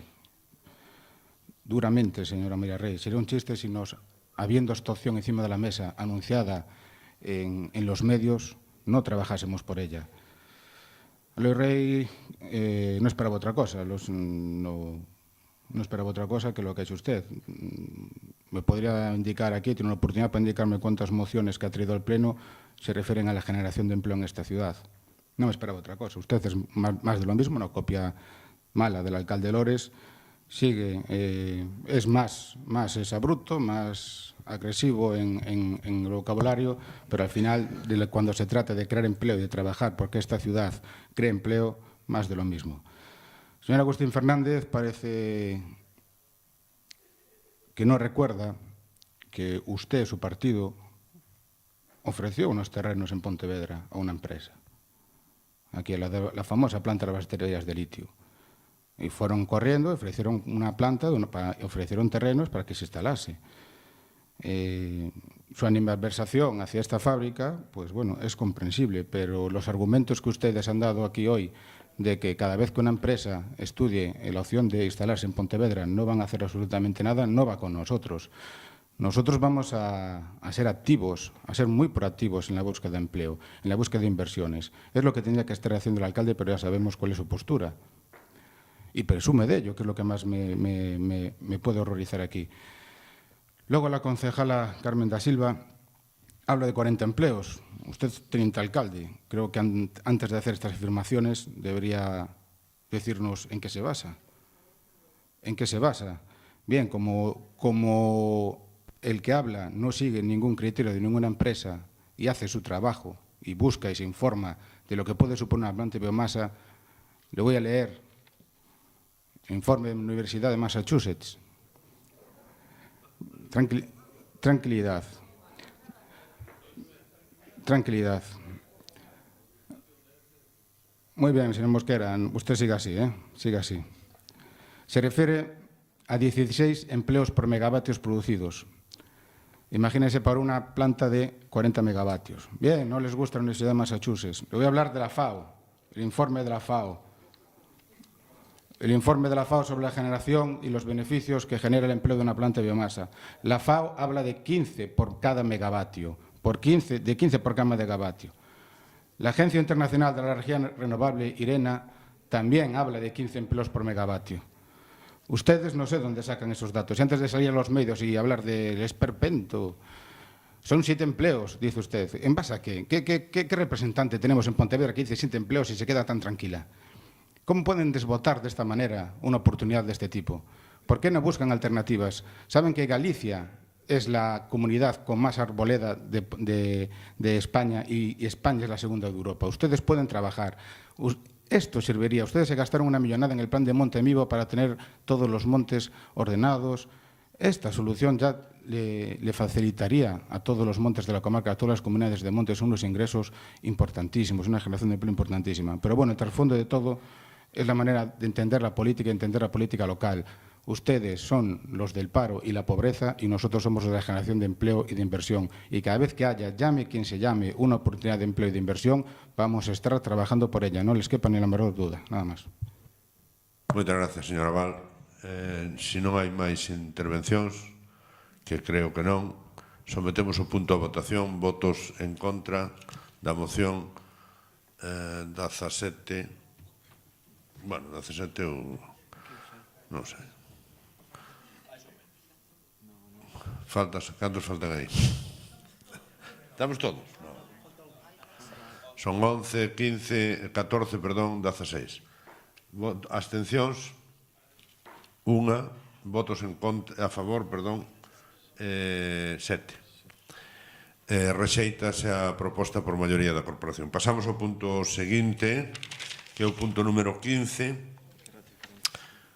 Ratificación da súa inclusión por urxencia e aprobación no seu caso da moción do Grupo Municipal do Partido Popular relativa a reclamacións irregulares de tasas de sumidero formuladas polo Concello de Luciño de Pontevedra. O señor... Isto hai que ratificar a urxencia. Algún tema coa urxencia? Se nadie di que non, aproba a urxencia. Ten a palabra o señor Moreira.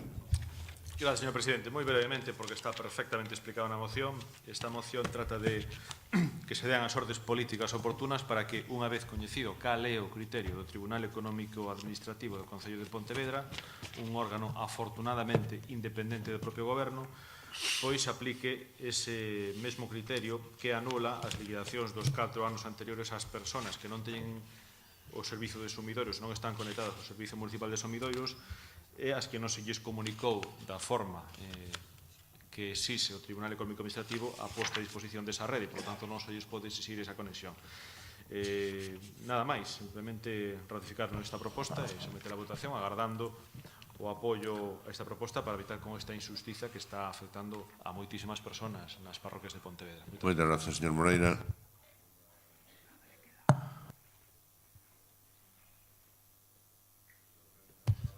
Señor Rei, ten a palabra. Aquí estamos falando de algo moi concreto, con repercusións nas contas do Concello, pero tamén nas dos veciños que pagan moitas veces por cousas que non teñen, e ademais na que chove sobre mollado, porque hai en moitas ocasións maneiras abusivas e pouco transparentes deste Concello, do goberno deste Concello, a hora de cobrar algunhas taxas. Pensando só nos administrados, e tamén no estado de abandono en que viven moitos núcleos do rural do noso Concello, carentes de servizos polos que ás veces teñen que pagar, como este caso, imos votar a favor da moción. Moitas gracias, señor Rei. Señor Fernández, tamén votan a favor. Señor Gonzalo Carballo, ten a palabra. Sí, solo para ler unhas notas do órgano de tesorería e xestión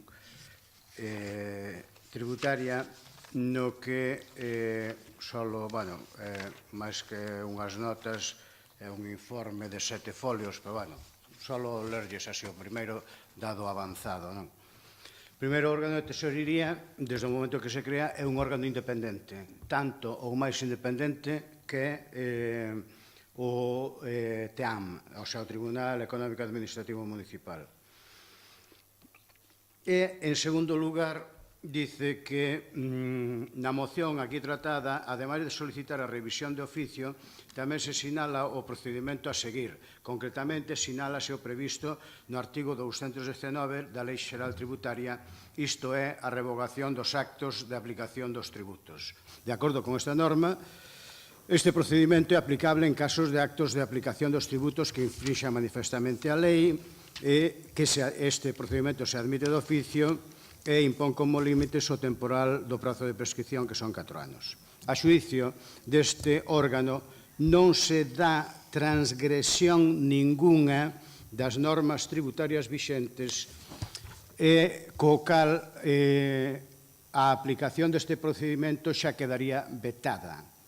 E, sen embargo, o resultado posible de dita revogación si suporía infracción do ordenamento xurídico con resultado de desigualdade entre os obligados tributarios. Para ustedes. De todas maneiras, por simplificar, e dado que estamos así xa a unha hora prudencial, eu xa sei que vostedes teñen moitos desexos de gobernar. Entón, o único que lles pido é que cando detenten o goberno, pois o fagan e adoten as medidas que consideren oportunas. Pero neste caso, órgano de xestión tributaria, órgano independente que ten as competencias de materia, opina eso, por tanto, digan o que queiran que non se vai a executar. Moitas gracias. Moitas gracias, señor González Carballo. Algúnha intervención? Señor Moreira. Sí, para pechar. Claro, pide vostedes informe aos servicios técnicos de 7 folios e, claro, logo colapsan os servicios e nos botan a culpa a nós, non? Señor Fernández Carballo, foi vostede o que ordenou políticamente estas inspeccións, agora, se se arrepinte porque se pasou de frenada e o pillaron, pois terá que ordenar que se revisen esas cousas que ilegítimamente vostede ordenou. E nada máis, non simplemente o que pedimos é que si quere me acompañe un día ás parques de Pontevedra, por exemplo, o Campaño, e lle diga a cara, os veciños, todo iso que me está contando aquí. Nada máis e moitas gracias. Moitas gracias, señor Moreira. Señor González Carballo. Sí, porque, decir, só por unha cuestión. Tal como está redactada a ordenanza fiscal, foi aprobada incluso no seu día, cando se cambiou, non estaban vostedes, pero estaba o Partido Popular, por unanimidade, obrigando a pagar a todos os ciudadanos que tiveran o servicio a menos de 100 metros.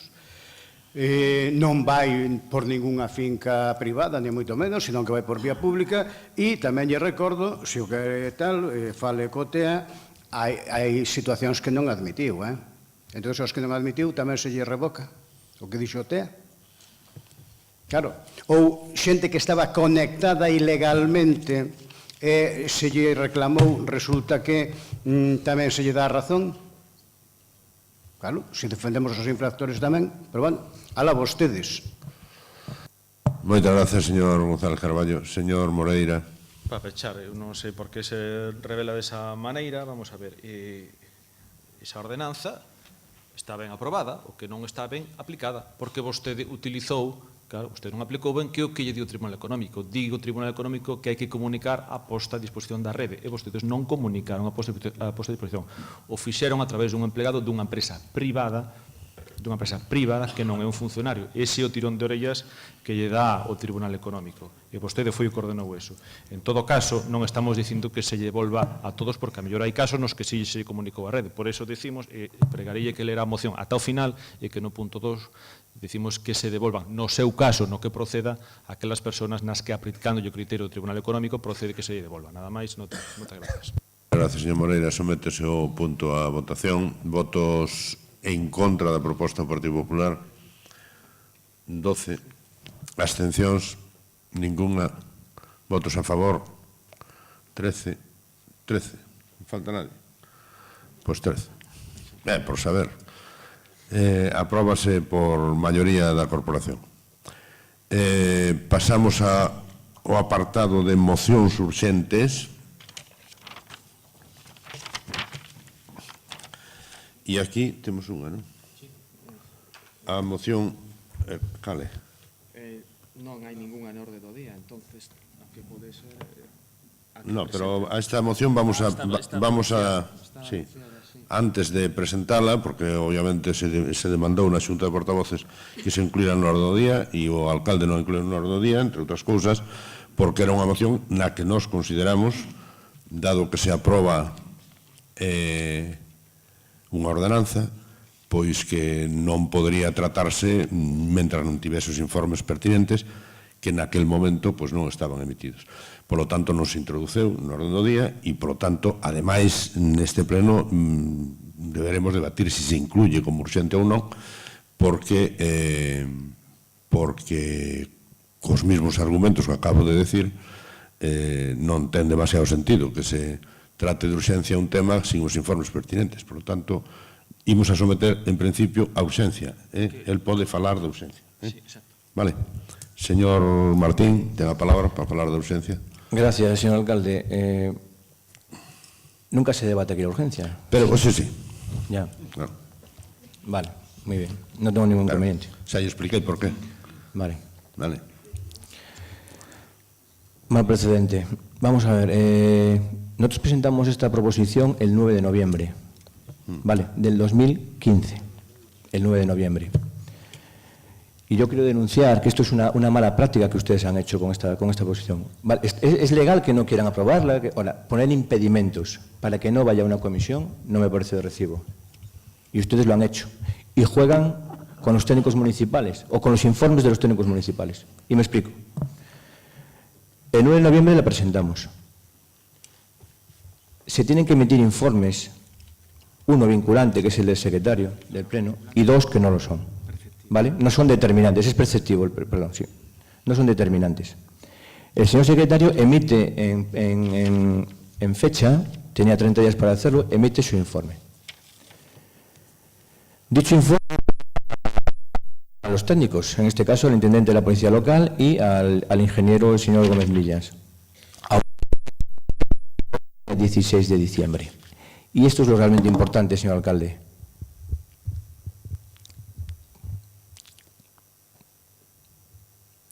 No, como hablo con usted, le digo que desde que tienen conocimiento de que existe este informe que les pide el secretario del Pleno, según la ley, disponen de 10 días, ¿vale?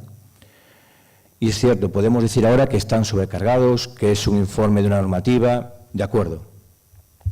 Y estamos dispuestos a tolerar tarde más de 10 días. Y hasta si quiere un mes y medio. Y un mes y 3 semanas. Resulta que tenemos que pedir, pasan las comisiones de infraestructuras y no es elevado esta proposición. Lo tenemos lo felicito yo personalmente por escrito y mis autores se aprueba a que no incluye por los infraestructuras. Y ojalá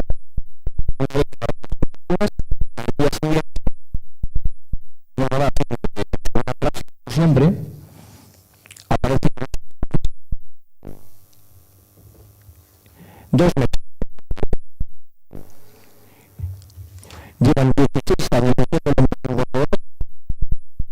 sin ningún tipo de normativa y ahora que se le pide que la oposición esos lombos tienen 2 meses y resulta que luego aparecen 2 días. ¿Usted cree que desde bien? Sí. Creo que está votada. Muchas gracias. Muchas gracias, señor Martín. Señor Vara, ten a palabra para contestar a urxencia. Sí, para justificar a nosa posición contraria á urxencia deste tema, porque, aínda que hai unha práctica común por parte deste grupo de apoiar a urxencia de todas as mocións que se presentan, neste caso estamos falando dunha ordenanza, polo tanto dun procedimento regrado, que debe cumprir todos os trámites pertinentes, porque se vai aprobar unha norma que vai condicionar en moitos aspectos pois o funcionamento do Concello e da vida dos cidadáns, ten implicacións múltiples, xurídicas, legais, económicas, técnicas, non temos información sobre os custos que pode ter adotar esta medida, porque ademais hai en curso varias propostas de modificación de ordenanzas ou de redacción de ordenanzas que poden colisionar tamén co contido desta moción. Penso, por exemplo, na da accesibilidade, é dicir, hai unha contradición clara entre as consecuencias que ten aprobar este tipo de cuestións e o tema da accesibilidade. A normativa xa existente a que pretende aprobar o Concello de Pontevedra por acordo deste Pleno.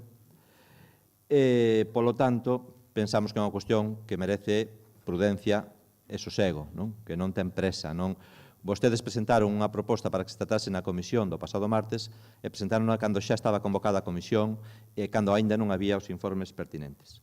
E, ademais, pensamos que hai unha solución que se pode adoptar se falamos as cousas, se as estudamos, se analizamos, que é a que ten a Diputación de Pontevedra, que, por certo, foi aprobada por unanimidade. Entón, nos proporíamos, cando se discuta esta cuestión, que se traslada ao Concello de Pontevedra os criterios que se ten aprobados a respecto da seguranza viaria a Deputación de Pontevedra. Pensamos que poden ter unha aplicación ou utilidade para o noso Concello tamén. Moitas grazas. Entón, sometemos o señor Fernández. Ten a palabra.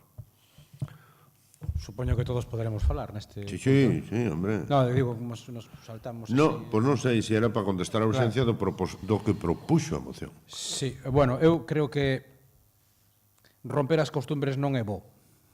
Por lo tanto, creo que chegar a este punto ás 4 menos 20 da tarde romper unha costumbre deste pleno de admitir a urxencia sin discutir, para entrar a discutir o fondo do asunto, non é bo. É dicir, que o goberno se transforme en filibustero non é entendible, que sexa a oposición hasta pode ser entendible, pero que faga filibusterismo o propio goberno non é entendible. A mí, de logo, non me convenceron para nada os argumentos do señor Bará, con todos os meus respetos. Creo que se unha moción se presenta en novembro, aínda que sexa unha moción que modifica unha ordenanza, o cual evidentemente que é importante, que pode ter outro tipo de implicacións, eso terá no que decir, que non ten que decir, que son os técnicos e os funcionarios que teñen que informar, pero creo que se presenta en novembro, estamos a mediados de febreiro, e aínda cos retrasos habituais na elaboración dos informes, non parece procedente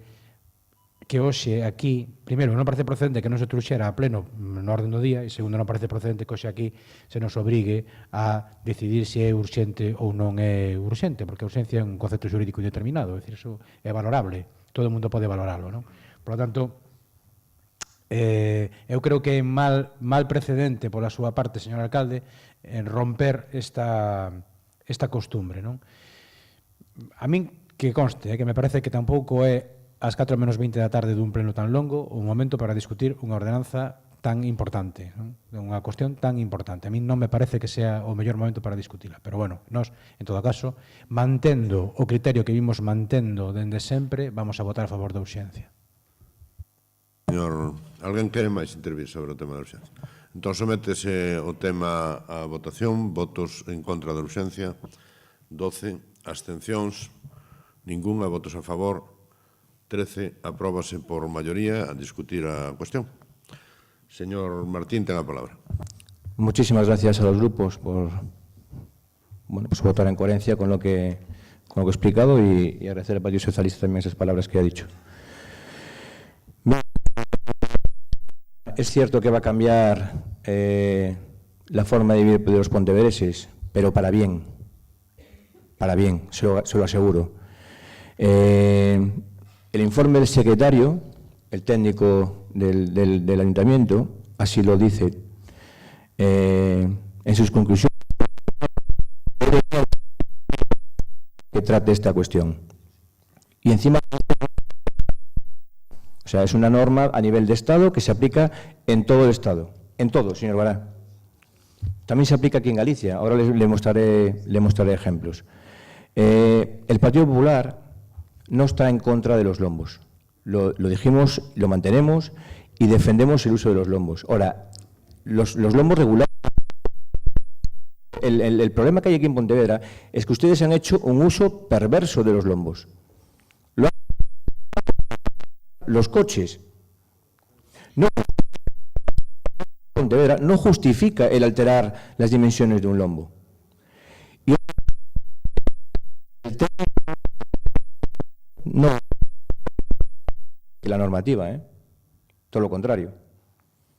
Quizás yo me hago tamén con unas palabras que dice aquí que é o grupo do goberno local quen propón os criterios básicos para o diseño dos espazos públicos. Sí, claro, pero llevan 17 años y no los han propuesto.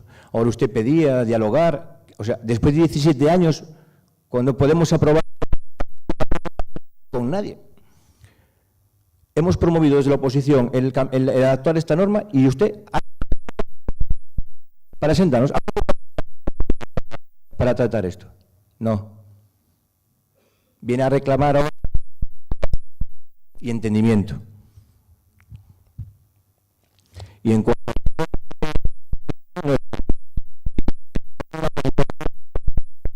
no deja de ser eso, un informe de la policía local.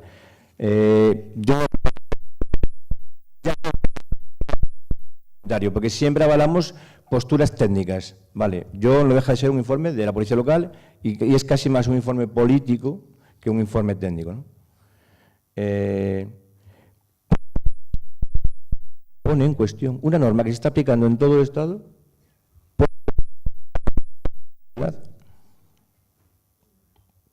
La pone en cuestión. O sea, justifica que y debe. Oiga, ya, y se lo voy a leer, señor Bará, ya la normativa de fomento del año 2008 prevé esto. Y el paso de peatón sobre elevado, si la acera tuviera una altura superior a 10 centímetros y con objeto de facilitar los desplazamientos de personas con movilidad reducida, se procederá del paso para permitir la continuidad del itinerario peatonal. Esto ya lo... Entonces, el intendente de la policía local es esto, que cumpla, ya lo prevé la propia norma. Y otra pregunta que le hago caer, o sea, en los pasos de peatones donde no haya un lombo, ¿cómo hacen ustedes la accesibilidad? Pues rebajando la acera. Rebajando la acera. En Pontevedra, bueno, se ha hecho en infinidad de calles. Entonces, ahora es lo mismo rebajar la acera 14 centímetros que lo que es la diferencia del lombo de 10 a 14, 4. O sea, señor Bará, no tiene argumentación técnica para sostener que esta normativa no se aplica en Pontevedra.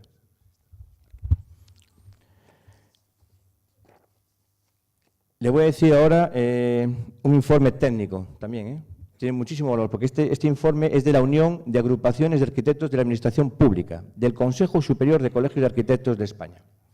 Y dice, las características de estos elementos reductores de velocidad son diversas. Y el peligro de muchos de estos reductores de velocidad deriva de las siguientes causas. Excesiva altura del reductor, cosa que en Pontevedra pasa a menudo, longitud de la zona elevada y falta de señalización del reductor. Aquí en Pontevedra la mayoría no cumple en cuanto a señalización. Es frecuente que en un solo reductor coincidan los 4 defectos indicados o al menos varios de ellos. Con esta situación era de esperar que se produjeran accidentes de tráfico más o menos graves, especialmente con motocicletas. En estos supuestos, en la irregular instalación de reductores de velocidad, concurren 2 culpas, y la del conductor. Sin embargo, hay una diferencia entre ambas. La culpabilidad y consiguiente responsabilidad del ayuntamiento será demostrable fácilmente, porque en el atestado policial constarán siempre las características incorrectas del reductor de velocidad, mientras que el exceso de velocidad del conductor, aun siendo presumible, no siempre será demostrable.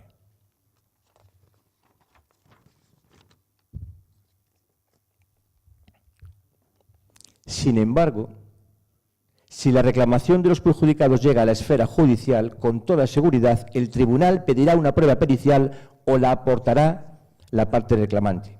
Y muy probablemente el perito judicial determinará que el reductor de velocidad es correcto o incorrecto según se adecúe o no, y aquí está lo importante, a las instrucciones por el Ministerio de Fomento.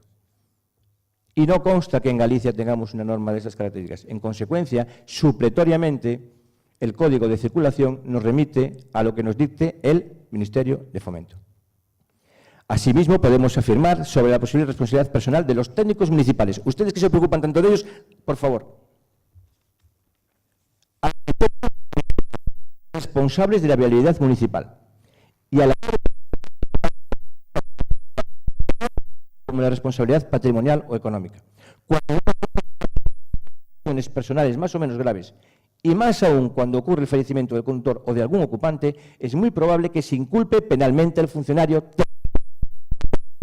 ingeniero que ha dirigido las obras de instalación del reductor de velocidad o que es el responsable de su conservación. Estas imputaciones penales a resaltes de las vías públicas mal proyectados y mal ejecutados ya han producido fallecimientos o lesionados graves.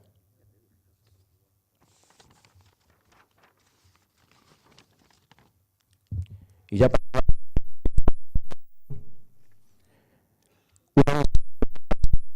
para que una correcta señalización de las vías públicas es siempre la mejor defensa de los técnicos municipales y del propio ayuntamiento ante las demandas, denuncias, querellas y reclamaciones patrimoniales de los ciudadanos que por su condición imprudente han sufrido un accidente de tráfico.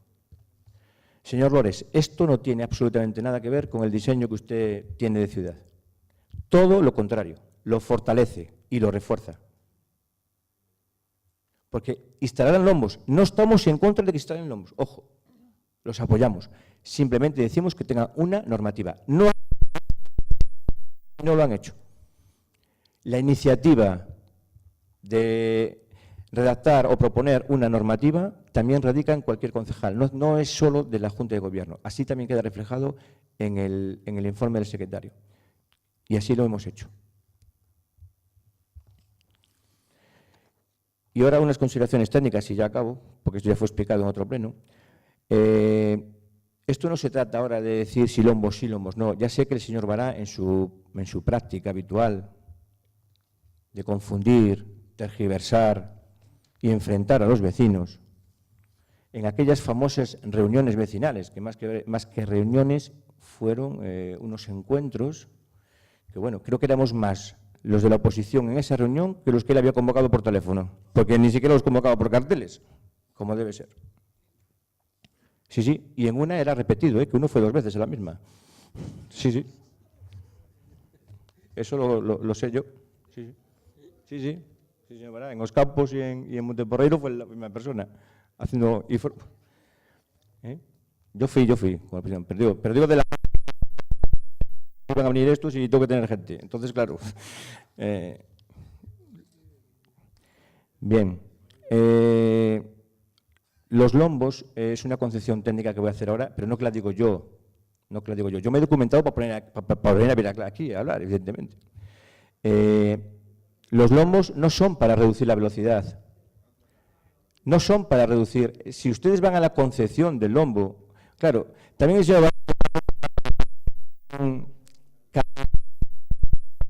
señor Bará, calmar o tráfico. Bueno, pues esta concepción del 98, un documento de Sanz, que es donde usted... No. Pues cada vez que habla dice calmar o tráfico. Parece que hace una... Calmar o tráfico. Los lombos... Es una descripción técnica que no la hago yo. Los lombos en ningún caso son para reducir la velocidad, son para que ya tiene que haber sido reducido anteriormente de los pasos peatonales sobrelevados. Oye, pueden buscarla, Pone eso. O sea, tiene que haber otros mecanismos, por cierto, que con colectivos a los que usted llamó a última hora, también para un poco reforzar su posición, ¿están de acuerdo con esto que estoy diciendo yo? Que se deben poner medidas adicionales para reducir efectivamente la velocidad. Y un ejemplo práctico que pasa aquí en Pontevedra, que lo hace muchísima gente, yo creo que ustedes tienen aforadores que así lo dicen, ya veremos los datos de esos aforadores, es en las Corvaceiras. En las Corvaceiras tenemos una serie de lombos continuados, pero sí es cierto que entre lombo y lombo se producen aceleraciones, o sea, no consiguen frenar la velocidad, porque es que no es ese el cometido del lombo. O sea, ya con otra medida conseguimos que haya una velocidad lenta y el lombo lo que hace es que se consiga, o sea, mantener esa velocidad. No es para reducirlo. Hay diferencia entre lo que dice el señor Demetrio de, claro, lombos salvavidas y son las medidas, pero también son rompecoches en Pontevedra. En Pontevedra son lombos rompecoches. Entonces, no. En cualquier caso, en ningún caso deben suponer un peligro para la circulación. Por eso su altura debe ser de 10 centímetros. Esto ya está estudiado, son efectivos los pasos de peatones sobreelevados que dicta el Ministerio de Fomento. Para Pontevedra, ¿qué coste, señor Bará? ¿Qué va a suponer? Al revés, vamos a utilizar menos asfalto, que usted los hace, usted hace montañas, y aquí ahora vamos a hacer... Nos vamos a ahorrar, en cuanto a presupuestos, nos vamos a ahorrar dinero. Casi todo el Estado, como digo, practica y utiliza la norma del Ministerio de Fomento. En Andalucía, por poner un ejemplo, se han adaptado 1.500 reductores de velocidad. Aquí en Galicia, le voy a poner un ejemplo también que tengo por aquí, sostenible de Vigo. Pues en Vigo, aquí al lado, la geometría que deben cumplir los reductores de velocidad in situ o prefabricados respectivamente son, hace un diseño y dice detalles de la orden de fomento de tal. Ayuntamiento de Boiro, en el año 2009, programa de eliminación de barreras arquitectónicas, el Concello de Boiro solicitó participar y tenía dos objetivos, para que vea usted, que es el único con el que usted ataca: accesibilidad plena de personas con movilidad reducida en los inmuebles públicos o áreas de importante tránsito peonil. Y luego, de señalización vertical y de elementos disuasorios horizontales definidos de acuerdo con, señor Bará, la orden de fomento. Como ve, y no hay ningún inconveniente. Por supuesto, en Pontevedra nos hemos reunido con la mayor parte de los colectivos, todos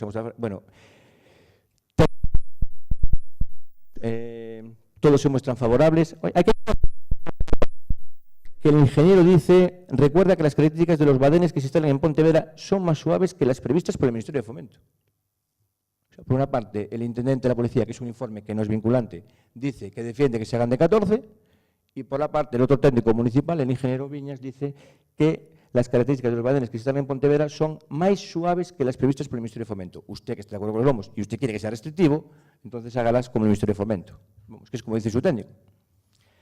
Y ya para acabar, pues nada,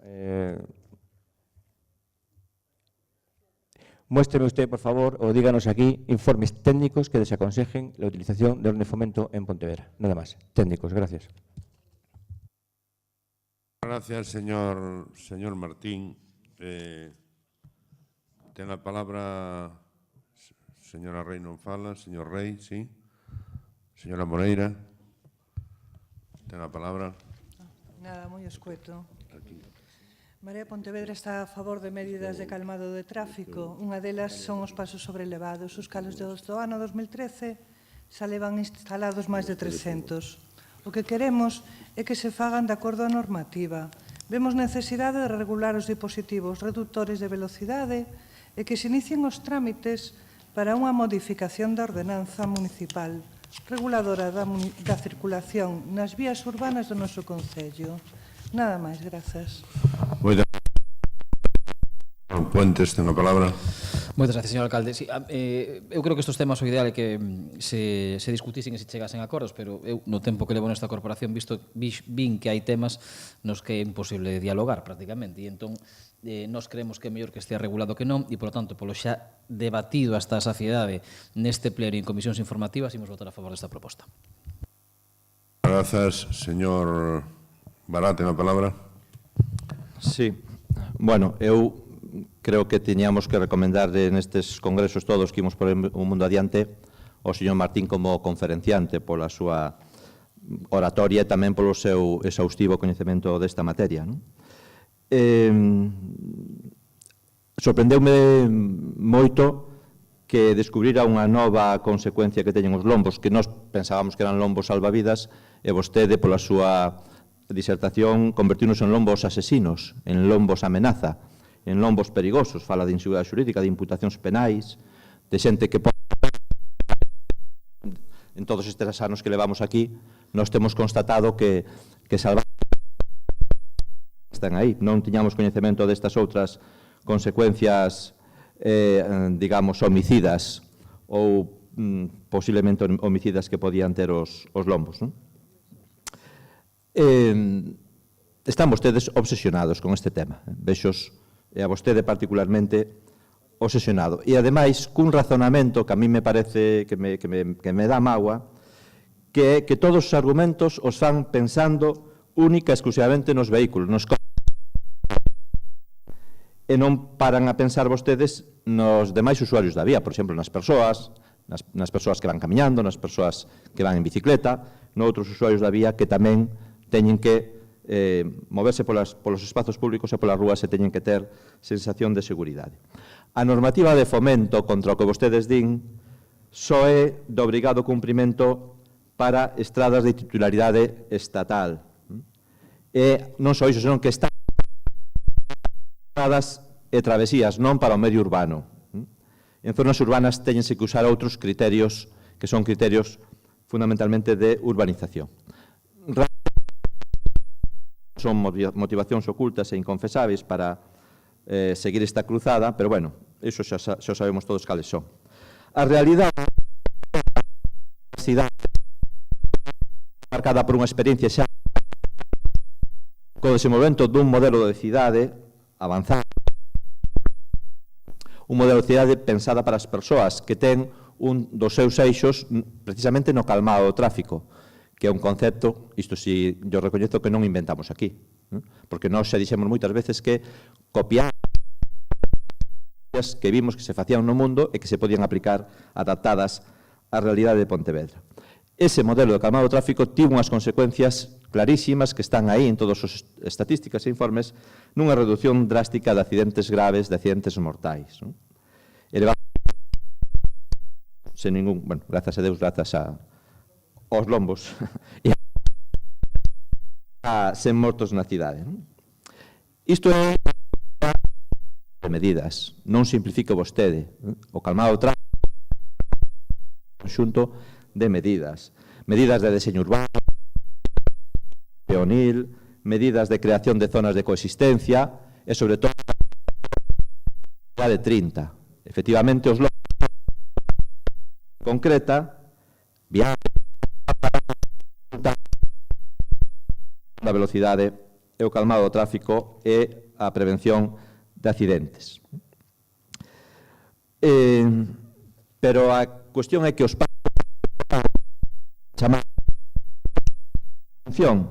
cumpren, ademais, outras dúas importantes funcións que a vostedes non lle preocupan polo que parece deducirse das súas palabras. Primeira, crear seguridade para as persoas e os ciclistas, de maneira que axudan a transformar o espazo público nun espazo que a xente pode percibir como hostil e agresivo nun espazo máis acolledor e máis seguro. E, en segundo lugar, o de garantir a accesibilidade. Garantir a accesibilidade e mobilidade reducida. Por lo tanto, miras que vexan a cidade de outra maneira, que vexan estas medidas con que os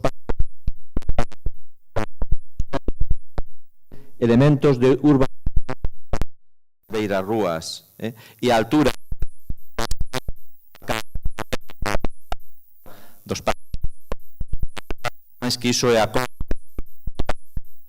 que vostedes parece que non lle preocupa, pero que sí que é de obrigado cumprimento, como di o informe do interventor municipal. Isto sin ter en conta modificar a altura da beira rúas suporía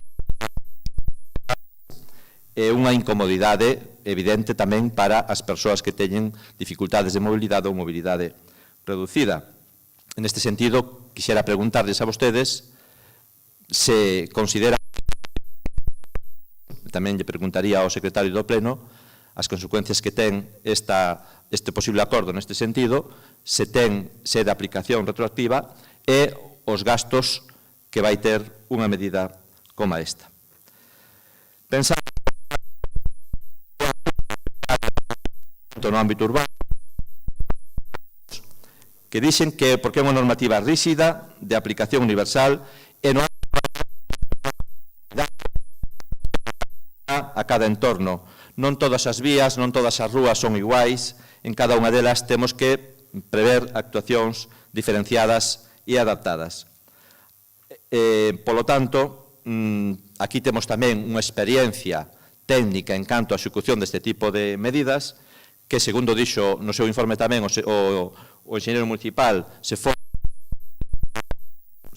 facendo unha corrección e unha mellora na súa aplicación, e como dixen antes, ademais temos un exemplo dunha acordo da Deputación de Pontevedra nunha ordenanza sobre seguranza viaria que foi aprobada por unanimidade, que pode servir de base para tomar un acordo semellante neste Concello. Unha ordenanza, por certo, que diferencia dous tipos de viais, dous principais tipos de viais, as estradas e travesías e as vías urbanas, que propón a aplicación da normativa de fomento, pero que no caso urbanas, das rúas, propón que se faga de acordo e seguindo os criterios técnicos dos concellos.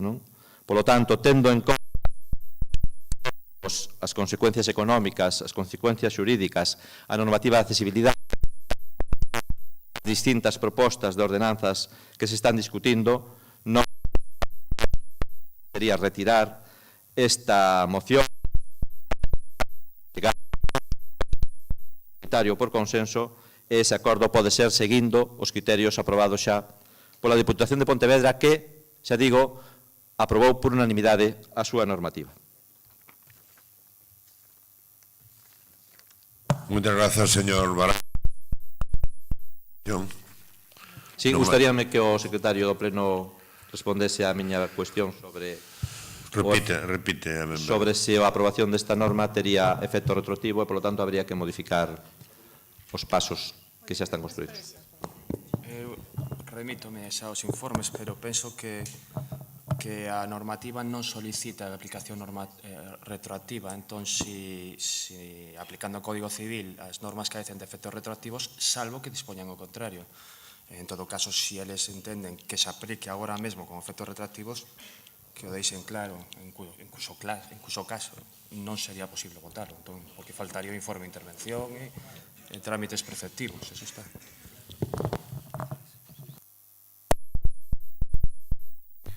En la proposición que hacemos para la modificación de la ordenanza no se prevé que tenga carácter retroactivo. Bien, sometemos...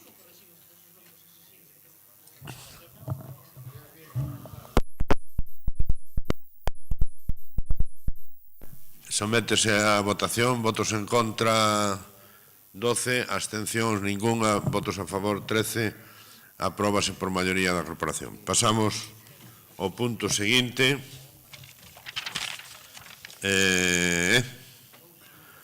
que consiste no control e seguimento do goberno local, dación de conta e debate no seu caso de informe de tesorería dentro do plazo de pago das obrigas municipais. Artigo 4 da Lei 4/2015. Alguna intervención ao respecto? Non hai intervencións ao respecto. Punto número 17. Información ao pleno polo órgano de xestión contable sobre a execución dos presupostos e do momento de tesorería segundo a base 17, correspondente ao cuarto trimestre de 2015. Alguna intervención? Ninguna.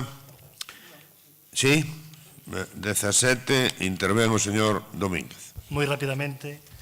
Bueno, se nos dice desde el Concello que están orgullosos del presupuesto y ahora se nos dice que están encantados con la ejecución del mismo. Algo no cuadra. Hay una enorme diferencia entre el presupuesto y lo ejecutado. Me dirán que el presupuesto se ha cumplido al 95% y en algunos capítulos al 100%. Sí, pero eso es un engallamobos, porque claro que han pagado las nóminas al 100%. Para eso no hace falta que existan los concelleiros. Claro que han recaudado los impuestos previstos. Voy a analizar, disculpen, voy a analizar dos puntos muy rápidamente. Hablan de superávit de 3 millones y que eso les hace muy felices. ¿Por qué no presupuestaron esos 3 millones de superávit? Y en el capítulo 6, que es de inversiones reales, nos llega muchas veces al 50% y en algunas cosas al 15%. ¿Y hace cuánto tiempo que hablamos del medio millón de euros que tiene la cubierta del pabellón? Fíjense, son lentos, son tan lentos que incluso esta semana un concelleiro ha afeado la conducta pública a un funcionario por acelerar un proceso, por hacerlo rápido. Eso sí que es lamentable y eso sí que significaría la dimisión o el cese en algún otro momento. Hace unas semanas mi compañero del PSOE muy acertadamente decía que habían venido al Pleno sin ninguna propuesta. Esta semana han venido con una. sobre el Sáhara. Muy bien, vamos progresando. Ese es el nivel de trabajo que han demostrado en los últimos plenos y es el nivel de trabajo que ha demostrado a través de sus presupuestos un gobierno cansado e ineficaz y sin ideas para traer a los pontevedreses. Gracias. Moitas gracias, señor. Brevemente, contundente, pero brevemente. Home, é que cando non hai mesura non hai maneira de... Tal. Mire vostede, con estes informes o señor secretario tuvo máis informar a cuberta do pabellón de deportes porque estuvo en outras ocupacións e esa é a súa función e, por tanto, non pudo informar da cuberta tal. Por tanto, vitoria de vostedes. O sea, consiguen ralentizar o funcionamento dos contentos. Estén contentos. Entón, o que queren é veña que fa... O mesmo pasou co saneamento de Mourente, que foi agora e resulta que están... Sí, Jacobito, é así, amigo. Entonces, estén orgullosos, porque eso, 3-4 meses en informar dos expedientes de contratación, porque non estuvo coas mans cruzadas, estuvo en outras cousas. E por outro lado, son 300.000 euros non incumplimos a regla de gasto, o cual quere dicir que só de 70 quere dicir que iso é aproximadamente un 2% de todo o orzamento, co cual encantadísimos da execución. Moitas gracias, señor González Carballo.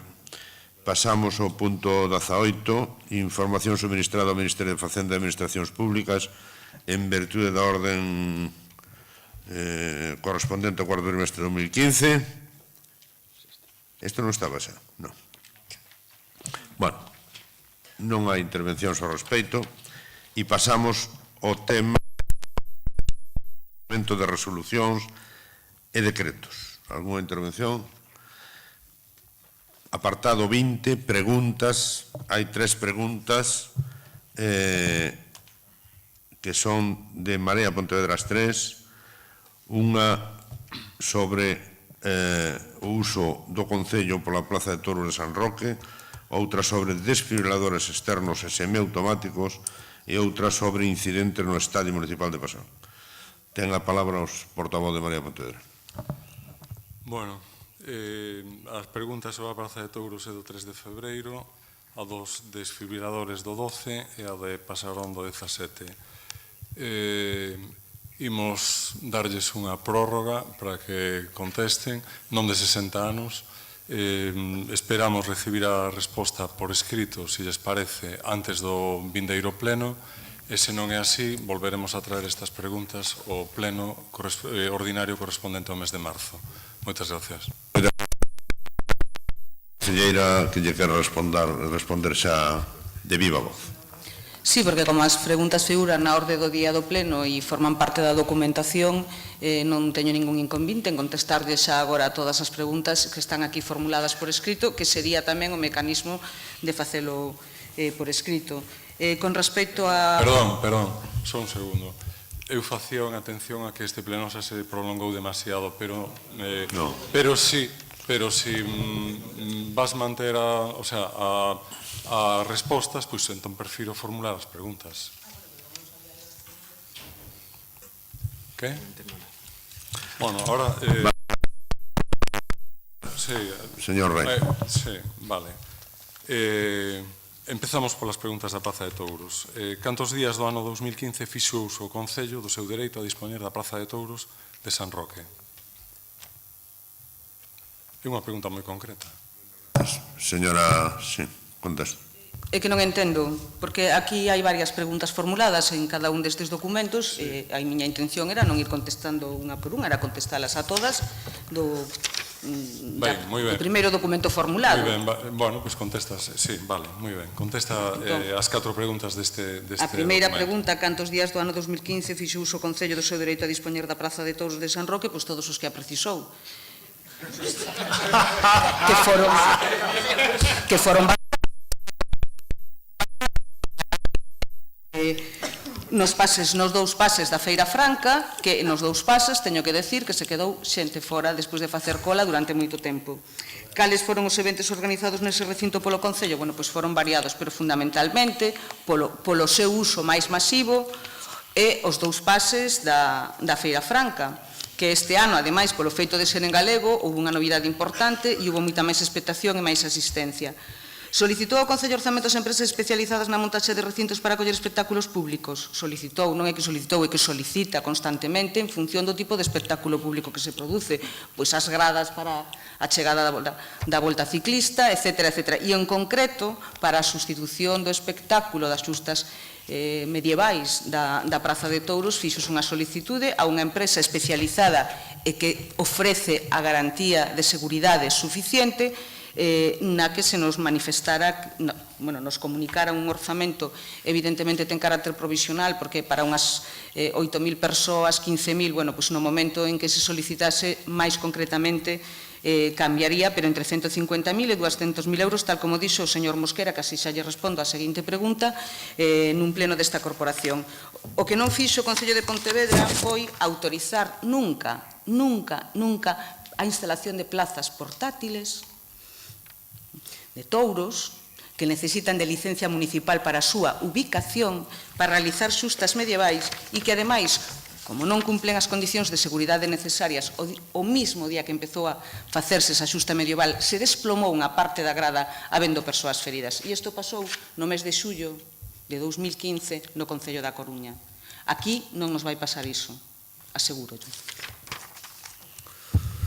Seguinte pregunta, o señor Rey. Era pola...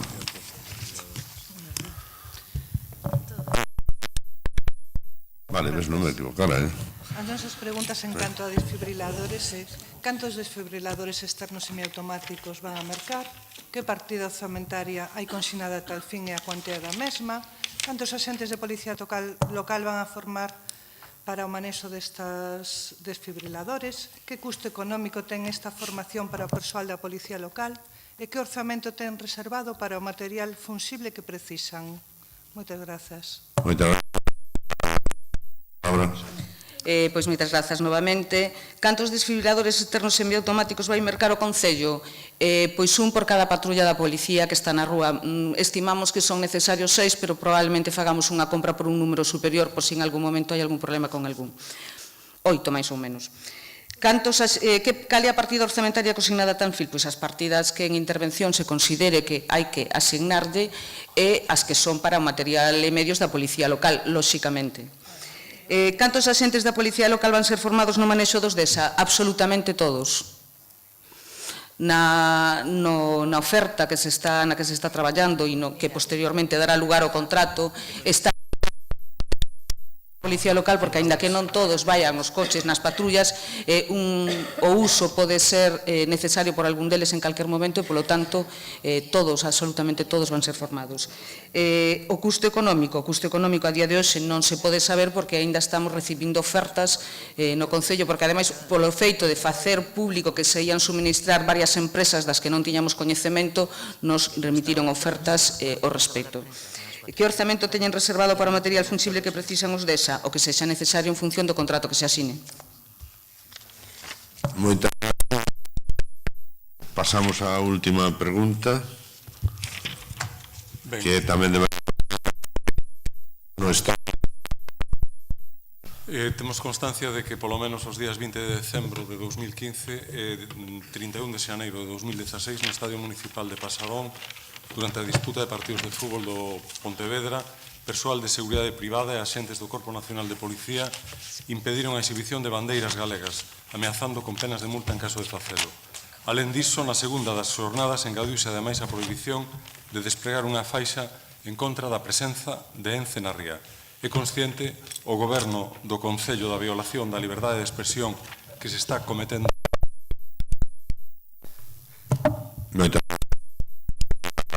Bueno, moi bo día. Acaba de decir o señor Rei, ao parecer estos incidentes se produciron no desenvolvemento dun partido de liga ordinario, é dicir, co cual está rexido por unha serie de normas internas, bueno, que están perfectamente dentro da legislación pertinente. O que podo facer é dirixirme á directiva do Pontevedra para que explique o que ali aconteceu. Moitas gracias. Algunha outra pregunta? Rogos? Se non hai rogos, levanta a sesión. Moitas grazas a todos e a todas.